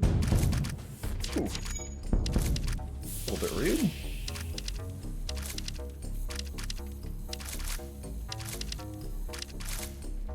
Just a little bit rude.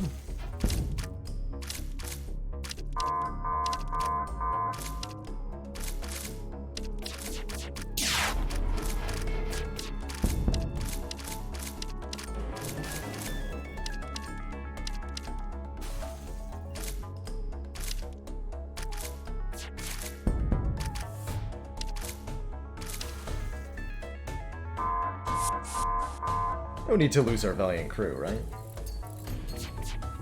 No! Oh no! Slow down.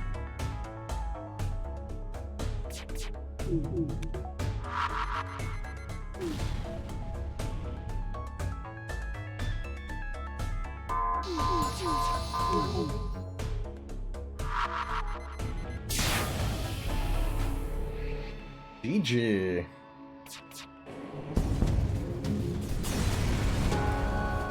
Good fight.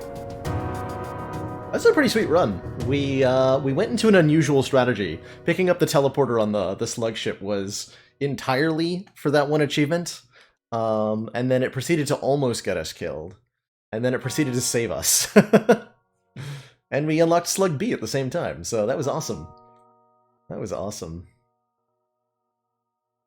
Tom Jubert. That's right, Chris Avalone did some guest writing for this. Very talented names. What's the score at? It is 53-23, excuse me. Pretty sweet. New record for combat kills and tea time there, 51 kills. We hired a 10 crew. Jettisoning the slug crew. They were holding us back, okay? They were just holding us back. GG. Really good run. Did forget to rename that one. That's alright. That's alright. So with that, we unlock the... I'm not going to be jumping into another FTL run. We're going to switch over to Into the Breach here, but just wanted to show the ship that we unlocked, the Stormwalker, which has a very awkward starting layout. Your starting weapons are the Healing Burst, self-teleporting healing unit that instantly heals all friendly crew in the room. This takes missiles, as does the Artemis launcher. You're allowed to target your own ship, and if you do, it has a 100% hit chance. This ship has no medbay on it, so at the start of the run, your healing is the Healing Burst. You have to use missiles to repair crew damage, and that's definitely awkward. To make matters worse, your primary form of taking out enemy ships is a crew teleporter, so you are going to be taking damage. Slug Repair Gel automatically heals hull breaches, which is mildly useful, and is more useful on the Slug B, where healing hull breaches is normally an endeavor that's going to cost you hit points, which will cost you resources on this ship. So the Repair Gel is extra useful, at least until you find a way to heal your crew. Paying out for a Clone Bay, which is I think only 50 scrap, is well worth it on this ship.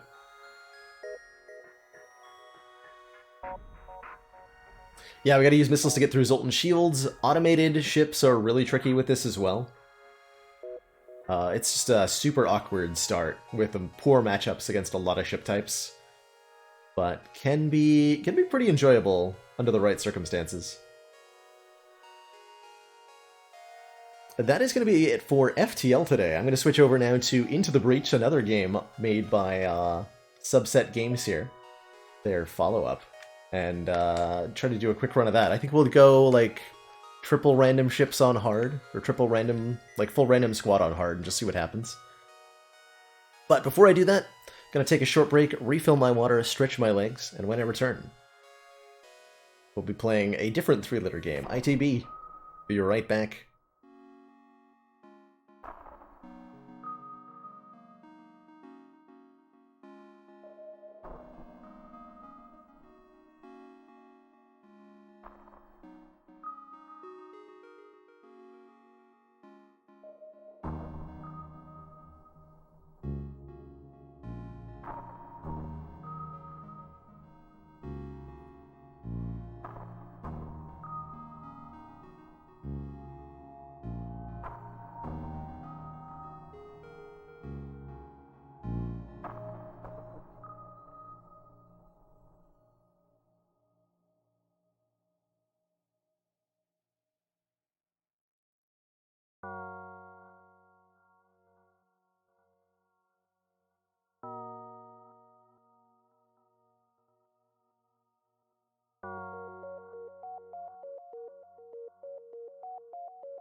Alrighty, everybody.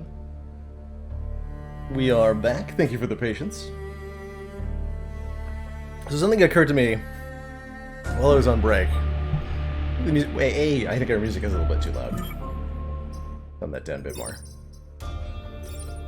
B is that I realized that I haven't played this since before I last reformatted my computer. I last reinstalled Windows. And I have the GOG version of Into the Breach, not the Steam version. So I don't have any cloud saves. Which means that I don't have a profile. And so we have nothing unlocked. But that's okay, because I don't mind redoing the initial squad you get with Into the Breach. Although I think the tutorial content was enabled. Hold on. Developer console, what? Here we go, profile. Create new profile. New game. Darkest Engine!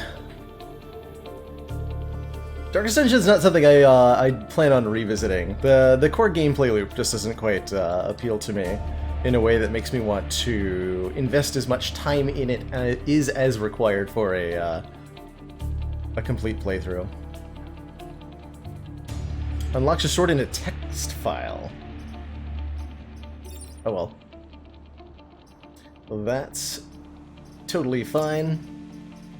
So, Into the Breach is a turn-based, almost like little puzzle roguelite. Just received the support of another council Dr. Gig, member. thank you so much for the tier 1 sub. Welcome to the council. Enjoy the emotes community and, of course, the newfound smug sense of superiority. Oh, and there's loads of hidden depth to this. It's remarkably well polished, a little bit simplistic, and I don't think it's got the replayability of, say, FTL or Spire. But everybody I've talked to about Into the Breach agrees that like this is a very good about 30-hour experience, and then you're kind of done with it after that.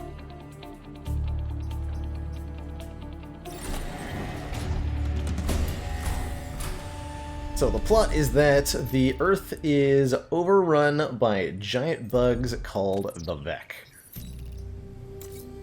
We are time travelers in giant robots who punch the Vec until the Vec explode. And yeah, that's pretty much the gist of it. The core gameplay loop of Into the Breach is a series of tactical missions. You'll have 1 or 2 objectives that you're trying to complete, and combat plays out as a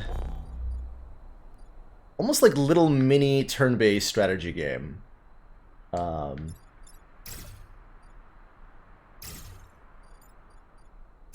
That's fairly simple, but is nice and quick paced. We deploy our 3 units. Our opponents go before us, and they kind of, much like Spire, they express an intent. They tell you what they're gonna do. And we have some ability to play around this.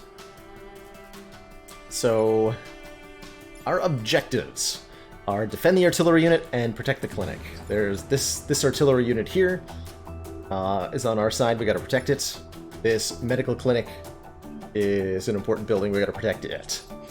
The damaged or undamaged, alive or not alive state of our units is not relevant to whether the scenario is won or lost. It's all about these objectives. The combat only lasts for 4 turns, at the end of which all the remaining hostiles on the map will retreat. We don't need to kill the Vec, only need to prevent them from completing, or we only need to keep our objectives intact for the requisite number of turns, after which combat ends, no matter what the situation looks like. And the objectives are evaluated. Our health comes not in the form of our own units, though they do have their own health, which can be destroyed. But the success or failure of the run as a whole is determined by this power grid up here. This is our health bar, so to speak. And that bar goes down when buildings on the map get damaged by the Vec. This will often lead to us doing things like putting our units between Vec attacks and buildings to avoid taking damage. Game has some really excellent quality of life stuff. There is an undo move button that we can do, and even a once per mission reset a turn from the very beginning button that we can press in the event that we misplay or commit to some sort of action that we then realize won't work out so well. For example, we're being shot at by this Vec, and it might make sense to move our tank out of the way, but then the projectile is going to connect with the building behind it, which is the objective, so it would be better to get hit than to move out of the way in this case. You're able to see the exact order that enemy attacks are going to resolve in, and this lets you do some shenanigans by messing with the Vec. Vec attacks will occur regardless of whether they are in the same tile as when they started their attack, when our turn ends. And many of the, we call them breach. Many of the squads have the ability to reposition enemies in such a way that shots get the friendly fire happens, essentially. We can trick the bugs into hurting each other. Put them in front of each other's shots, make them get in each other's ways, so on and so forth. Our starting 3 mechs are the... what is this one called? Combat mech. It's not very originally named, but it's pretty good. It's got a punch attack that does 2 damage to a unit and pushes it back. Our tank does a 1 damage shot that pushes in a target back, and we have an artillery piece that hits a tile for 1 damage, and then pushes all the adjacent tiles back. We can do some fun with. For sure.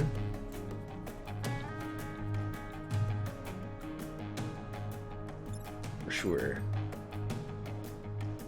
Vec can't swim, so they'll drown if they're shoved into water. What's this thing capable of? Just a 2 damage Old Earth artillery. Doesn't seem that bad to me.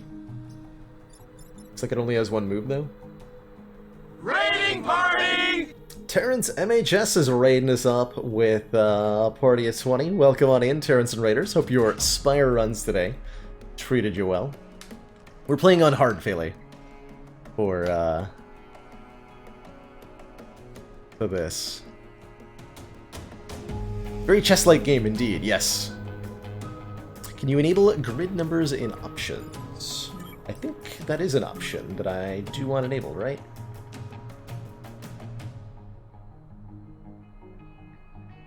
Wait. Roll tips and turn game timer UI.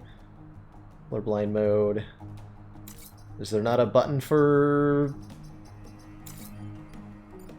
There's definitely a button for that. I remember that being a thing. Where is it? Mostly just helpful for speedrunning. Use combat speed. Am I blind? What am I missing here? I distinctly remember this being an option. Oh, it was a hotkey, right?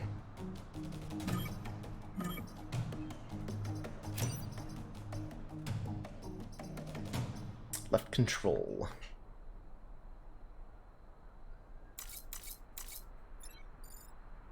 No?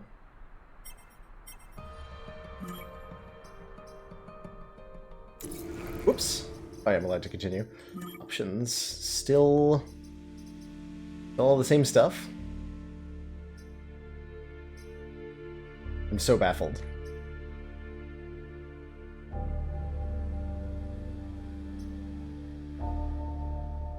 Weird. Very weird. Okay, so how do I want to handle this turn? One of the cool things about FTL is that the enemy attack patterns almost always create a solvable puzzle where it's possible to avoid taking any building damage. You might not be able to avoid damage to your own mechs, but you can definitely avoid damage to buildings. Our combat mech is not positioned to actually help here. This does serious to moderate damage. But we'll do that. And that was providing 1 health, so we can actually just murder now. Excellent.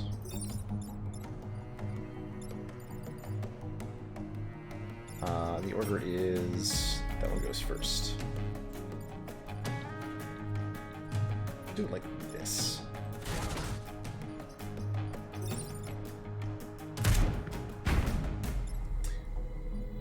Periodically... resolution scale thing? Max board scale. Combat board rendering scale. Interesting.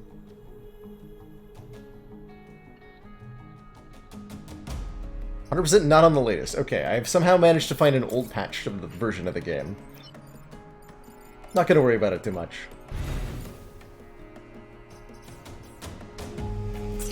Not gonna worry about it too much.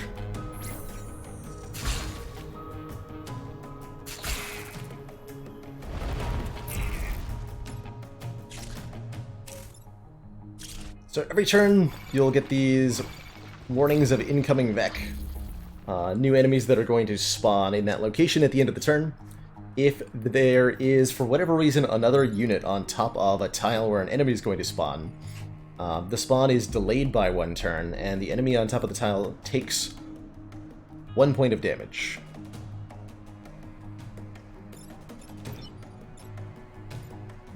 This is an alpha... whatchamacallit? Alpha Firefly. An Alpha Firefly. Which does 3 damage, so that would actually destroy my mech. We don't want that. Don't want none of that.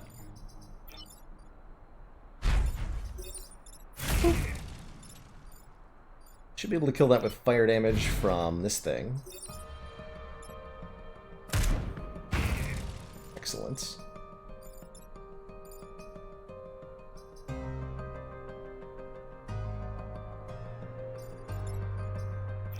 And then we can just kill the last one. We can just kill the last one. Pow. Killing Vec is a pretty effective way to deal with them, but you don't always have enough damage output to get all of them.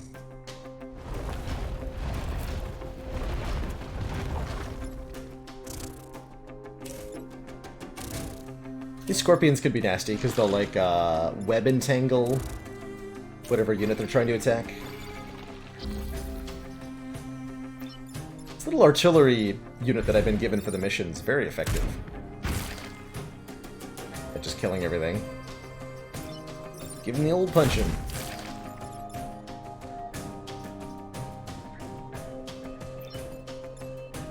Knock the scorpion into the water.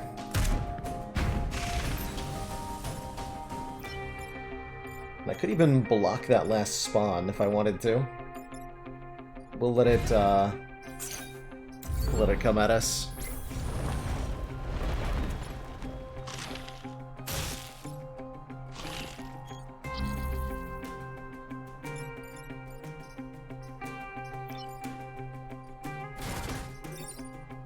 Sploosh.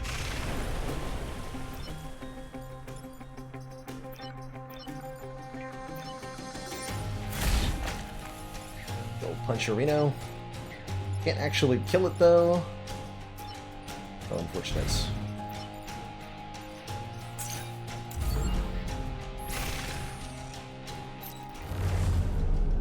Perfect victory! So that's one of many missions. You do about 12 to 16 of these over the course of a run, I think. So, the main thing we get from completing missions is reputation. And reputation is used to acquire mostly reactor cores, but also other pieces of equipment. It's your scrap equivalent, essentially, and the thing you want to collect as much as possible. How many islands do I plan on beating? This is the first run on the save file, so I think I have to do a certain number, but I don't remember. I'm usually a fan of 2 or 3 island runs. Do I want to be in the latest patch? I don't think it's important for today. I'll fix it after stream, if I plan on doing more. Restoration Center. Defend the satellite launches. Sure, that sounds doable. We've got a Hornet, Scorpion, Soldier, Psion.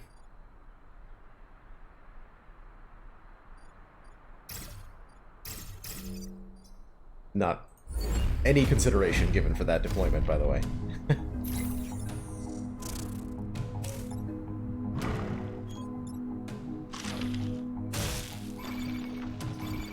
Tech order. So the Stinger Boy goes first, unfortunately. Only 1 damage. Both of them. We can punch the Scorpion in such a way that it's attacking the Hornet and blocking the spawn. We could also just like do more damage to the Hornet too. Punch. If anything tries to push 2 units into each other, both units take 1 damage and stay where they are instead.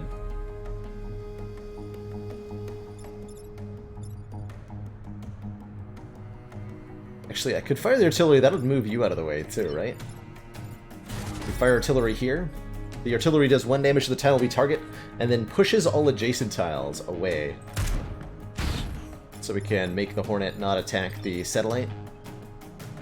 And our tank can push this thingy on top of the spawn, which will cause it to die, and cause the spawn to be blocked. So we've set ourselves up very nicely for next turn this way.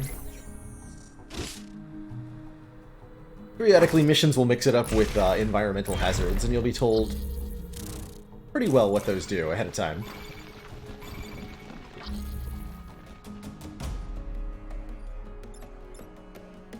For example, this satellite rocket is going to destroy everything near it. This is like old UI elements. Interesting.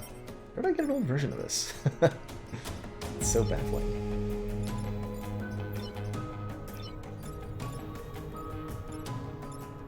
That's a lot of stuff spawning next turn, huh? We could also block the spawns with our own units if we want to, and sometimes that's worth doing, just to get the Vec off the screen.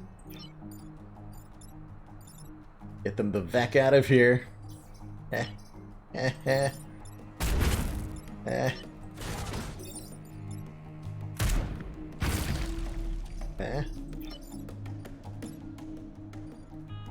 We'll block the spawn with our combat mitch.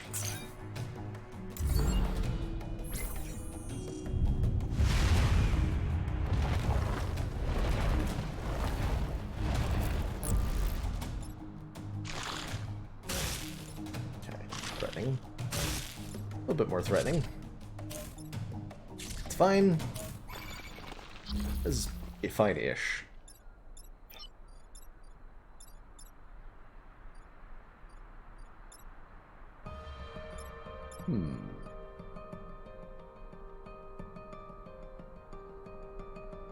Should be able to prevent all damage to buildings here. Wait, can I? This needs to break free. I'm webbed here.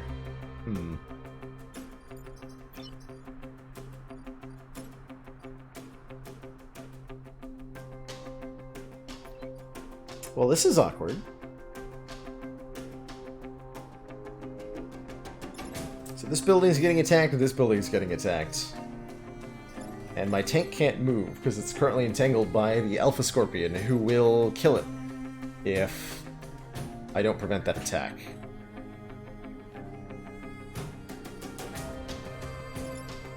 Oh, what I can... Oh, here's what I can do. I can push myself away, though. Oh, yeah, here we go. So we fire a shot here. That'll push my tank away and free it. That'll push the Scorpion out of alignment as well. And then the tank can finish off the other deck that I punch. Yeah, that works.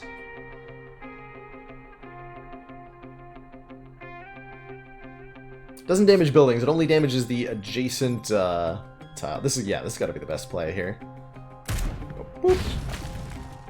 So you end up in the fire and attacking a mountain. You end up attacking nothing. And we take care of this nerd.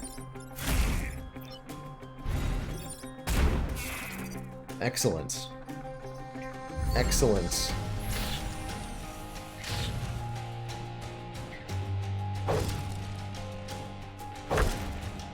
This game has, based on my experience, this game is quite consistently winnable on any difficulty level.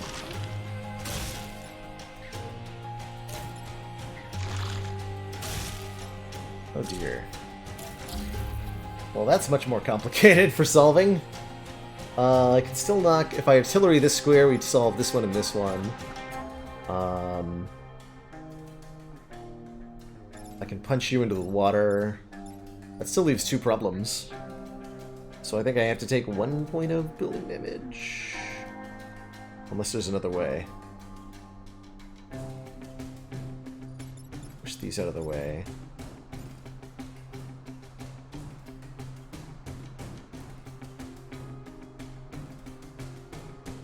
How do I deal with this?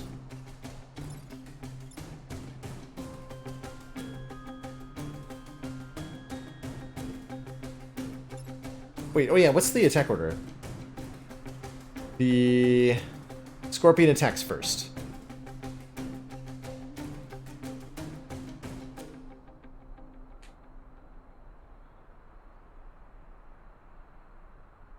Have I ever tried this game with only 2 mechs on any difficulty? I've never tried that, that's for sure. I've not tried that. We did try 3 swap mechs at one point, and that was pretty fun. So I'm not seeing a better solution than to take 1 point of grid damage. We artillery here, solving both of these problems at the same time. We punch you into the water and the tank shoots this guy out of the way, or this guy out of the way. But then one of these 2 shots connects.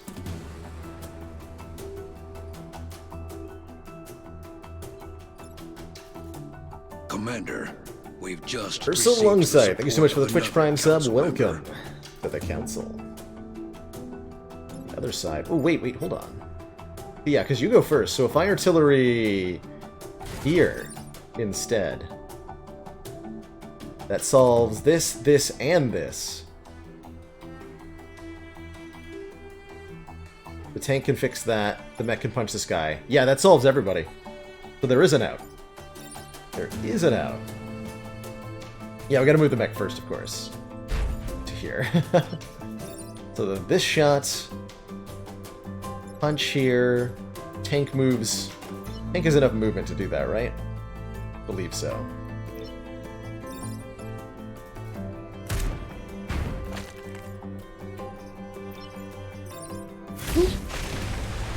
Yes, tank has enough movement to do that.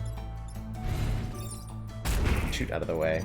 And that is the part about this game that I really enjoy, is finding finding little solutions like this. There's almost always something you can do. Almost always. Friendly fire.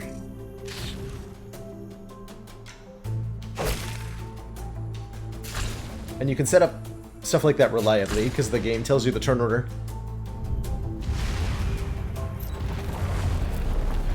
Easy peasy.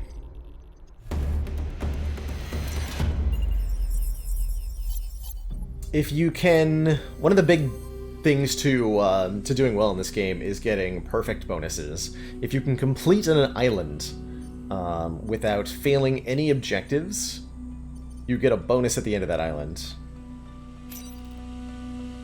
This has got mines on it? Perfect. Old Earth Mine. Any unit that stops on this space will trigger the mine and be die.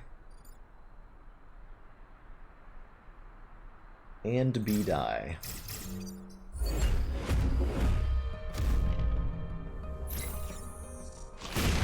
Like so.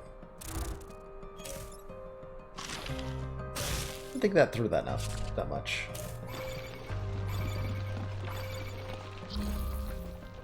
Or did I? So I can't step here. I will become explode. Do not wish to become explode.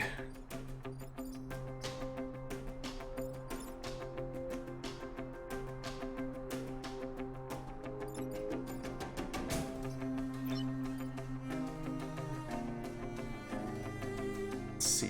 I can put an artillery shot. Actually, I can't put an artillery shot here. I have nowhere to stand to take the shot. Actually, I could if I do it here. It's not something I necessarily want to do. It's the only way to take that shot, though. Do 1 point of damage to myself. Not thrilled by the idea, but it would work. I'm going to do that. We want to move like this with the tank. Block 1 spawn here. Do that. Let's do that weird move. Yeah, like that.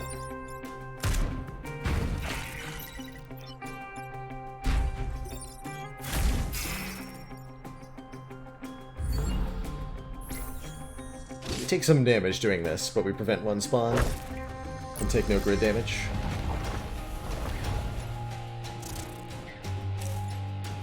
Easy enough to deal with. That's even easier to deal with. That one killed itself. And that's super easy. Excellent. So we can push this thing onto a mine, and that also causes this one to block a spawn. Perfect. Pow. Our pilot also levels. We just kill this one with a punch, whatever, easy game. And if we want to, we're allowed to use our action to repair, which lets us sit on this spawn for a little bit longer. So you can have a unit just stay on top of a spawn, permanently preventing it from doing anything if you want to.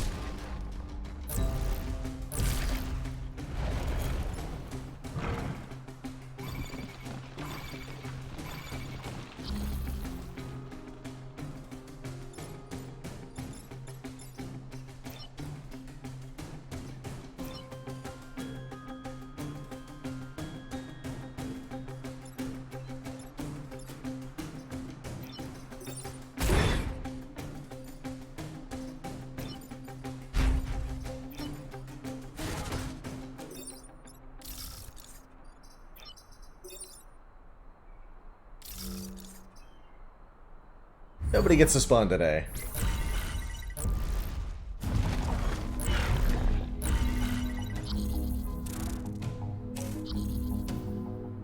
Not today.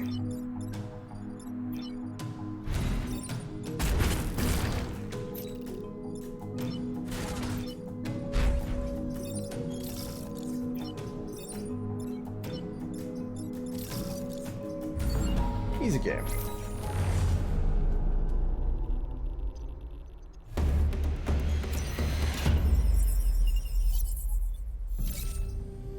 So some of our pilots got promoted.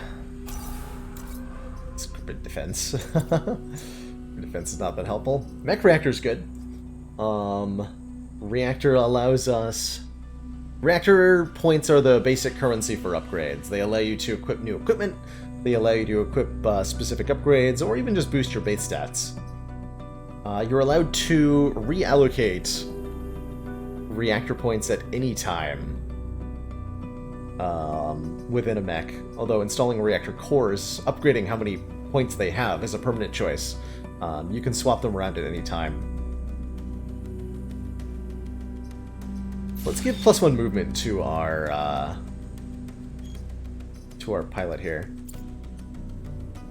or to our combat mech, and that'll make it a little bit more useful with the melee punch, hopefully. Defend the train. Oh boy, train missions. Train missions are fun, in that they are not fun at all. You've got a supply train that has to make it across the map in 3 moves. It has only 1 hit points. The Vex are going to try to destroy it, and if the path of the train is blocked and the train tries to move, the train is destroyed. It is kind of butts. Let's stay well back from this Alpha Scorpion for the moment. I think that's a decent deployment. That's probably wrong though. Oh, we've got a pod incoming. Excellent. A time pod. Time pods contain upgrade resource, cores, sometimes pilots, weapons, just goodies. There's something you definitely want to grab, if at all possible.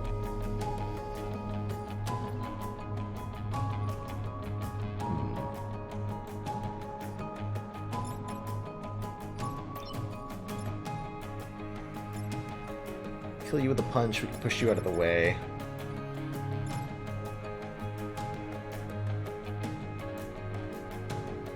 Artillery can damage the train. Yes, it can. Alpha Scorpion's gonna be annoying. I have a lot of ways to damage it.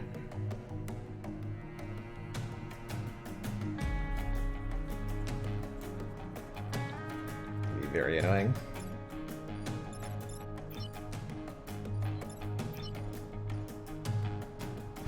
I want to shoot you out of the way. It's something with our damaging artillery. I think we're just going to try to dodge the Alpha Scorpion. And take care of this Hornet here.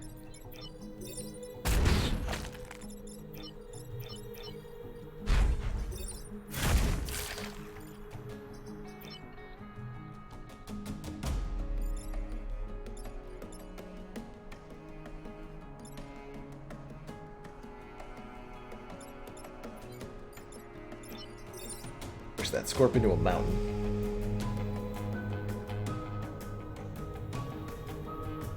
You can rename your mechs and pilots. Yes, both the mechs and the pilots. That is allowed. Take that, mountain.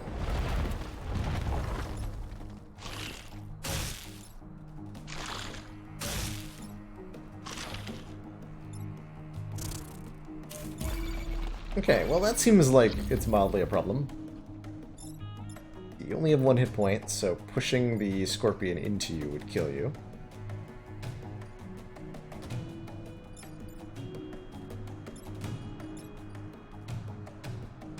Destroyed if damaged or trampled. Okay, so if we artillery the time pod, that will destroy it, right? Shooting at the tile with the time pod will break it, I believe. As good a move as this is. And putting an enemy unit on top of the time pod will also break it. If I understand correctly. Which is really unfortunate, actually, because I don't have any other place I can put that Alpha Scorpion.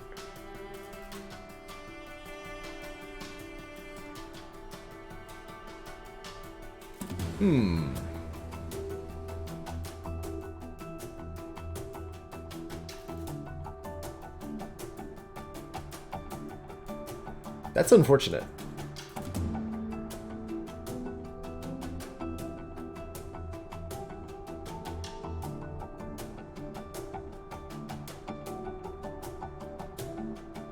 Only no way to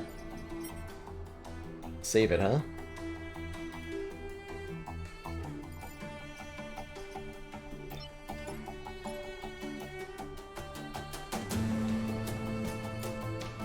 I see wobbles. Here, let me rename that.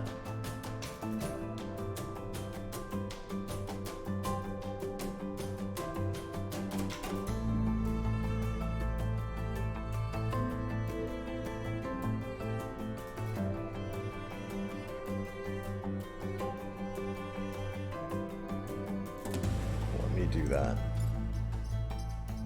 Just, I guess, confirm. We do have the reset turn button if this works differently than expected. We KO those two. And then shooting this nerd out of the way, no matter what, presents a problem. Unless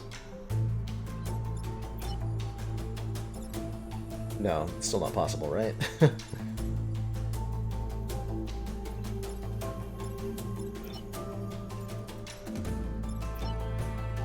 Just verify. Pod destroyed, yep. Time pod surviving re-entry is useless if it drops into a battlefield. Disaster.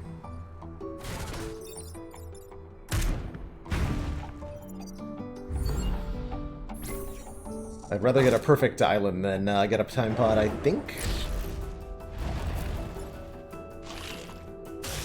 You not.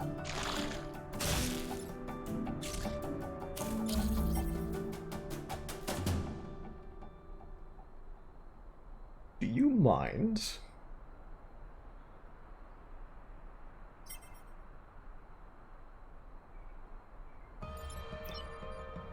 So we can push this one here. Push you up one, just punch you and kill you. Good. The train gets out intact, at least.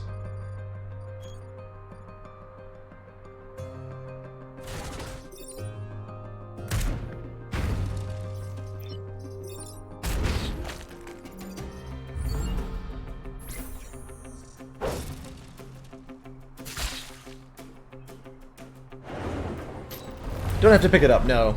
As long as it's on board intact at the end of the mission, you get the time pod. I believe. So once you complete half the missions on an island, seismic activity occurs and the VEC leader will appear. So you have to do one more mission to defend corporate HQ, where there is a leader VEC. Leader VECs are notably immune to drowning, so they don't die if they're put in water. But are otherwise basically similar to the alpha versions. Actually, they have even worse attacks. It's terrifying. This thing shoots powerful projectiles in 2 directions at once. Excellent. That's what I wanted it to do. Perfect.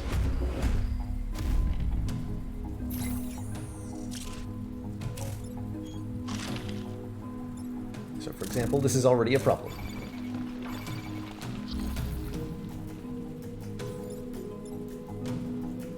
Shooting in 2 directions. Actually, what's the attack order? Go first. It's 4 damage. We might be able to have it kill its friend.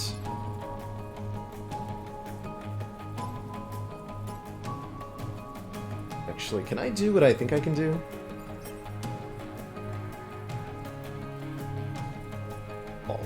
I totally can.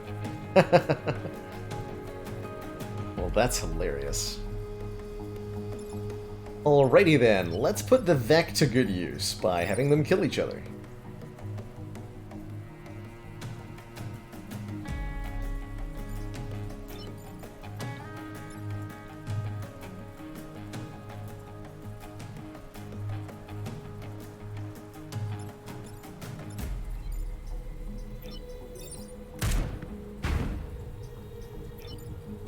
Punch this nerd here. Goes first and kills both of the other VEC. And wasted its turn. Hooray.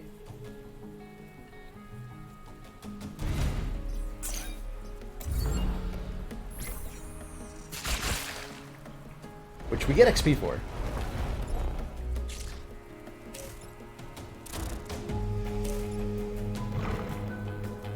Slightly more of a problem. Slightly more of a problem. We move it twice. Players don't drown in water, right? That's right.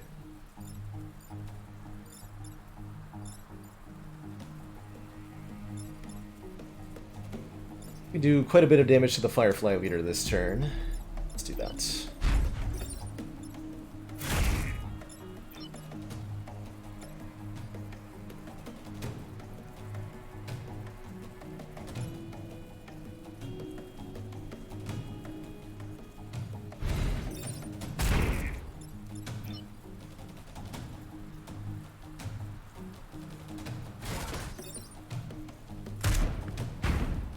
one out of the way.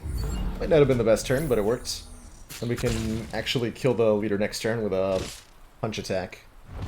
Assuming it doesn't do something beneficial. Doesn't look very beneficial.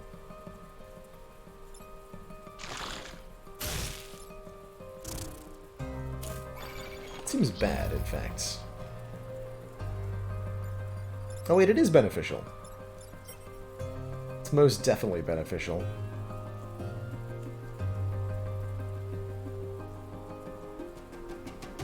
Let's see. We push this thing back one. Shoot these two.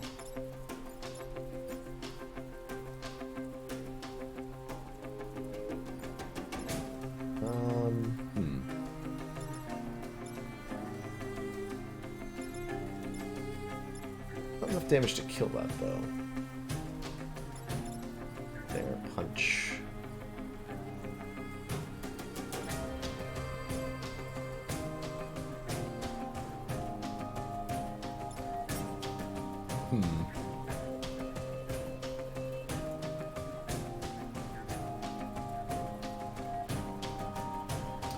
The other options?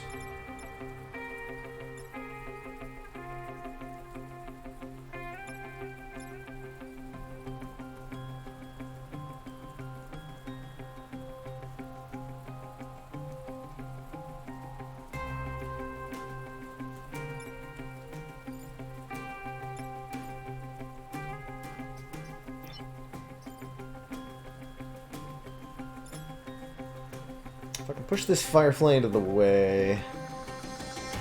Damn.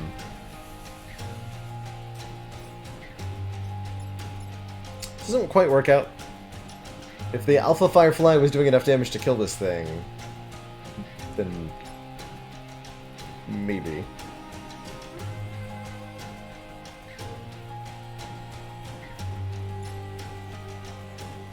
We can just sacrifice the pilot of the cannon mech. That might be optimal, actually. For the, yeah, the cannon mech. But that's an option. Is to just let the cannon mech be destroyed. Push this thing in the path of the Firefly, and then push this thing out of the way on its own. That prevents all grid damage. Otherwise, what is my option here?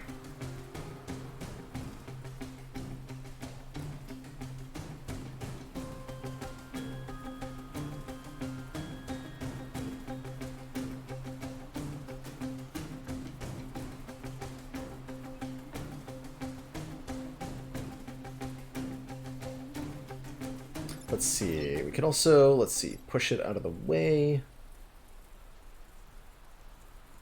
Move the artillery mech.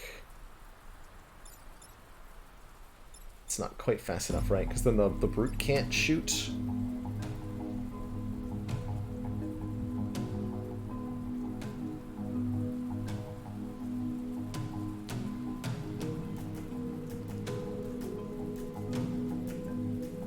Yeah, then the brute can't shoot. Scorp have 5 or 6 health. It has 6 at the moment. 5 base plus 1 from the passive creature.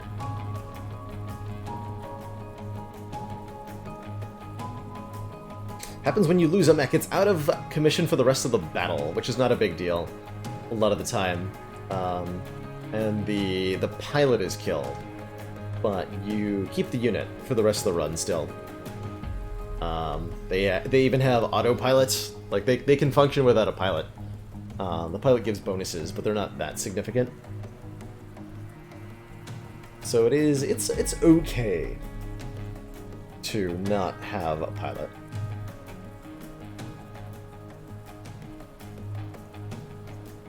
I'm trying to see any other way that avoids grid damage.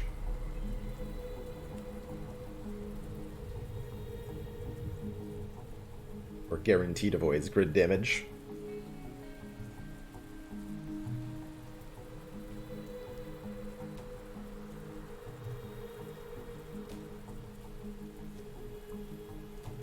What if I artillery here? You go onto this spawn and block it.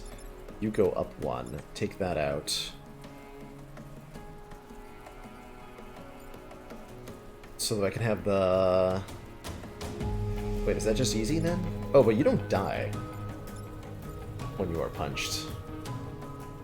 So punching this thing doesn't actually solve the problem, and I can't get to the tile where punching it does solve the problem.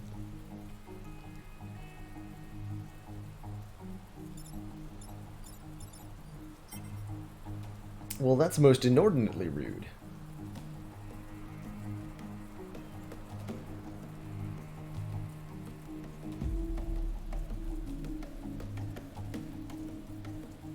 Or can I?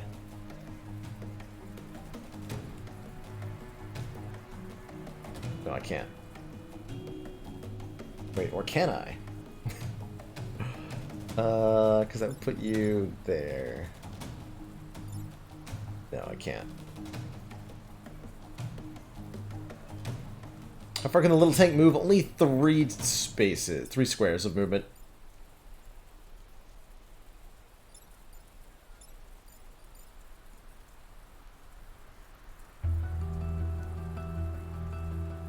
Yeah, so the other option is moving like this. Alright, no, not like that. This. But also not like that. Like this. Artillerying here. Pushes this guy out of the way. Frees our tank. Pushes this guy here. Then it'll kill with friendly fire. But then I actually don't have a way to deal with this one.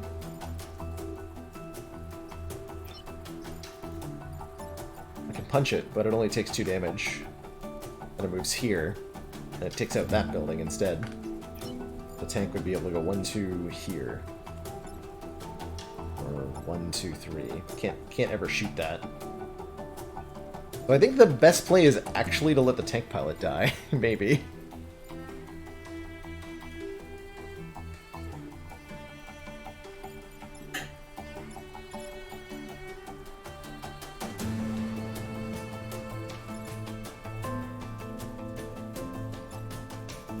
The tank, unfortunately, doesn't kill the... It only does 1 damage, so it doesn't kill the health bonus thing in 1 shot.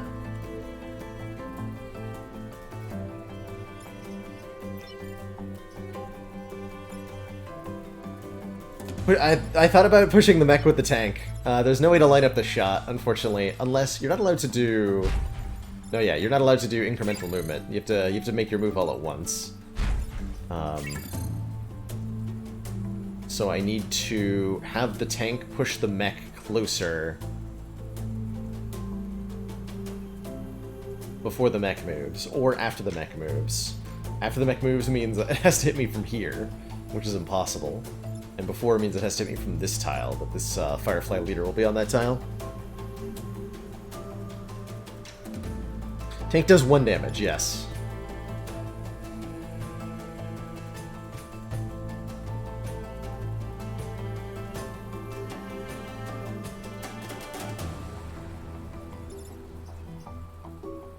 Alright, I'm gonna let my tank die then. I'm done thinking, and that's the best of solution I've come up with anyway, so whatevs, and all that. What was the plan that involved tank dying? Exactly? I've forgotten it now. We artillery... Where?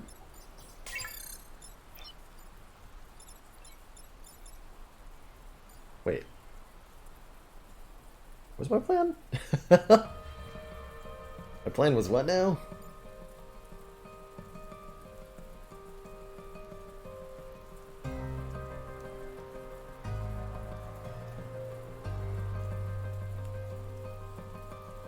And shoot the tank. If I shoot the tank, then... Oh, so many more problems happen. Yeah, no. So, let's see if I can find that line that I saw earlier. I'm pushing you forward 1. Right?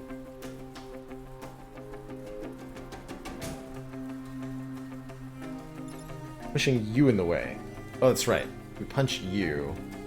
the artillery... Artillery you out of the way. Punch you here. You just get shot. Okay, that's the plan then? That's not a good plan, but it is a plan. I like it when a plan comes to plan.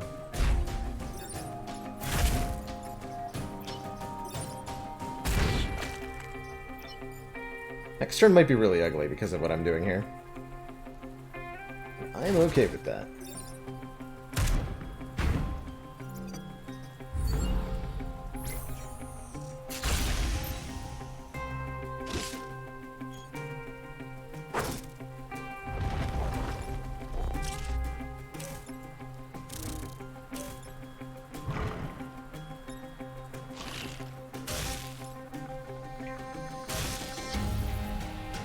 So that all but requires the artillery. And then I kill you and I take 1 point of grid damage? Rude. Actually, that doesn't even stop all the... Son of a bitch. Rude! Actually, what's the attack order? Give bonus health? No! I can't even just push. Gross. Alright, so tons of grid damage? I suppose? I should have just taken the grid damage last turn, huh? I think that was probably correct. Are we already not perfect? I don't think so. Based on what I remember, perfecting working like. We're gonna find out. Together.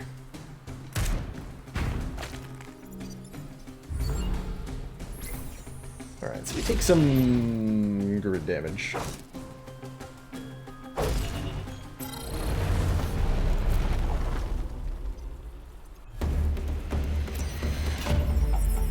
Region secured. So, 1 pilot killed in action. Deceased.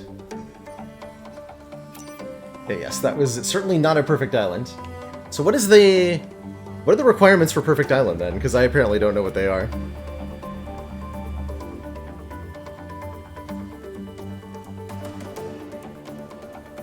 Oh, time pods count? Gotcha. Oh, because those are objectives. Yes. Understood. Well, that was annoying then. In that case, I should have just let the train go. Oh well. Every 3 reputation we get can be used towards 1 reactor core. Let's see, Gemini missiles are pretty cool. 3 missiles damaging and pushing 2 targets. A prime spear. Stab multiple times and push the furthest tile hit. That's pretty hype.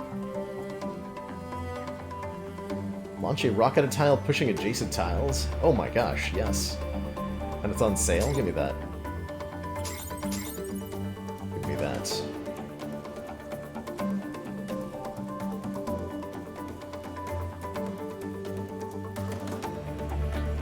The prime spirit, though.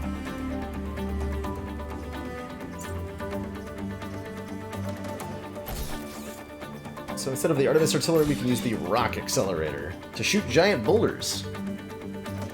It's heckin' sweet.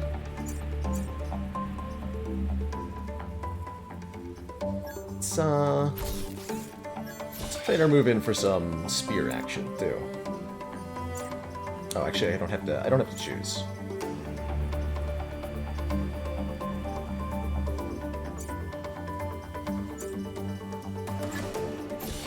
I don't have to choose. We'll get 1 more. Alright. I like going... Oh yeah, we have to do it in the desert order now. Since it's the first run, we don't get a choice for what order. How do we get another pilot for our mech? It just happens. Basically. Also, somebody signed up to be a pilot or crew or something here.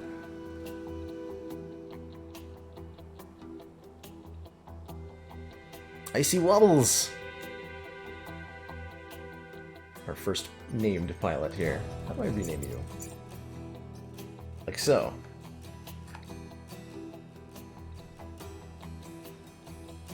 Like so.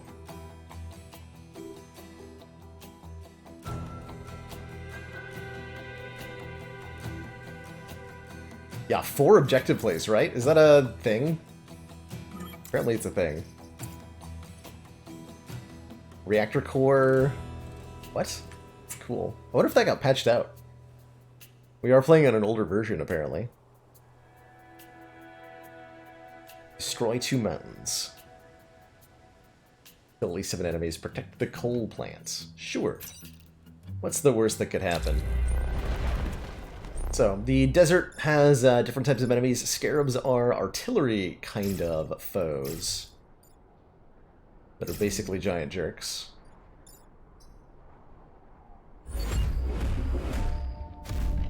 Being asked to break some mountains.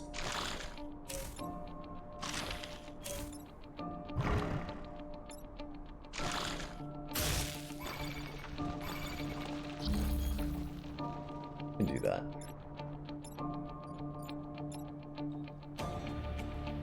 Can definitely do that.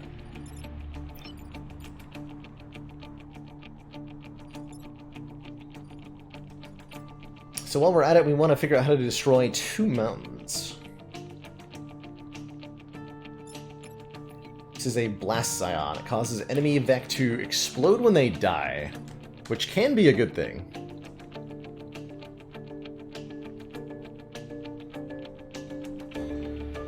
Depending.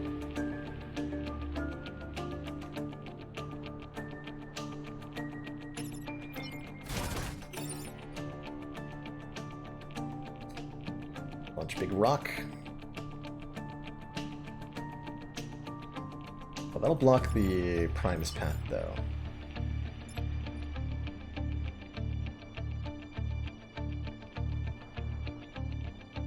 Mountains take 2 hits to destroy, from what I remember.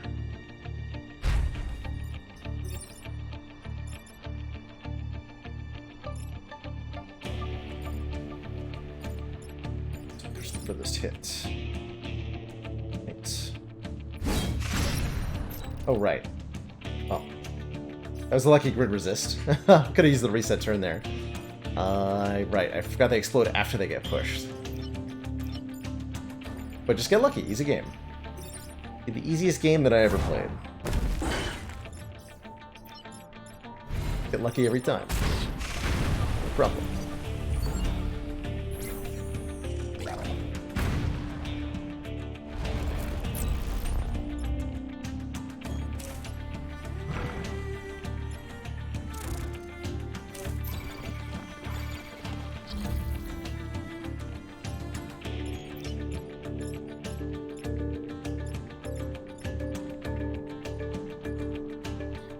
So I want to do some building bombardment. I think is the building mountain bombardment, whatever you want to call it.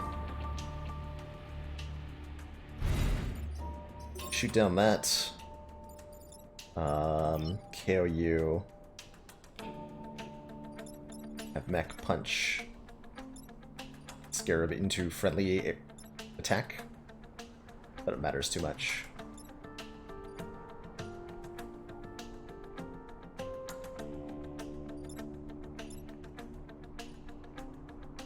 I can just kill the Alpha Scarab outright.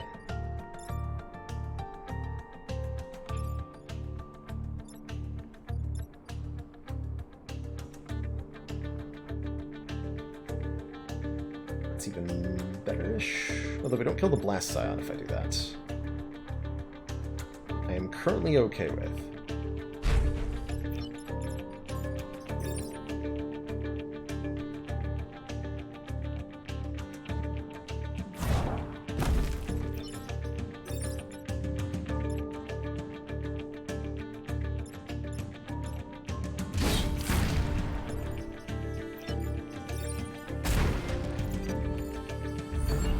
Let's see how that goes.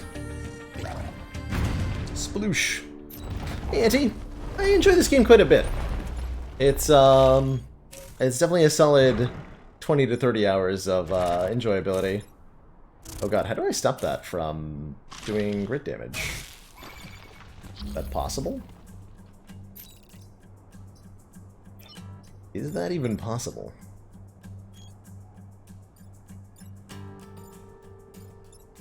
Kind of. but not really. You. Oh, that's really unfortunate.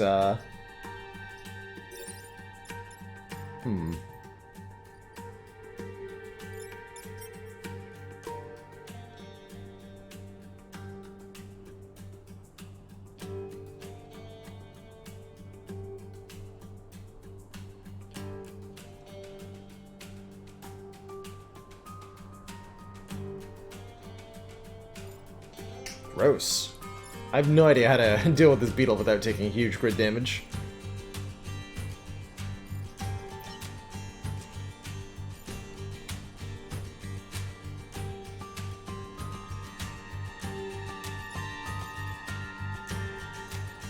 I can't push it in any direction. Gross. In fact, I'm quite confident there was no way to deal with this without taking like 5 points of crit damage. Which is bad, because 4 will kill me. It's an exaggeration. We can take like 2. Probably.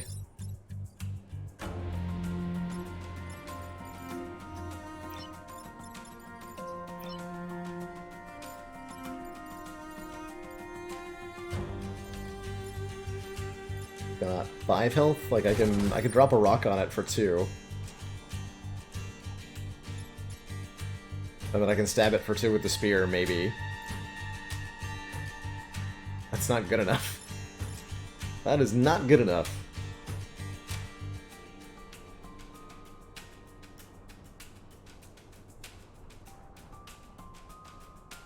Also, my tank can't move at all. That's also a problem. Artillery will do less damage to the city than the Vec. Yes.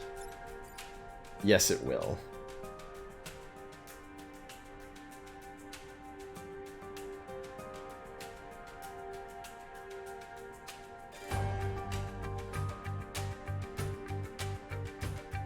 Yeah, and it'll blow up if I kill it. That is also a thing.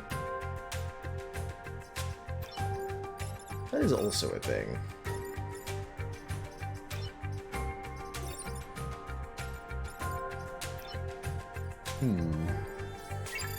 Feeling particularly in trouble right now. Let's see, we can artillery here. Oh, it only... Oh, when it pushes adjacent tiles. It's not a 4-directional push. Oh, that's just unfortunate for us, then. That's really not good. Artillery this and free up that spot, which would free you to move. There's just... no way to prevent damage to this building, though?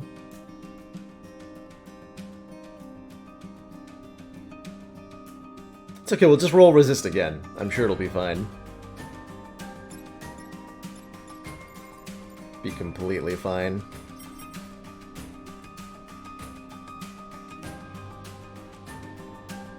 Goes third.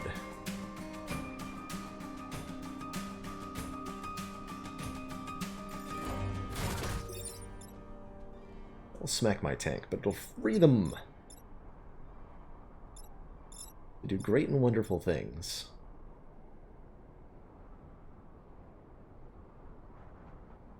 The beetle to kill the bee? Yes, I could. Yep. I could indeed.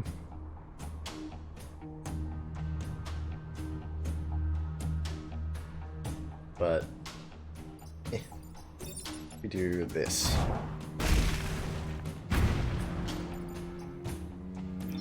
Freeze up you. Gonna let that happen. Gonna let that happen.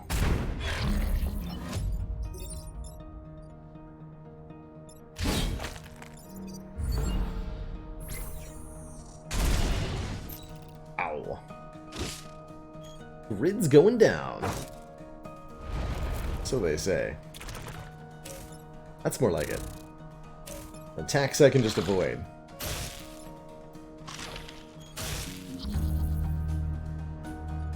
Much better. So ideally I want to do this while destroying a mountain. Which I can do. Cool. But, oh, I also need to kill 2 enemies. Hold on. Can I do both of those things? No, right?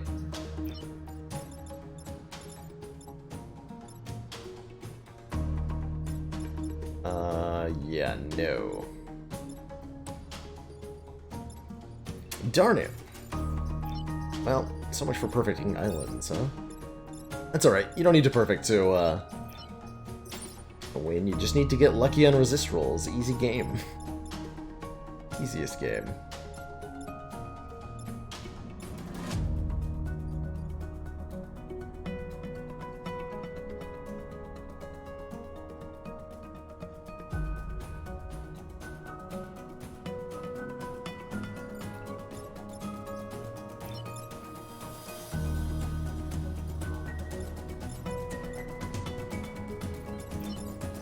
Push this out of the way so we don't die. Oh, that doesn't... push? No, doesn't matter. Not matter.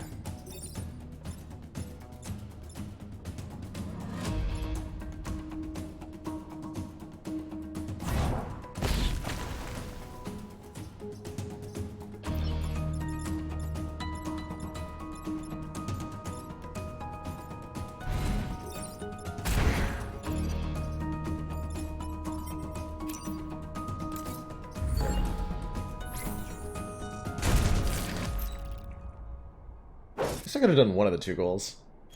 Eh. I'm gonna restart with the latest patch. It is definitely trying to tell me that. It's very hard. It's doing its best. Alright, I don't even know what I'm doing here. Defend the solar farms. Block Vex spawning 3 times and protect the Robo Lab. I can do these things. I think.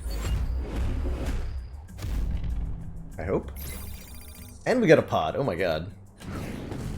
The payoff for this mission, if it goes well, is significant.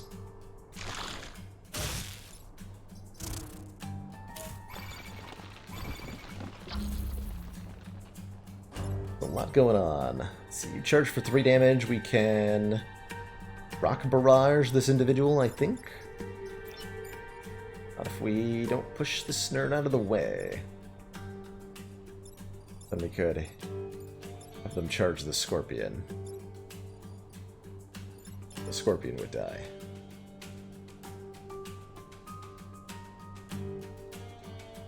That's not a very good turn overall, though.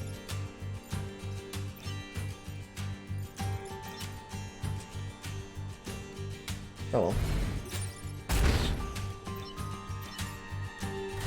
I like it. Wait, that doesn't... Right. I meant to equip the other piece of artillery, actually. I've been operating under the assumption that this is a 4-way push. It is not a 4-way push. Which is disastrous, of course. That's alright.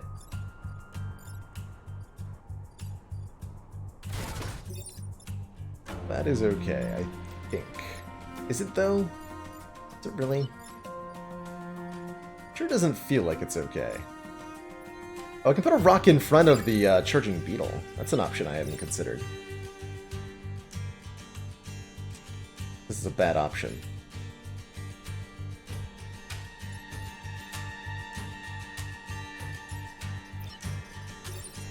That's because it's a bad option.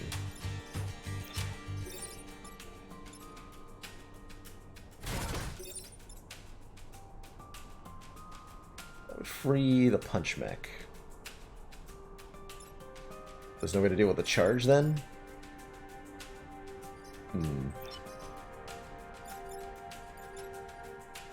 Let's see, I can do 5 points of damage to this thing? Hold on, can I kill us? Which health do you have? 5, right? Okay, so I can actually kill it, I think. If we do... something like this.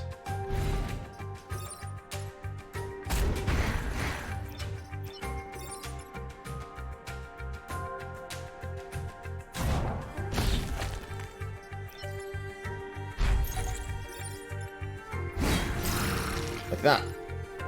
There we go. That's the way to do that one.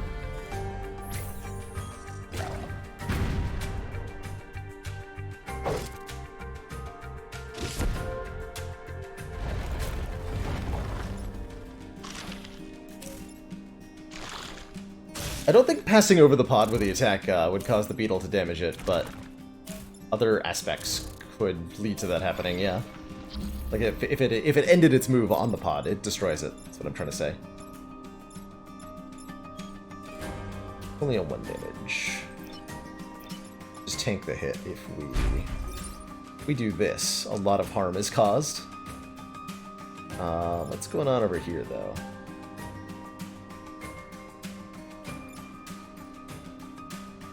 Let's see, you're attacking that. You're in the way of the solar farm. Just move out of the way of you. If I push the big thing back 1, it's not good enough. Unfortunately.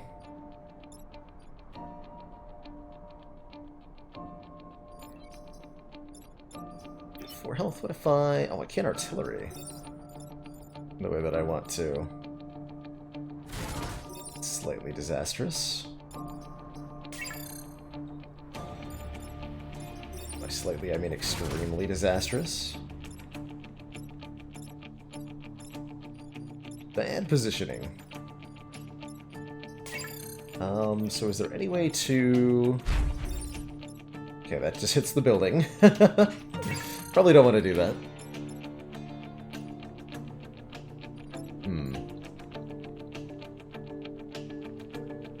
How annoying.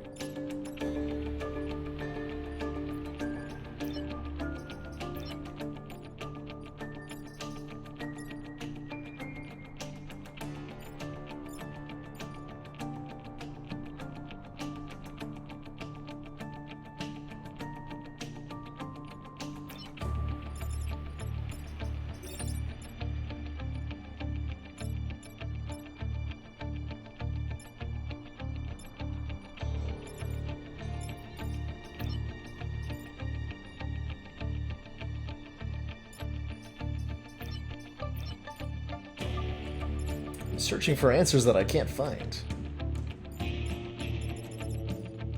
These 2 up here are mostly unavailable.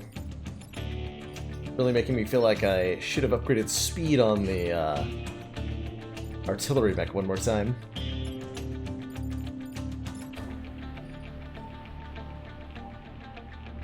Might end up just pulverizing this building. What do I deal with this then?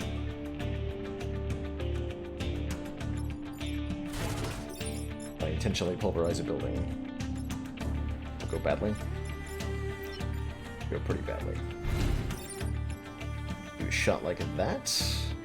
Still not dealing with this though. Jeez. Is taking 2 points of grid damage the best I can hope for here? It's unfortunate if so.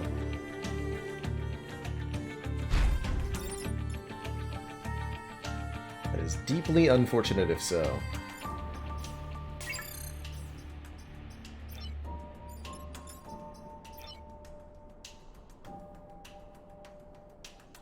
Tank has 4 movement.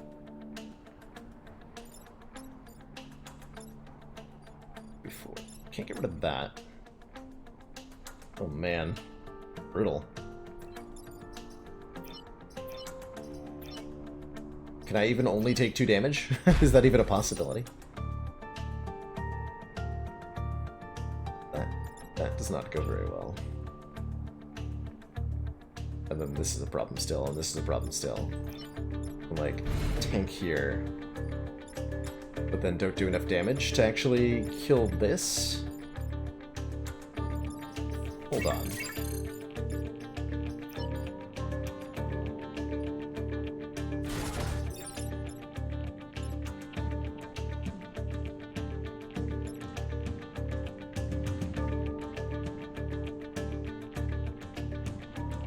I can't stop either of these with anybody other than...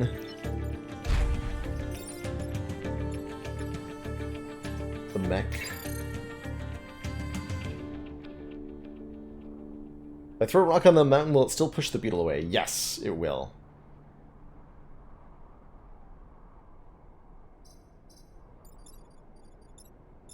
That is definitely an option. So that's a way to do it, right? We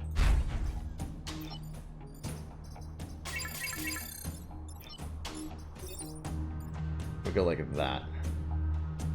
Push you away. We go here. You spear. We take 2 grid damage. I go to 1.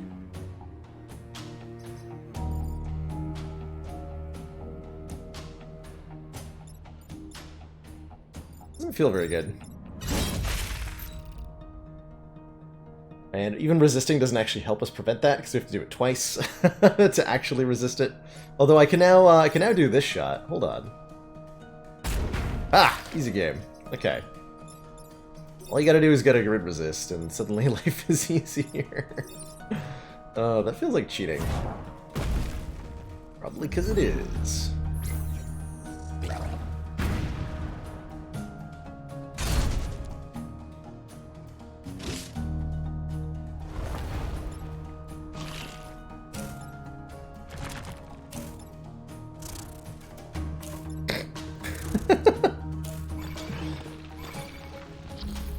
That is one dangerous tile to stand on.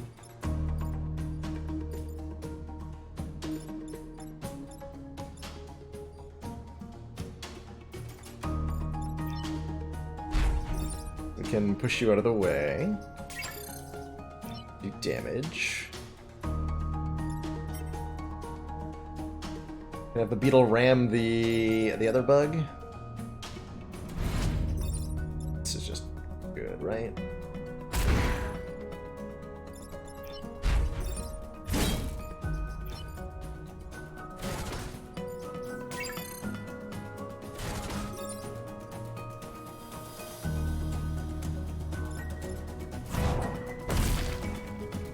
Squish.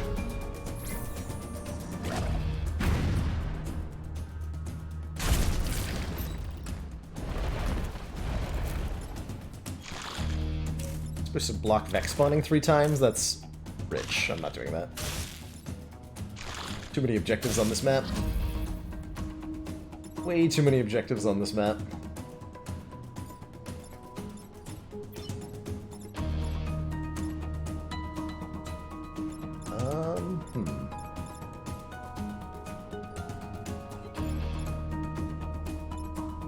Sorry, you're doing what now?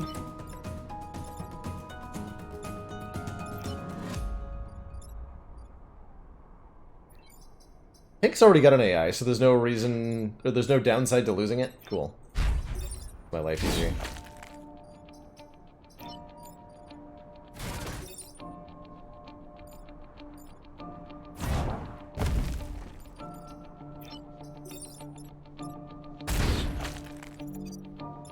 Oh, we don't lose it either?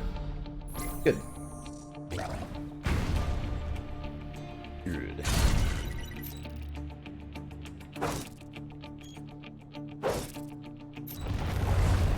Cool. We get a core, we get a pod, get lots of good stuff.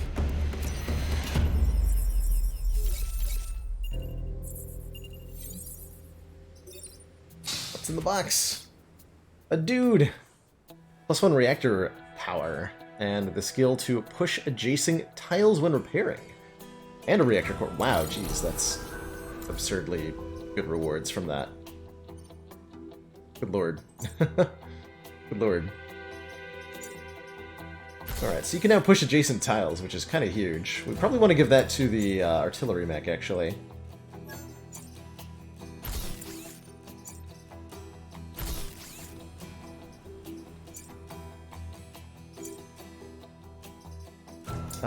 So we've been feeling need for more movement. I'd like the regular artillery back. We can just have both equipped, and then I can choose. +1 move as well. Feels like more health would be helpful. Especially with the brute.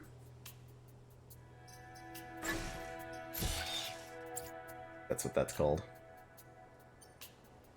Battle with 4 less than 4 mech damage. Lightning storm, cool. Like hazards. Hazards are fun. Hazards are cool.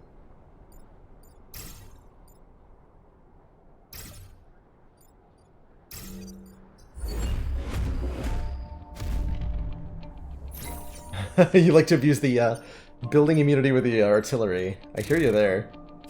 Pretty sweet.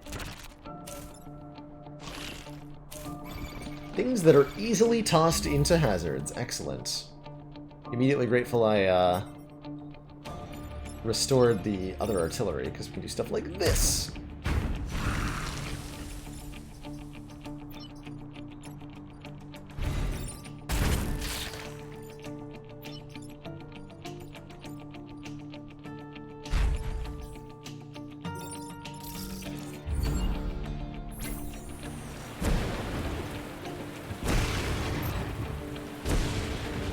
Becker not shielded against electrical discharges. Got him. Wanna be a robot? Beep, beep. You got it, Base Rune. You got a preference as to which one?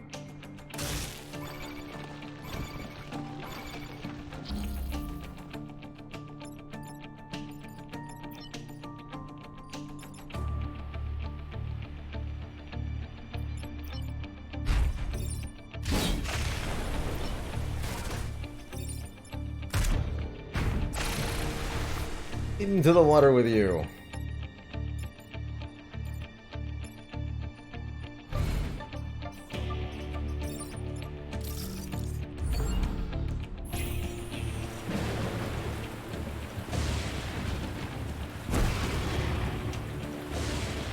I like that the rain, it only rains on the one tile. Kinda cute.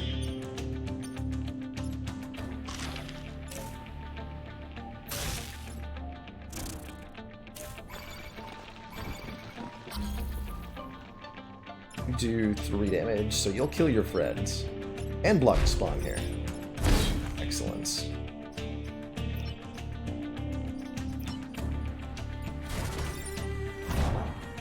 Sploosh.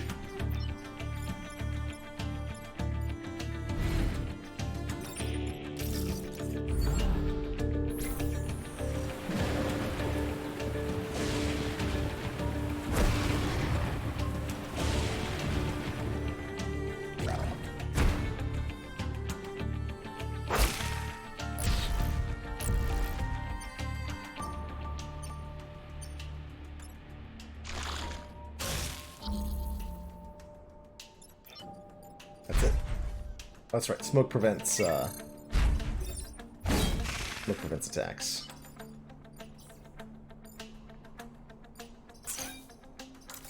Better repair. And with less than 4 mech damage.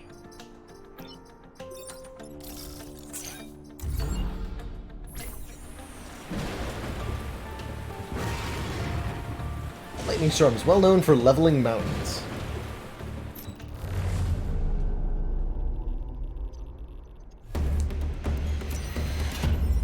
Region secured. Right. Welcome aboard Base Rune.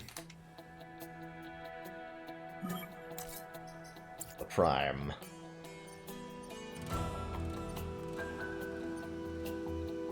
Not kill the bottleback. We'll do Lone Mesa. And with less than 4 mech damage is a pretty easy ask. Most of the time. Not thinking much about my deployment usually. There's like some strategy to it, but it's not required by any means. As something that you think about. Let's see, how can I manipulate this to my advantage? We can have the charger charge the sky, but that wouldn't go well. We just kill it. Just no nonsense dunk it into the water to kill it. Seems reasonable.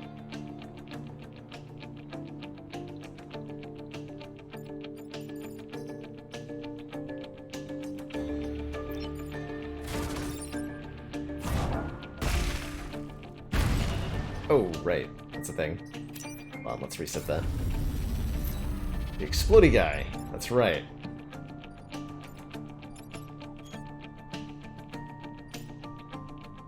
Always forget the explodey ones.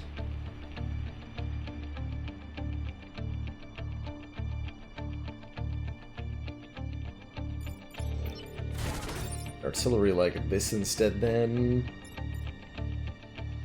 It's some smoke cannot attack, so we can actually put the big guy in smoke, right? Is that a thing we can do? Well, I'm pushing them again. Oh, what if we do it like this, though? Yeah. So the attack gets cancelled by the smoke.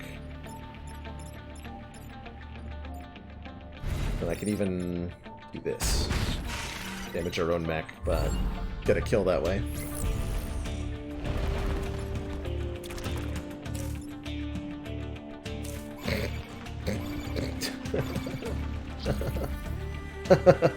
Nice moves, nerds.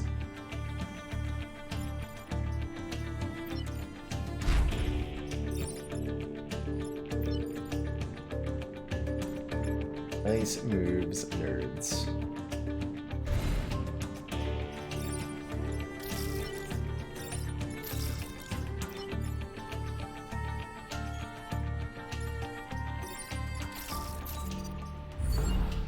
Let them do their own thing.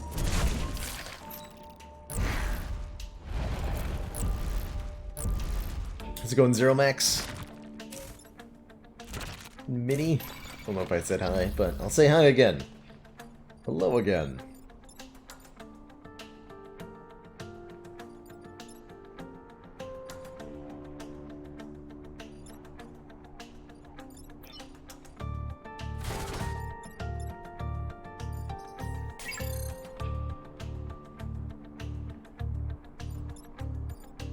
Attack order, so you go first.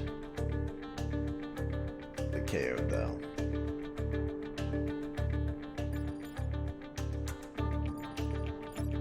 So if I do this.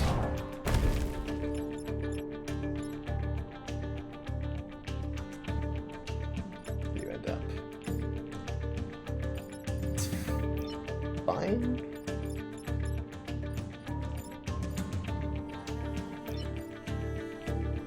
Relatively fine. Optimal? Perhaps not.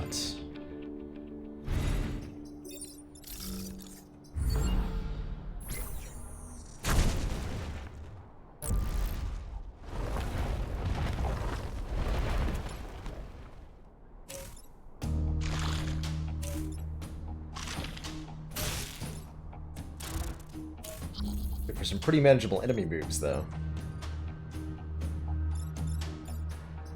Extremely so.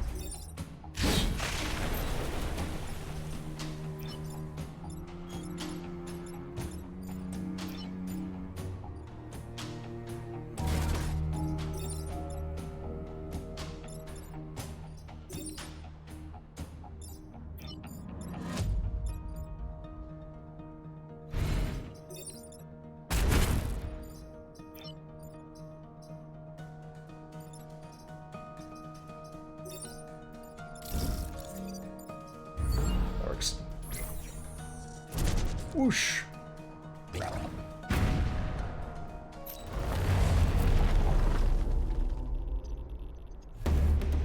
Region is secure and that is enough. I'll take it. Our grid's doing fine since the incidents that we had. Nothing bad has ever happened ever. Destroy 5 goos. We're up against the large goo, which will split into smaller goos when destroyed. Because of course it will.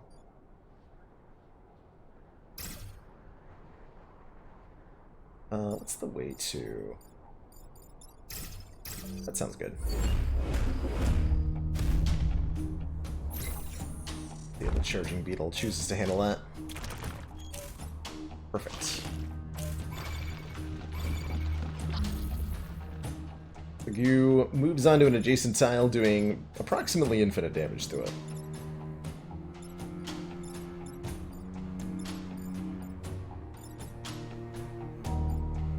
Kill you. And I can use rocks to block spawns for the moment, if I want to simplify this a little bit. Which I'm thinking I may want to do.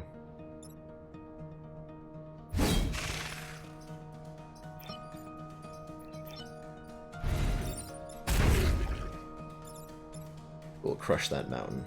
You crush that mountain, Goo. You do it. I can either crush the goo directly or block a spawn.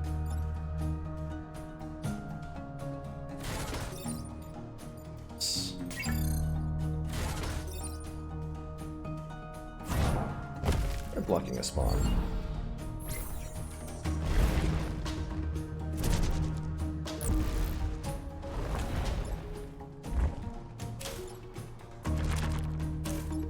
It's trying to crush me. I do not like being crushed. Most of the time.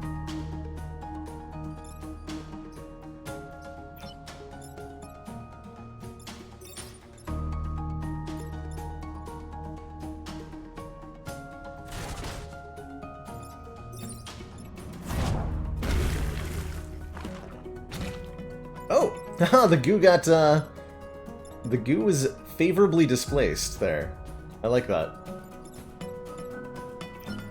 Was not expecting that for sure.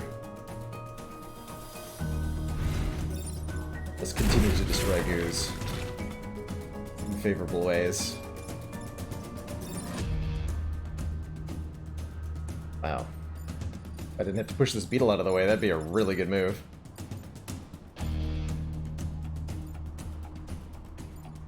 But I do have to push this beetle out of the way.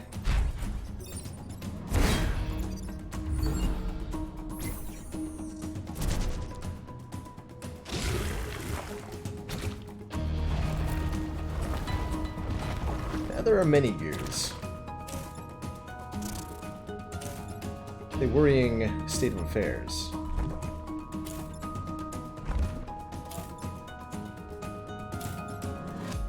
Those goos are gonna crush each other. Uh-oh. Oh, rude! What? Oh no. That's too many things attacking buildings for me to possibly fix that.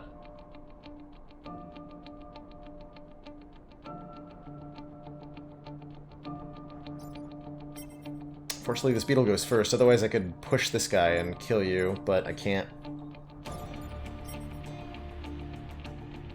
But I can use you to kill you.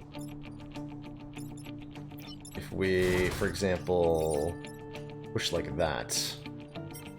That helps a lot.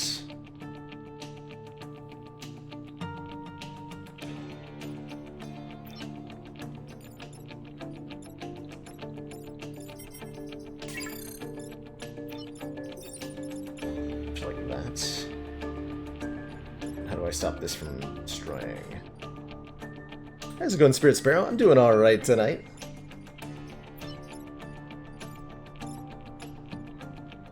Certainly doing well enough.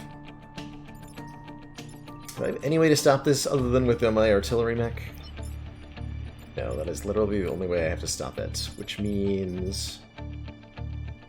the Prime can't get behind this guy, right? Even after I move. Right.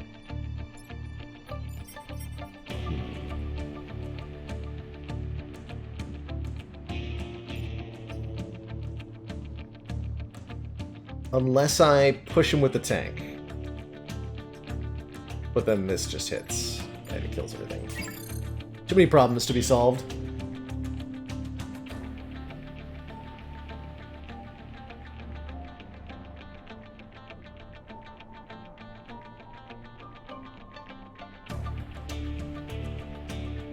Can dude get to the side of this wasp? Yes! We can solve that wasp that way. We can artillery you, solve that, but then the mech is one tile short of being able to fix these as a problem.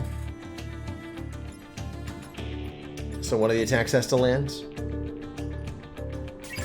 Unless there's something I'm missing. The only mech that can actually deal with both of these in one move is the artillery mech, which leaves nobody available to deal with the beetle.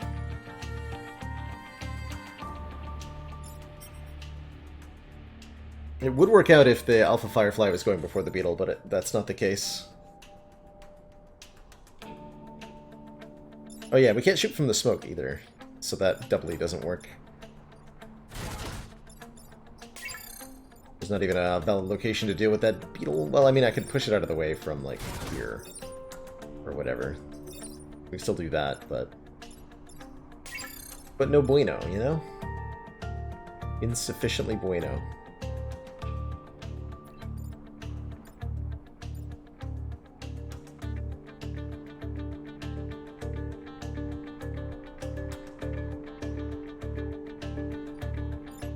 So I think I just let that Beetle do the thing that it's gonna do, and we roll a resist and it'll be great.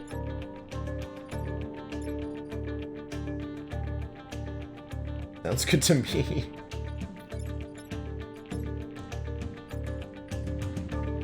Way to utilize the goos. Those are 4 damage crushes. Actually, let's say tech order here. Almost. The answer is almost. You can almost do that.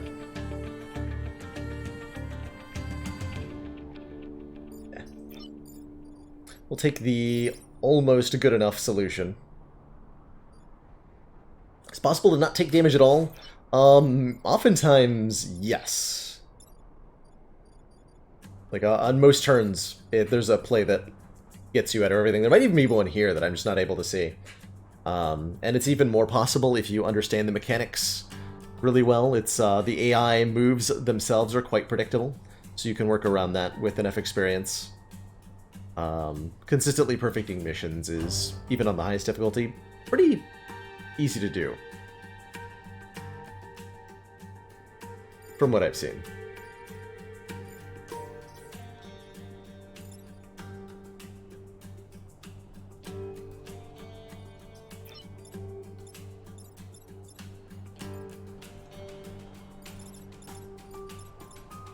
And even when it's not possible to perfect, it's quite reliable to win.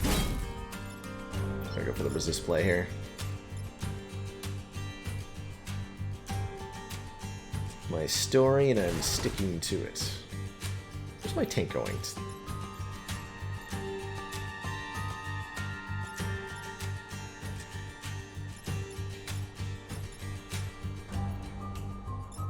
Should wait. Is there a play I wasn't seeing before? Hold on. Oh no, okay, that was the position. Oh, that's fine then.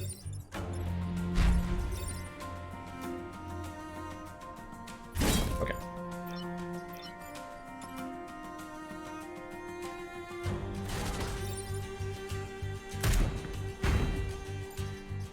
We'll do it like this.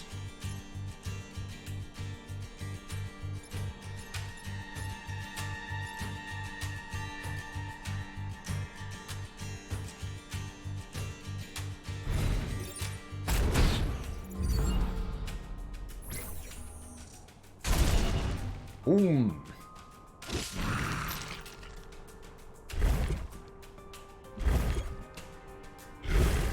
Love these slime crashes.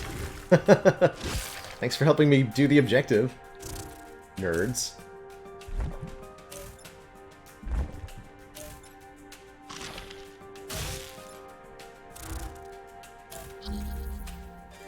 Yeah, I think the game made a little bit of a splash when it first launched, but it doesn't have the enduring replayability of FTL, ultimately. Got another Vec sandwiched into one of these formations that I don't know how to deal with. That is incredibly deeply unfortunate.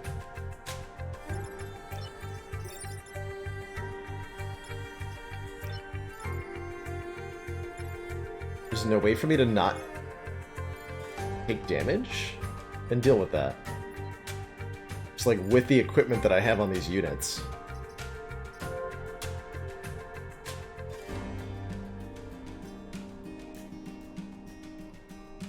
Not as replayable as FTL. There's not as many pieces. It's at its core fairly simple, and pretty consistent in how it behaves. And since there's less randomness as a result, it does it does feel pretty samey when replayed. I guess how I would describe it. I can't push you without crushing the tower, right? Or blowing up the building. This is where the building immunity would help. Oh well. I will just, I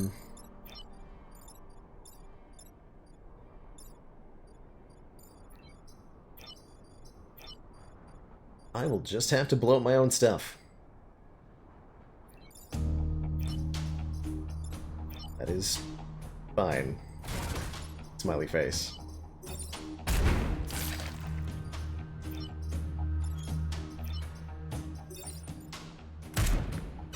Ah, easy game. Been getting really lucky on the resist rolls. You've been wondering. Exceedingly so. Wait. Completely missed that there was even a gear there. Oh, or there. I actually forgot those existed. Well, we didn't die, so cool.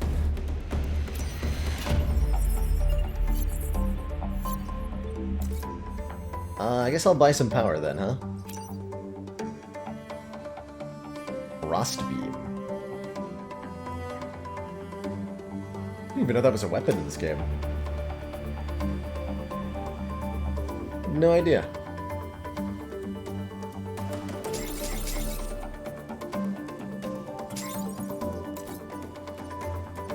Cool, we got one reactor core. Let's go to the ice island.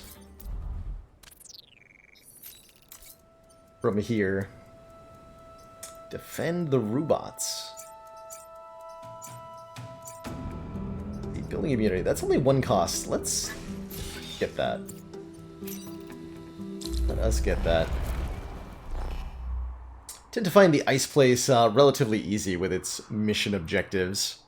There's lots of environmental hazards in the ice world, and the enemy types aren't too bad.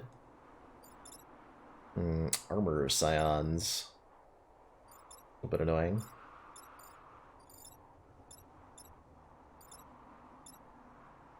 Some nasty opponents, though.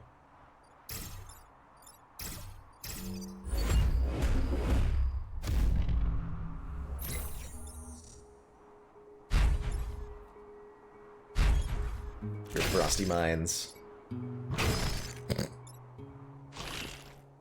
The Vec that get frozen are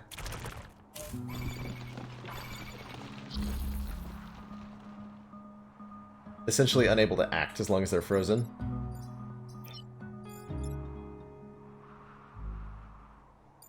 This thing fires a projectile that then splashes to the left and right. Is charging.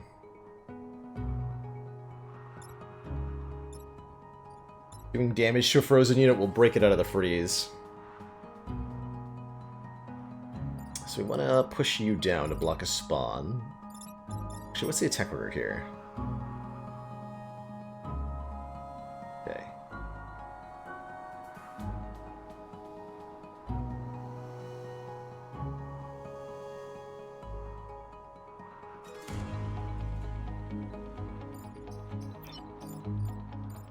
One, two, three. Could go there.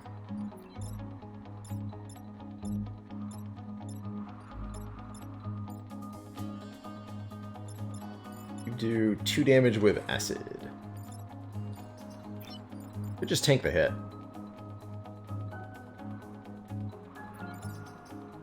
Yeah, the different teams give a lot of the variety. And for the most part, they're pretty interesting.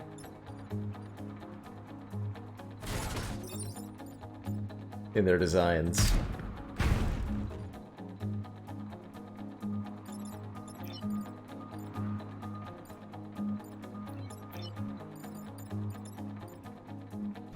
Go like that. Shoot that way. That's right, they have armor at the moment.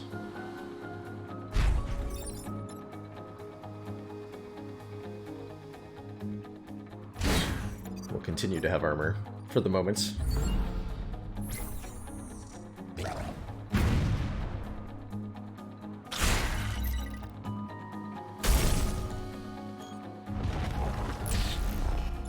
Leapers are rude.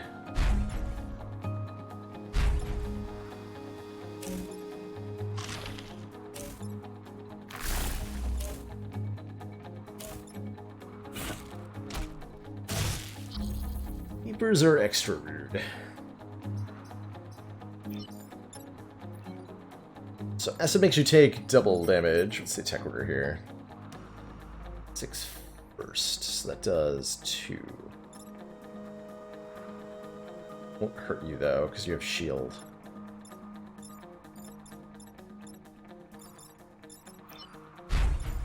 Something like that.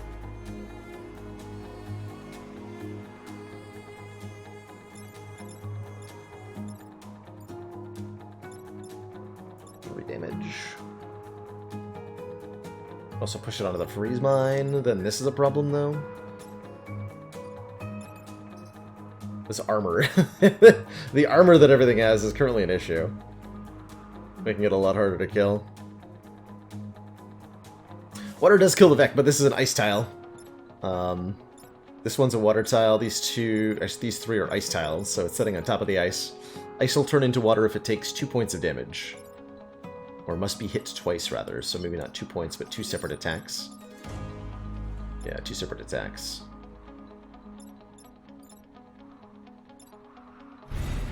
So do this for minor damage.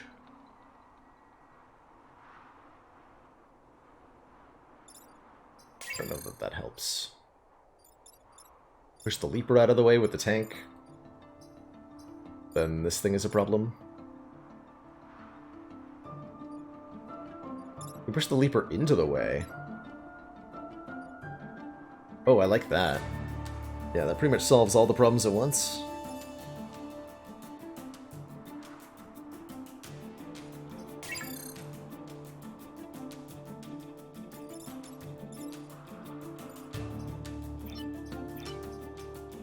Yeah, I like that.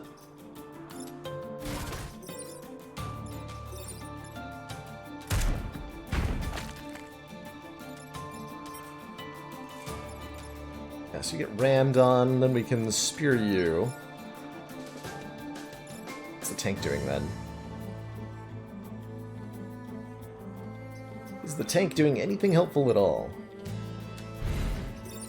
Actually have the tank do the kill there. That doesn't work.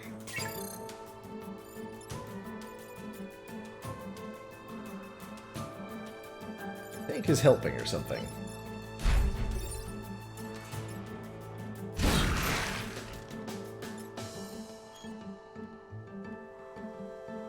Something.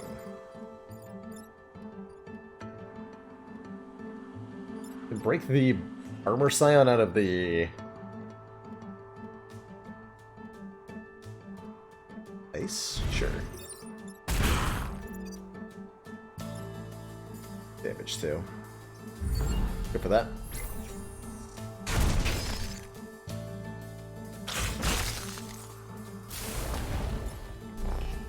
That causes the new spawn to be coated in acid, too.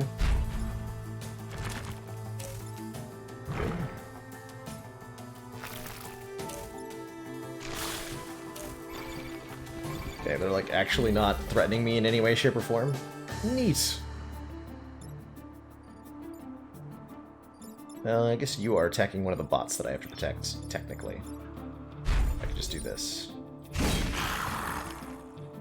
And then they all die.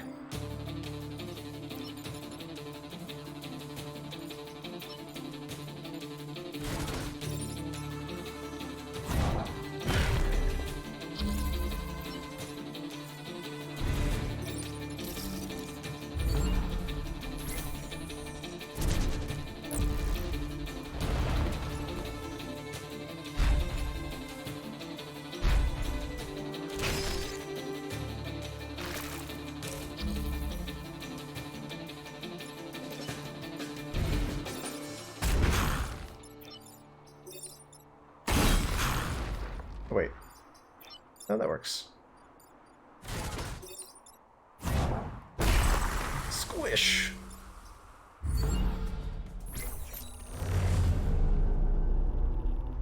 The old big squish.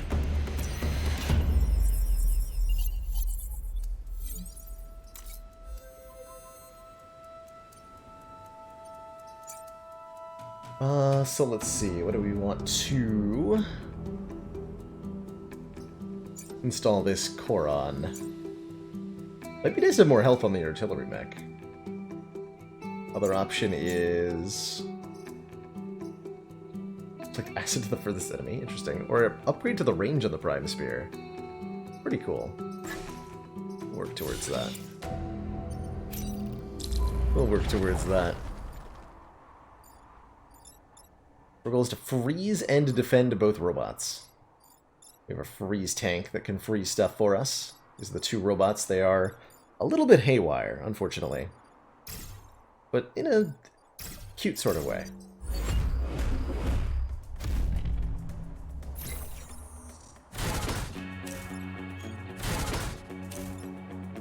Okay, maybe not that cute.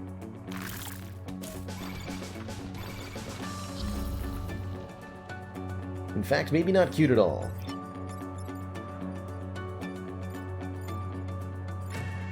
In fact, maybe that was horrible. Wow. How do I deal with that?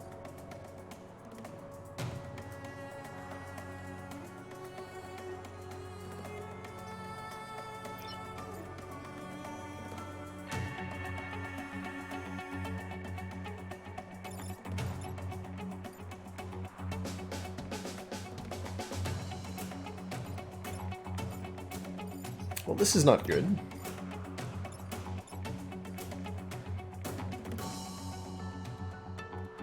Body block my own frozen units if need be. True. And I can also freeze buildings to protect them, if I have to. Which it feels like I currently have to. Let's see. If I do something like this. Push a lot of units around.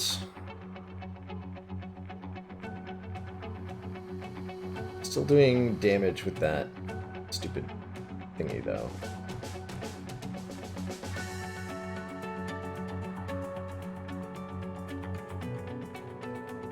And yeah, I can freeze one of them with a push, that's right, so I don't have to freeze the building, we freeze the robot. Better. So that just leaves these to be dealt with. It's a shame pushing this onto this tile wouldn't help. You have 5 hit points.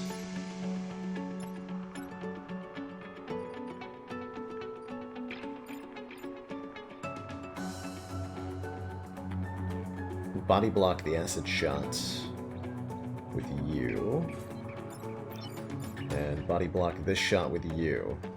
Okay. Works for me. I'll make sure we move.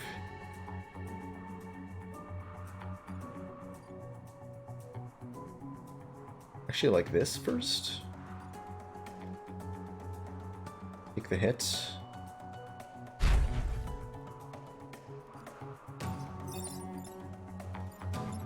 Push it out of the way.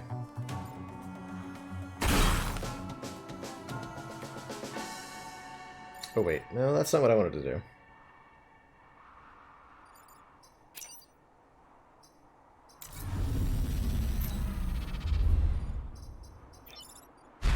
Single tile. There we go. That's what I wanted to do.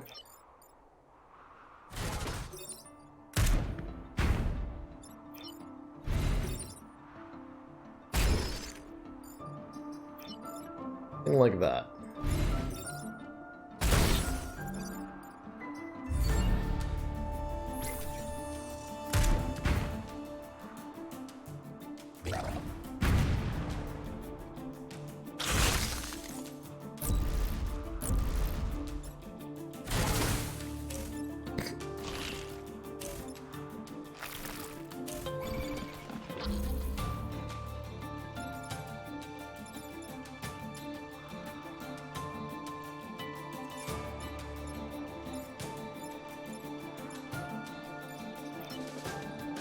So if we move this mech out of the way.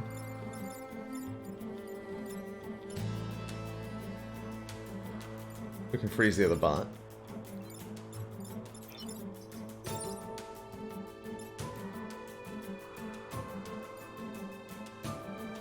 I figure out the best way to do damage. Look at this. Oh, I like that a lot. Although that puts the prime at risk. So I do have to kill.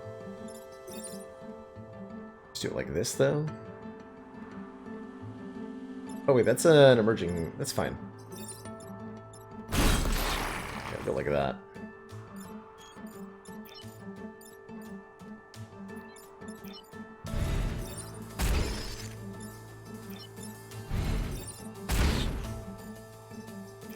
Perfect. Actually, can't block them both.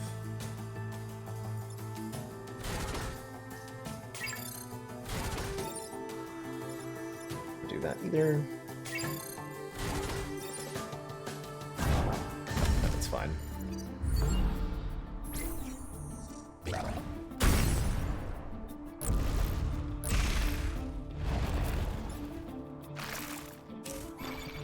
Easy game.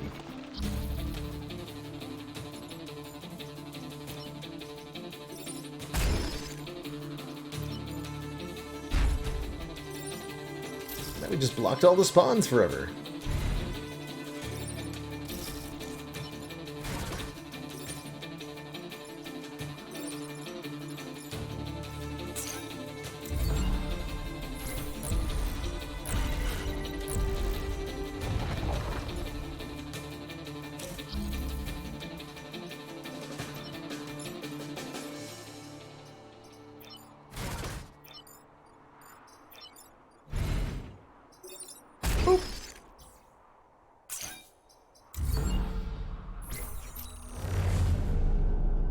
Where do the bugs go when they run away? Good question. Where do the bugs go?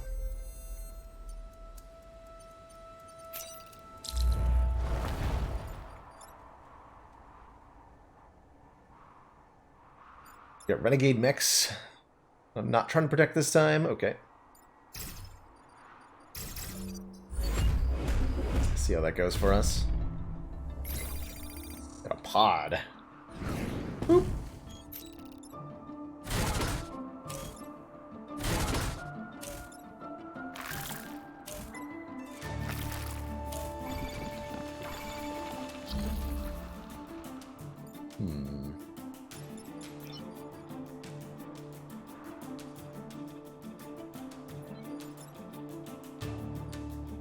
This is fine.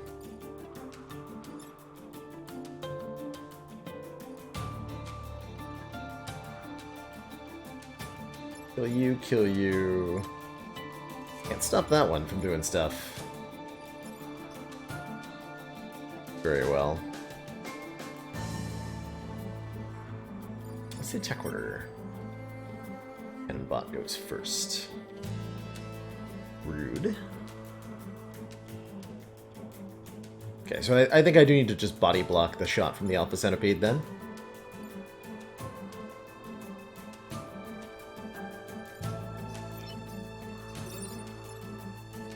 I don't see a better idea.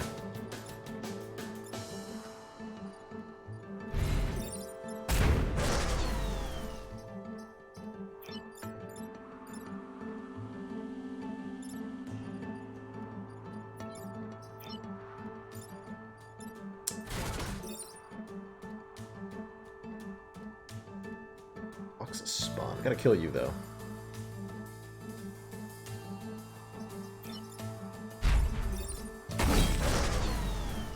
Like so.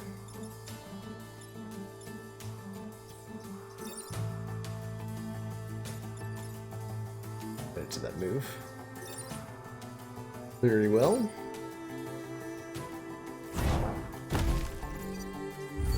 Try that.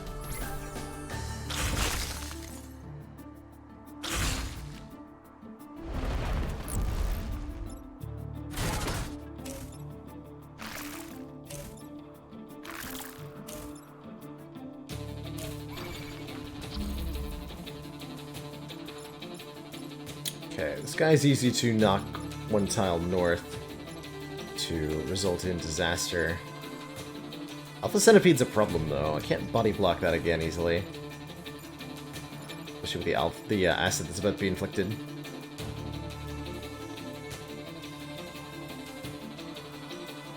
That's a big yikes.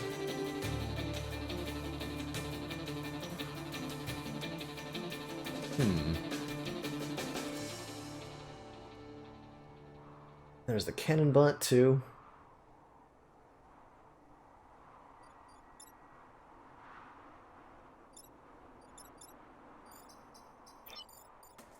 Spear's, like, almost enough. Maybe we'll make this work, actually. I think I do enough damage to stop that, though. Or 2.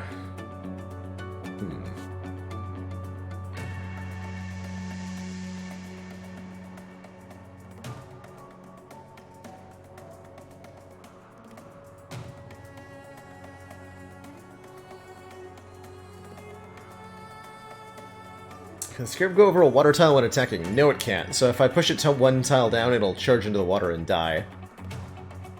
Which is probably something I should do. This attacks for only 1. But that still could make a difference.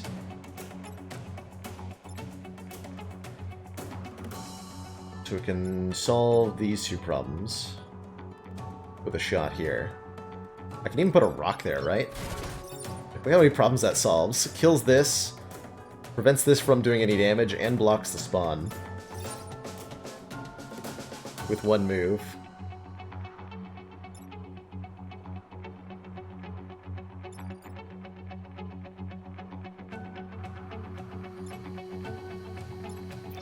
Then we have the Prime do... 2 damage to you. Which prevents that shot.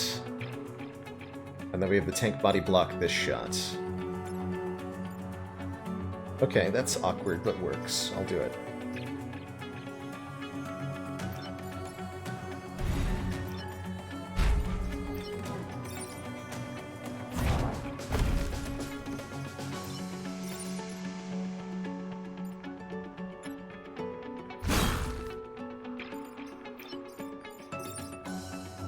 I'll prevent the body block from working.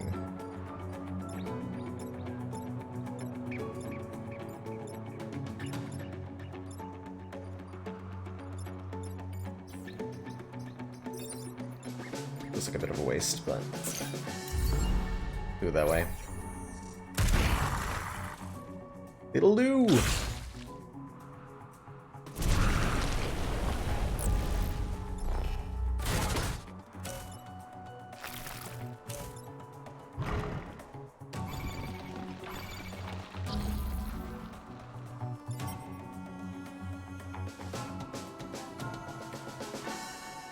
These alpha centipedes are really mean.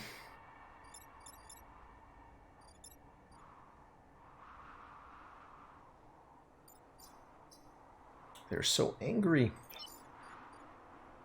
I can push the centipede north 1 and the bot south 1. Well, the bot will die to fire, right?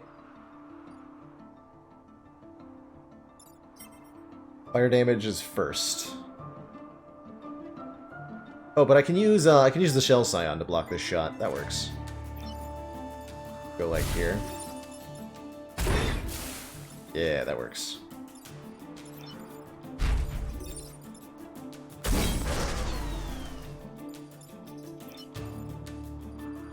Most excellent.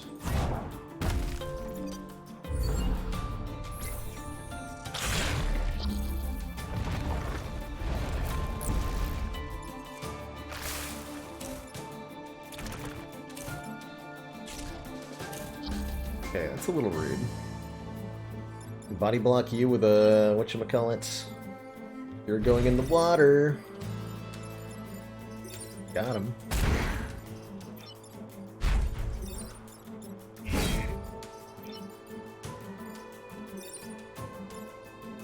Oh, not like that.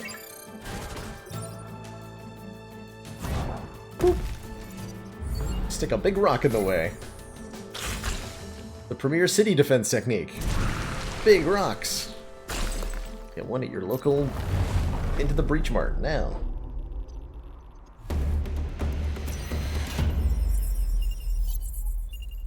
beetles. We haven't failed an objective on this island yet. Pod contains Hermes engines.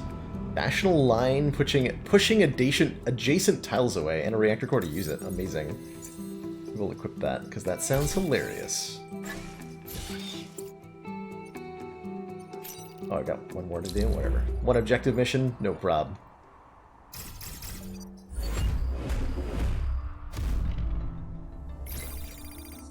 And another pod. 4 of those and 3 islands. I like it. I like it.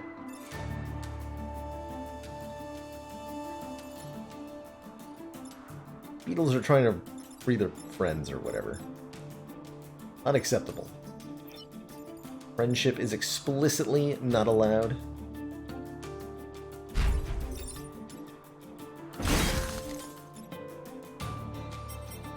Let's see, tech order here.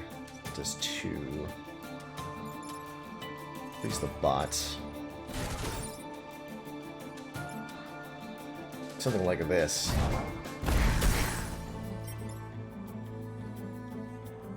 That just all dies. That just all dies.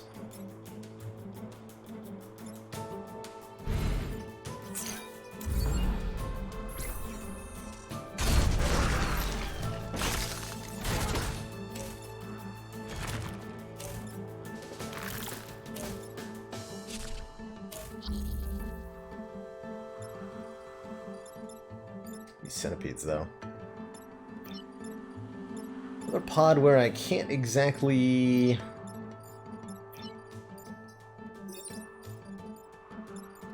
Put building immunity on these? Yes. Yes, I did.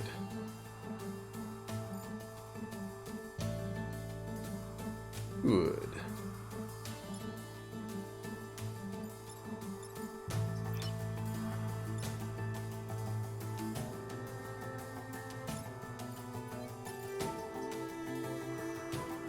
Or I can actually just kill it.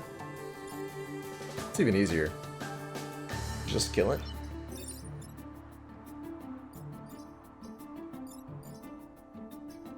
Yeah, it's even easier.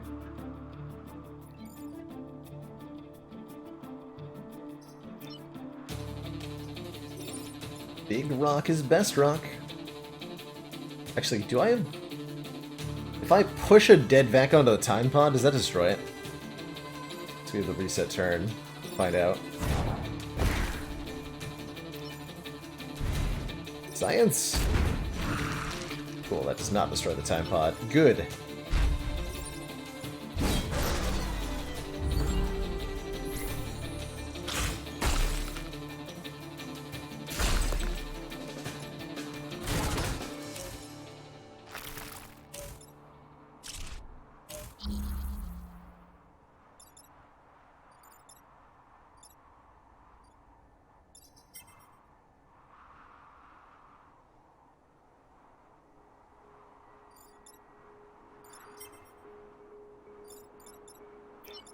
Would you like to shoot your friend? Bet you would.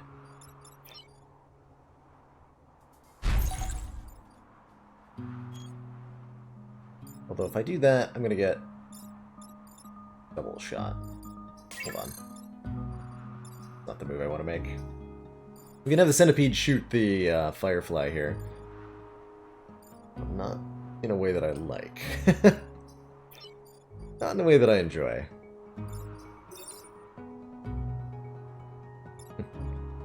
Cool way to do that.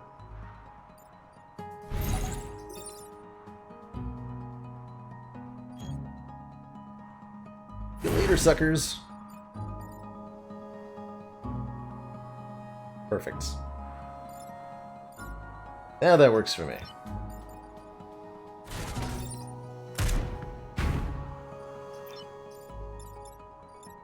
A little bit janky, but I like it.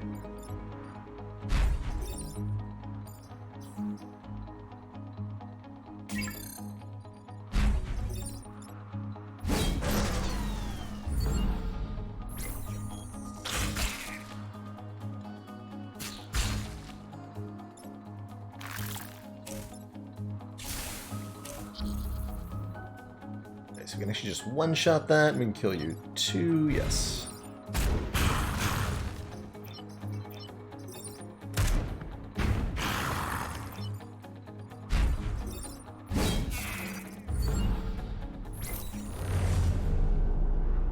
Dead bugs?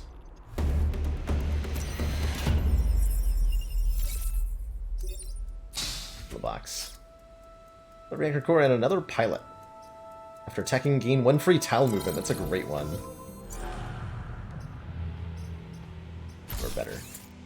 Are you normally limited to 1 special skill pilot per run? Did they change that? Might have changed that.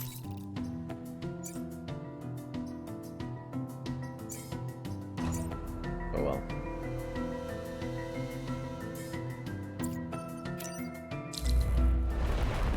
Finish up the island and then launch our assault on the Vec home world thingy.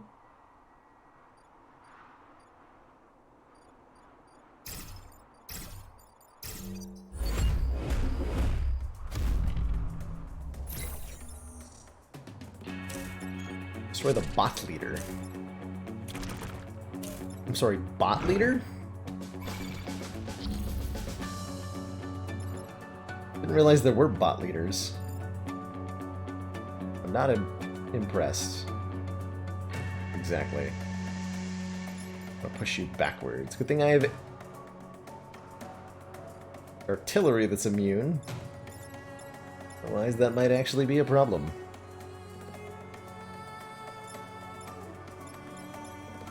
Let's see, so that's enough Firefly. If we can push the artillery mech out of the way, do some funny stuff. So an artillery shot located here would do cute things.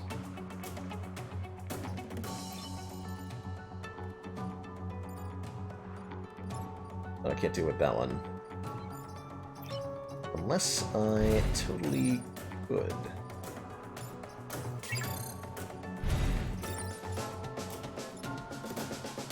The Hermes engines are kind of hilarious for the tank. I like what they can theoretically do. Yeah, I quite like what they can theoretically do. So that would push you here, letting this shot kill you. That doesn't help me at all with this thing, though. What is my solution to this one?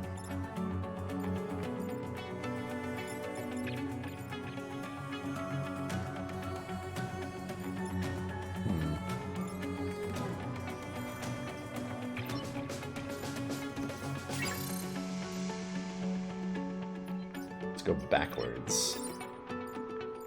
This is the only play. Make the artillery, the bot leader, not destroy anything. Then I have no way to make this not destroy anything. We're doing a resist play, and I'm okay with that. Sure. Is there anything better I can do if I'm going to make a resist play? Probably, but I'm too tired to care. I think is where we're at with each other. So I'm just gonna make moves, and if they are bad, then oops. I think is where we end up.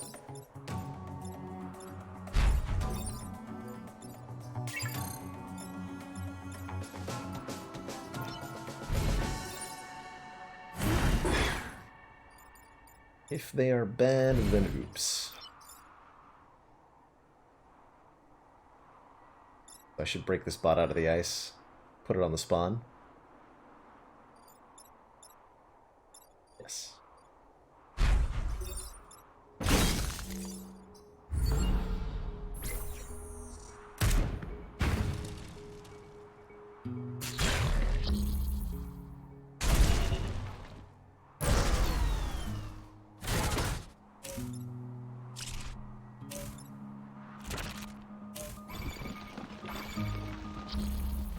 Okay, those are some good moves. Those I can get behind.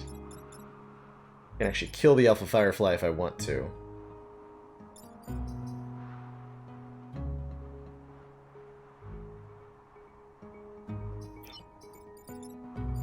I'd like to do some damage to the Big bot. Doesn't look like I can.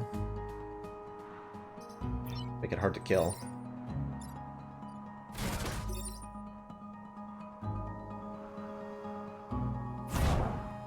He's gonna make it hard to kill.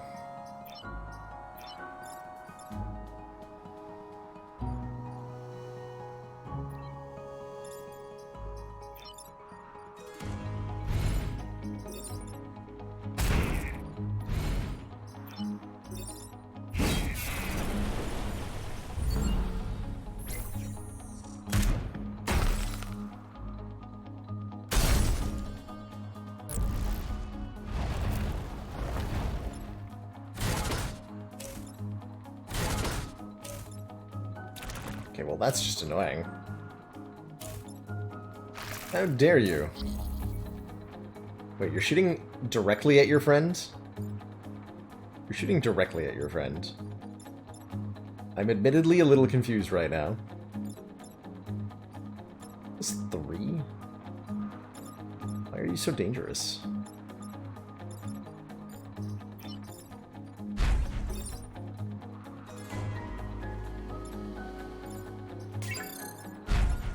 I'll do 3 to the artillery bots. Gross.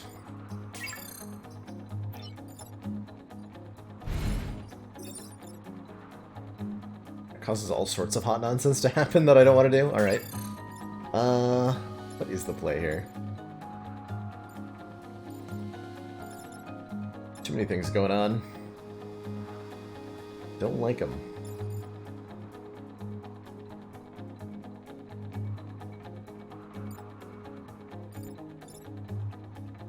Bot has too many hit points to kill this turn, no matter what. This works pretty well, though. Do that.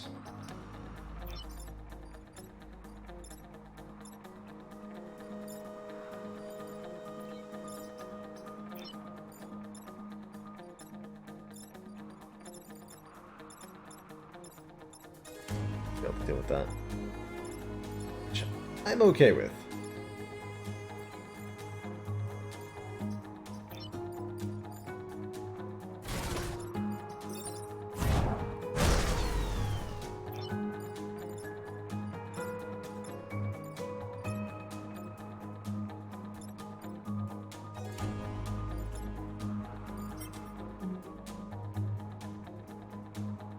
I'll end up blocking the spawn anyway.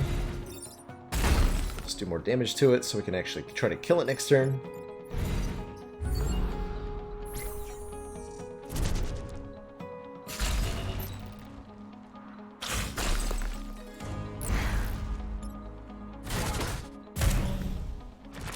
It's shielded up. I didn't know it could do that. Well, now I can't kill it. Well, that's not entirely true.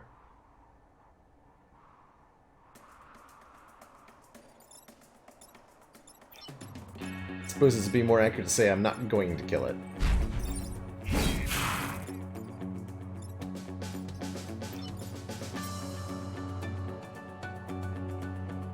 That would be a more accurate statement.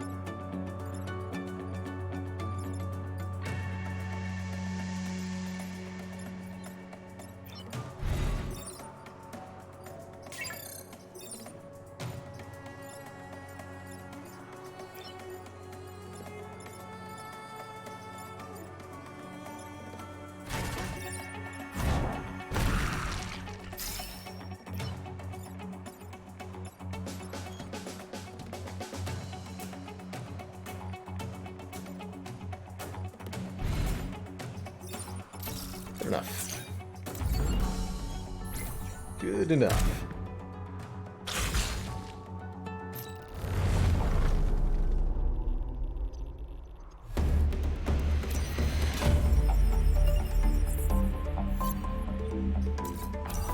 Loaded. +1 to mech move is pretty sweet. Spend our reputation on reactor cores. We should probably spend those before we go to the final mission.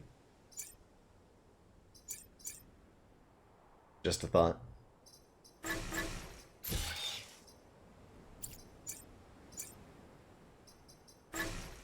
That seems good. Not optimal, but whatever. Alright, here's the final mission. We deploy to a volcanic island where the mech have been observed spawning. And we fight them. We meant to spend some points on grid defense. That's fine, though.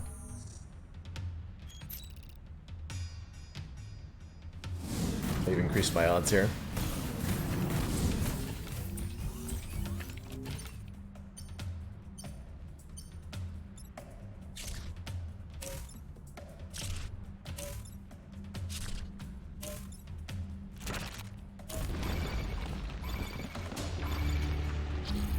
Increase my odds highly here.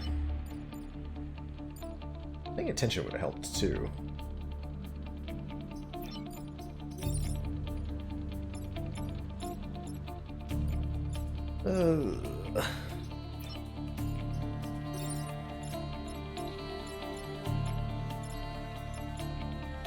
Dang it.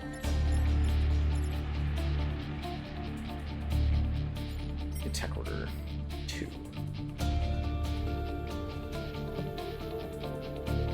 Very awkward positioning.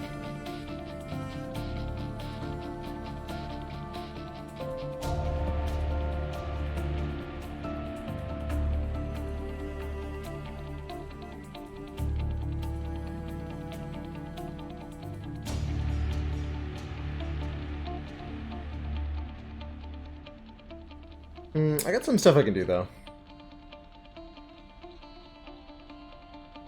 For everybody except this guy. I can't stop this. I don't believe. Clearly atrocious deployment choice. Maybe if I actually bothered to pay attention to it, it would help a little bit. Oh well. Oh, actually, this works even better, right? We go here. Shoot like this. Make choices now. You're gonna die. You're gonna get pushed. Some level of out of the way.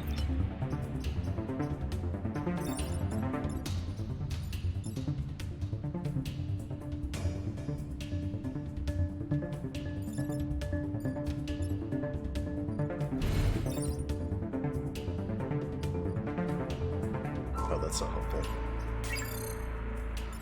Like this, though.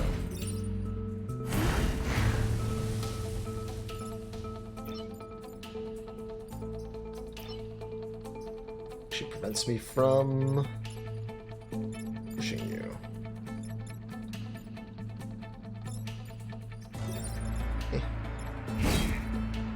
Cannot be arsed. Wait, does that just... Yeah, it just loses, right? That's fine. I'm exhausted. Ah, easy resist.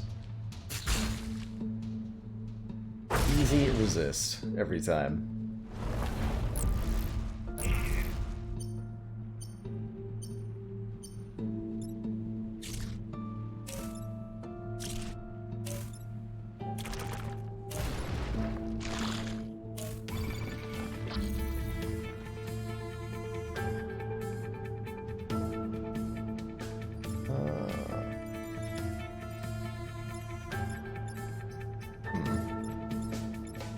Both of these. This thing is a kind of ginormous problem. Although I can put a rock in the way, that's fine. You are still a problem, though, and one I don't know how to solve.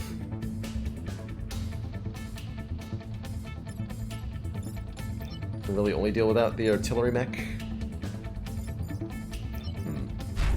Well, that's not good.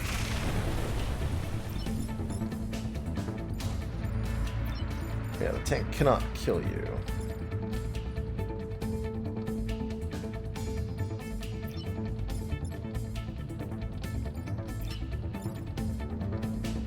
Tank just useless. Tank's feeling pretty bad right now. You can go for a direct kill like that, but then this will kill the grid. Feels like the grid is dead.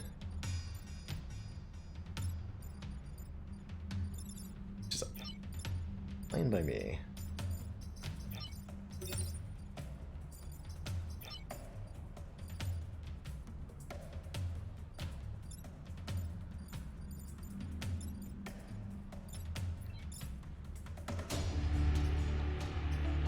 Yeah, I don't know. I don't see very many ways out of here.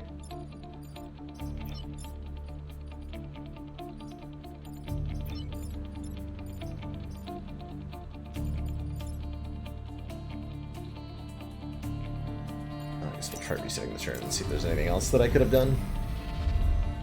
But it feels like this move screwed me a little too hard. Can't tank the shot because it's got 4 damage on it. Could like suicide to tank the shot. That's not going to work very well. I could use a rock to take this shot, but then I have to... Let's see, is there any way for the tank to solve these two? Yes, there is, actually.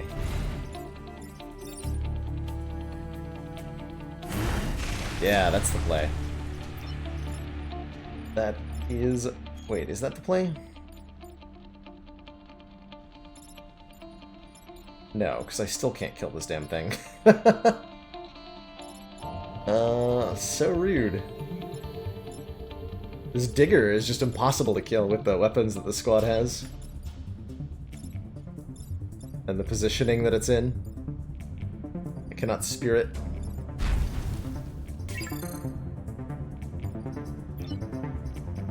But we'll just gamble it all on a resist roll then, that's fine. I'm okay with that. This ended up being worse, huh?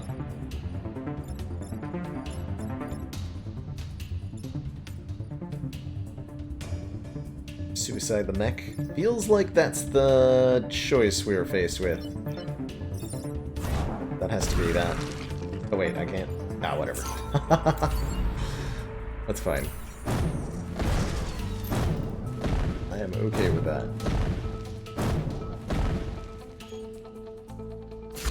GG. I've actually never seen the game over screen for this, so I'm curious what it looks like. We're time travelers, then prove it. Get to choose one pilot to continue the fight. We're back in the main menu.